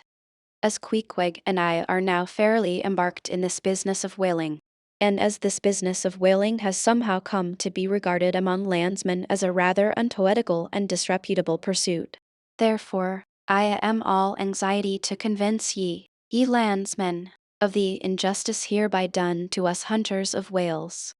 In the first place, it may be deemed almost superfluous to establish the fact that among people at large, the business of whaling is not accounted on a level with what are called the liberal professions.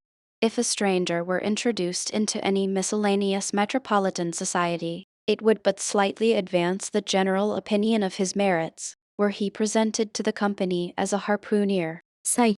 And if in emulation of the naval officers he should append the initials SWF, sperm whale fishery, to his visiting card, such a procedure would be deemed preeminently presuming and ridiculous. Doubtless one leading reason why the world declines honoring us whalemen is this: they think that, at best, our vocation amounts to a butchering sort of business, and that when actively engaged therein, we are surrounded by all manner of defilements.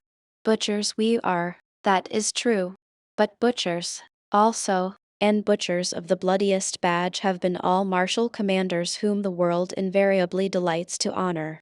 And as for the matter of the alleged uncleanliness of our business, ye shall soon be initiated into certain facts hitherto pretty generally unknown, and which, on the whole, will triumphantly plant the sperm whale ship at least among the cleanliest things of this tidy earth. But even granting the charge in question to be true, what disordered slippery decks of a whale ship are comparable to the unspeakable carrion of those battlefields from which so many soldiers return to drink in all ladies' plaudits? And if the idea of peril so much enhances the popular conceit of the soldier's profession, let me assure ye that many a veteran who has freely marched up to a battery would quickly recoil at the apparition of the sperm whale's vast tail, fanning into eddies the air over his head. For what are the comprehensible terrors of man compared with the interlinked terrors and wonders of God? But, though the world scouts at us whale hunters, yet does it unwittingly pay us the profoundest homage, yea, an all-abounding adoration, for almost all the tapers, lamps, and candles that burn round the globe, burn, as before so many shrines, to our glory. But look at this matter in other lights. Weigh it in all sorts of scales. See what we whalemen are, and have been. Why did the Dutch in De Witt's time have admirals of their whaling fleets? Why did Louis Roman XVI, of France, at his own personal expense, fit out whaling ships from Dunkirk, and politely invite to that town some score or two of families from our own island of Nantucket? Why did Britain between the years 1750 and 1788 pay to her whalemen in bounties upwards of £1,000? And lastly, how comes it that we whalemen of America now outnumber all the rest of the banded whalemen in the world, sail a navy of upwards of 700 vessels, manned by 18,000 men, yearly consuming $4,000? The ship's worth, at the time of sailing, $20,000, and every year importing into our harbors a well-reaped harvest of $7,000. How comes all this, if there be not something puissant in whaling? But this is not the half. Look again. I freely assert that the cosmopolite philosopher cannot, for his life, point out one single peaceful influence, which within the last 60 years has operated more potentially upon the whole broad world, taken in one aggregate, than the high and mighty business of whaling. One way and another, it has begotten events so remarkable in themselves, and so continuously momentous in their sequential issues, that whaling may well be regarded as that Egyptian mother, who bore offspring themselves pregnant from her womb. It would be a hopeless, endless task to catalogue all these things. Let a handful suffice. For many years past the whale ship has been the pioneer in ferreting out the remotest and least known parts of the earth. She has explored seas and archipelagos which had no chart, where no Cook or Vancouver had ever sailed. If American and European men of war now peacefully ride in once savage harbors, let them fire salutes to the honor and glory of the whale ship, which originally showed them the way, and first interpreted between them and the savages. They may celebrate as they will the heroes of exploring expeditions, your Cookes, your Crusensterns. But I say that scores of anonymous captains have sailed out of Nantucket, that were as great, and greater than your Cook and your Crusenstern. For in their succorless empty-handedness, they, in the heathenish sharked waters, and by the beaches of unrecorded, javelin islands, battled with virgin wonders and terrors that Cook with all his marines and muskets would not willingly have dared. All that is made such a flourish of in the old South Sea voyages, those things were but the lifetime commonplaces of our heroic Nantucketers. Often, adventures which Vancouver dedicates 3 chapters to, these men accounted unworthy of being set down in the ship's common log. Ah, the world! Oh, the world! Until the whale fishery rounded Cape Horn, no commerce but colonial, scarcely any intercourse but colonial, was carried on between Europe and the long line of the opulent Spanish provinces on the Pacific coast. It was the whalemen who first broke through the jealous policy of the Spanish crown, touching those colonies, and, if space permitted, it might be distinctly shown how from those whalemen at last eventuated the liberation of Peru, Chile, and Bolivia from the yoke of old Spain, and the establishment of the eternal democracy in those parts. That great America on the other side of the sphere, Australia, was given to the enlightened world by the whaleman. After its first blunder-born discovery by a Dutchman, all other ships long shunned those shores as pestiferously barbarous. But the whale ship touched there. The whale ship is the true mother of that now mighty colony. Moreover, in the infancy of the first Australian settlement, the emigrants were several times saved from starvation by the benevolent biscuit of the whale ship luckily dropping an anchor in their waters. The uncounted isles of all Polynesia confess the same truth, and do commercial homage to the whale ship, That cleared the way for the missionary and the merchant, and in many cases carried the primitive missionaries to their first destinations. If that double-bolted land, Japan, is ever to become hospitable, it is the whale ship alone to whom the credit will be due, for already she is on the threshold. But if, in the face of all this, you still declare that whaling has no aesthetically noble associations connected with it, then am I ready to shiver 50 lances with you there, and unhorse you with a split helmet every time. The whale has no famous author, and whaling no famous chronicler, you will say. The whale no famous author, and whaling no famous chronicler. Who wrote the first account of our Leviathan? Who but mighty Job? And who composed the first narrative of a whaling voyage? Who, but no less a prince than Alfred the Great, who, with his own royal pen, took down the words from the Norwegian whale hunter of those times, and who pronounced our glowing eulogy in Parliament? Who, but Edmund Burke? True enough, but then whalemen themselves are poor devils. They have no good blood in their veins. No good blood in their veins? They have something better than royal blood there. The grandmother of Benjamin Franklin was Mary Morrill. Afterwards, by marriage, Mary Folger, one of the old settlers of Nantucket, and the ancestress to a long line of Folgers and harpooneers, all kith and kin to noble Benjamin, this day darting the barbed iron from one side of the world to the other. Good again. But then all confess that somehow whaling is not respectable. Whaling not respectable. Whaling is imperial. By Old English statutory law, the whale is declared a royal fish. Asterisk. Oh, that's only nominal.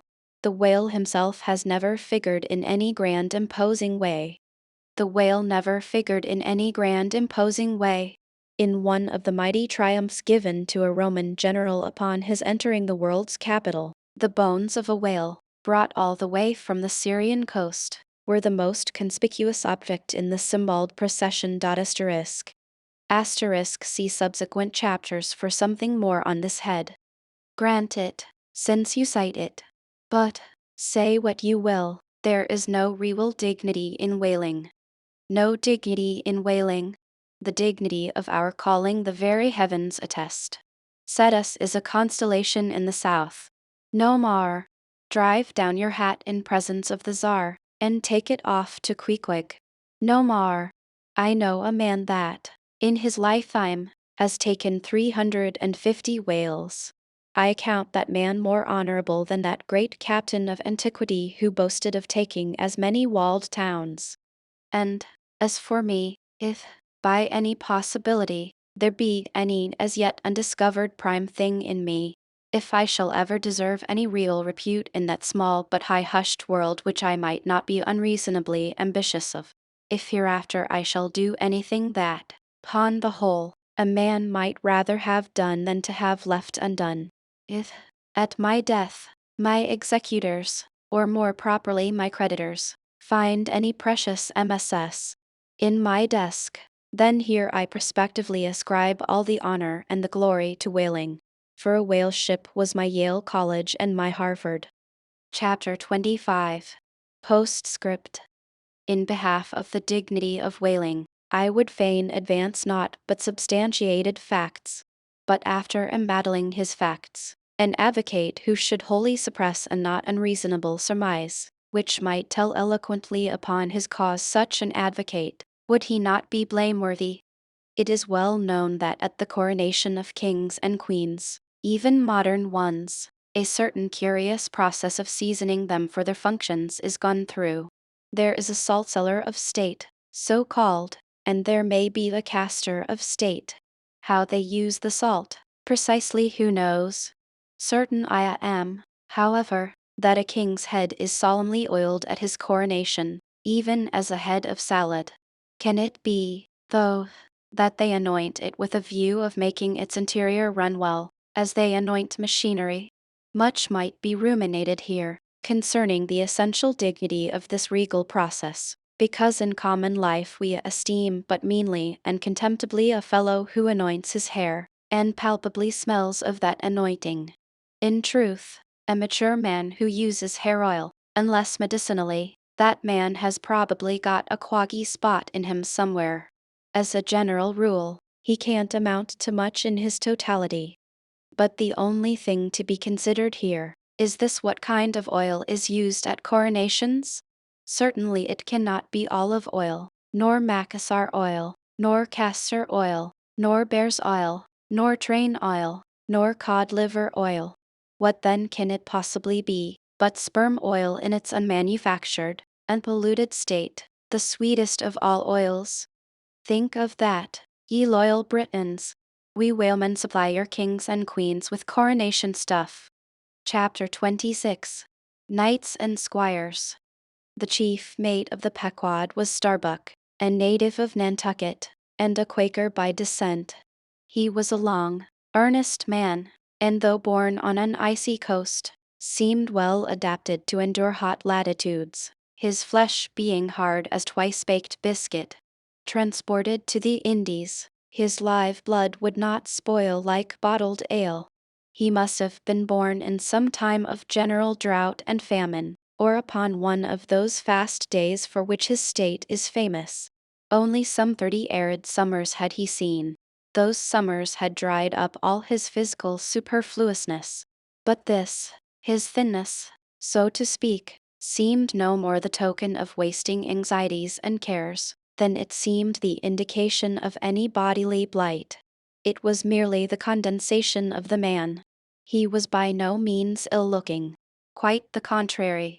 His pure tight skin was an excellent fit, and closely wrapped up in it, and embalmed with inner health and strength, like a revivified Egyptian. This Starbuck seemed prepared to endure for long ages to come, and to endure always, as now. For be it polar snow or torrid sun, like a patent chronometer, his interior vitality was warranted to do well in all climates. Looking into his eyes, you seemed to see there the yet lingering images of those thousand-fold perils he had calmly confronted through life. A staid, steadfast man, whose life for the most part was a telling pantomime of action, and not a tame chapter of sounds. Yet, for all his hardy sobriety and fortitude, there were certain qualities in him which at times affected, and in some cases seemed well nigh to overbalance all the rest. Uncommonly conscientious for a seaman, and endued with a deep natural reverence, the wild watery loneliness of his life did therefore strongly incline him to superstition, but to that sort of superstition which in some organizations seems rather to spring, somehow, from intelligence than from ignorance. Outward portents and inward presentiments were his, and if at times these things bent the welded iron of his soul, much more did his faraway domestic memories of his young Cape wife and child tend to bend him still more from the original ruggedness of his nature, and open him still further to those latent influences which, in some honest-hearted men, restrain the gush of daredevil daring, so often evinced by others in the more perilous vicissitudes of the fishery. "I will have no man in my boat," said Starbuck, "who is not afraid of a whale." By this, he seemed to mean, not only that the most reliable and useful courage was that which arises from the fair estimation of the encountered peril, but that an utterly fearless man is a far more dangerous comrade than a coward. I, said Stubb, the second mate. Starbuck, there, is as careful a man as you'll find anywhere in this fishery, but we shall ere long see what that word careful precisely means when used by a man like Stubb, or almost any other whale hunter. Starbuck was no crusader after perils. In him courage was not a sentiment, but a thing simply useful to him, and always at hand upon all mortally practical occasions. Besides, he thought, perhaps, that in this business of whaling, courage was one of the great staple outfits of the ship, like her beef and her bread, and not to be foolishly wasted. Wherefore he had no fancy for lowering for whales after sundown, nor for persisting in fighting a fish that too much persisted in fighting him. For, thought Starbuck, I am here in this critical ocean to kill whales for my living, and not to be killed by them for theirs. and that hundreds of men had been so killed Starbuck well knew. What doom was his own father's? Where, in the bottomless deeps, could he find the torn limbs of his brother? With memories like these in him, and, moreover, given to a certain superstitiousness, as has been said, the courage of this Starbuck which could, nevertheless, still flourish, must indeed have been extreme. But it was not in reasonable nature that a man so organized, and with such terrible experiences and remembrances as he had, it was not in nature that these things should fail in latently engendering an element in him, which, under suitable circumstances, would break out from its confinement, and burn all his courage up. And brave as he might be, it was that sort of bravery chiefly, visible in some intrepid men, which, while generally abiding firm in the conflict with seas, or winds, or whales, or any of the ordinary irrational horrors of the world, yet cannot withstand those more terrific, because more spiritual terrors, which sometimes menace you from the concentrating brow of an enraged and mighty man. But were the coming narrative to reveal in any instance the complete abasement of poor Starbuck's fortitude, scarce might I have the heart to write it, for it is a thing most sorrowful, nay shocking, to expose the fall of valor in the soul. Men may seem detestable as joint stock companies and nations. Knaves, fools, and murderers there may be. Men may have mean and meager faces. But man, in the ideal, is so noble and so sparkling, such a grand and glowing creature, that over any ignominious blemish in him all his fellows should run to throw their costliest robes. That immaculate manliness we feel within ourselves, so far within us, that it remains intact though all the outer character seem gone, bleeds with keenest anguish at the undraped spectacle of a valor-ruined man. Nor can piety itself, at such a shameful sight, completely stifle her upbraidings against the permitting stars. But this august dignity I treat of, is not the dignity of kings and robes, but that abounding dignity which has no robed investiture.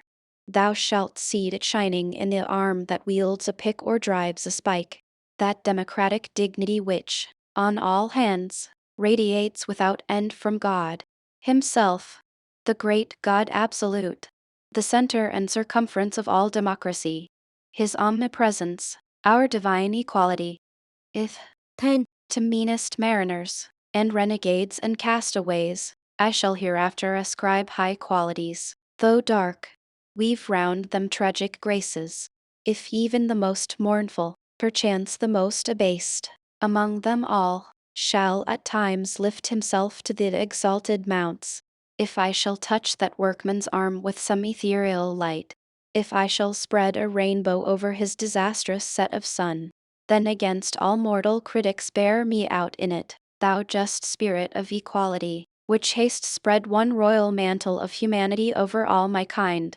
Bear me out in it, thou great democratic God, who didst not refuse to the swart convict, Bunyan, the pale, poetic pearl, thou who didst clothe with doubly hammered leaves of finest gold, the stumped and paupered arm of old Cervantes, thou who didst pick up Andrew Jackson from the pebbles, who didst hurl him upon a war horse, who didst thunder him higher than a throne, thou who, in all thy mighty, earthly marchings, ever cullest thy selectest champions from the kingly commons, bear me out in it, O God. Chapter 27. Knights and Squires. Stubb was the second mate. He was a native of Cape Cod, and hence, according to local usage, was called a Cape Cod man. A happy-go-lucky, neither craven nor valiant, taking perils as they came with an indifferent air, and while engaged in the most imminent crisis of the chase, toiling away, calm and collected as a journeyman joiner engaged for the year. Good-humored, easy, and careless, he presided over his whaleboat as if the most deadly encounter were but a dinner, and his crew all invited guests. He was as particular about the comfortable arrangement of his part of the boat as an old stage driver is about the snugness of his box. When close to the whale, In the very deathlock of the fight, he handled his unpitying lance coolly and offhandedly, as a whistling tinker his hammer. He would hum over his old rigadig tunes while flank and flank with the most exasperated monster. Long usage had, for this stub, converted the jaws of death into an easy chair. What he thought of death itself, there is no telling. Whether he ever thought of it at all, might be a question.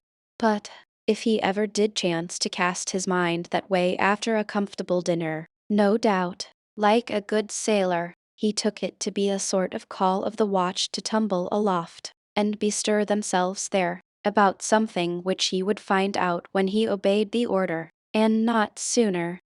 What, perhaps, with other things, made Stubbs such an easy-going, unfearing man, so cheerily trudging off with the burden of life in a world full of grave peddlers, all bowed to the ground with their packs. What helped to bring about that almost impious good humor of his? That thing must have been his pipe. For, like his nose, his short, black little pipe was one of the regular features of his face. You would almost as soon have expected him to turn out of his bunk without his nose as without his pipe. He kept a whole row of pipes there ready loaded, stuck in a rack, within easy reach of his hand, and, whenever he turned in, he smoked them all out in succession, lighting one from the other to the end of the chapter, then loading them again to be in readiness anew. For, when Stubb dressed, instead of first putting his legs into his trousers, he put his pipe into his mouth. I say this continual smoking must have been one cause, at least, of his peculiar disposition, for every one knows that this earthly air, whether ashore or afloat, is terribly infected with the nameless miseries of the numberless mortals who have died exhaling it, and as in time of the cholera, some people go about with a camphorated handkerchief to their mouths. So, likewise, against all mortal tribulations, Stubbs' tobacco smoke might have operated as a sort of disinfecting agent. The third mate was Flask, a native of Tisbury, in Martha's Vineyard. A short, stout, ruddy young fellow, very pugnacious concerning whales, who somehow seemed to think that the great leviathans had personally and hereditarily affronted him, and therefore it was a sort of point of honor with him to destroy them whenever encountered. So utterly lost was he to all sense of reverence for the many marvels of their majestic bulk and mystic ways, and so dead to anything like an apprehension of any possible danger from encountering them, that in his poor opinion, the wondrous whale was but a species of magnified mouse, or at least water rat, requiring only a little circumvention and some small application of time and trouble in order to kill and boil. This ignorant, unconscious fearlessness of his made him a little waggish in the matter of whales. He followed these fish for the fun of it, and a 3 years' voyage round Cape Horn was only a jolly joke that lasted that length of time. As a carpenter's nails are divided into wrought nails and cut nails, so mankind may be similarly divided. Little Flask was one of the wrought ones, made to clinch tight and last long.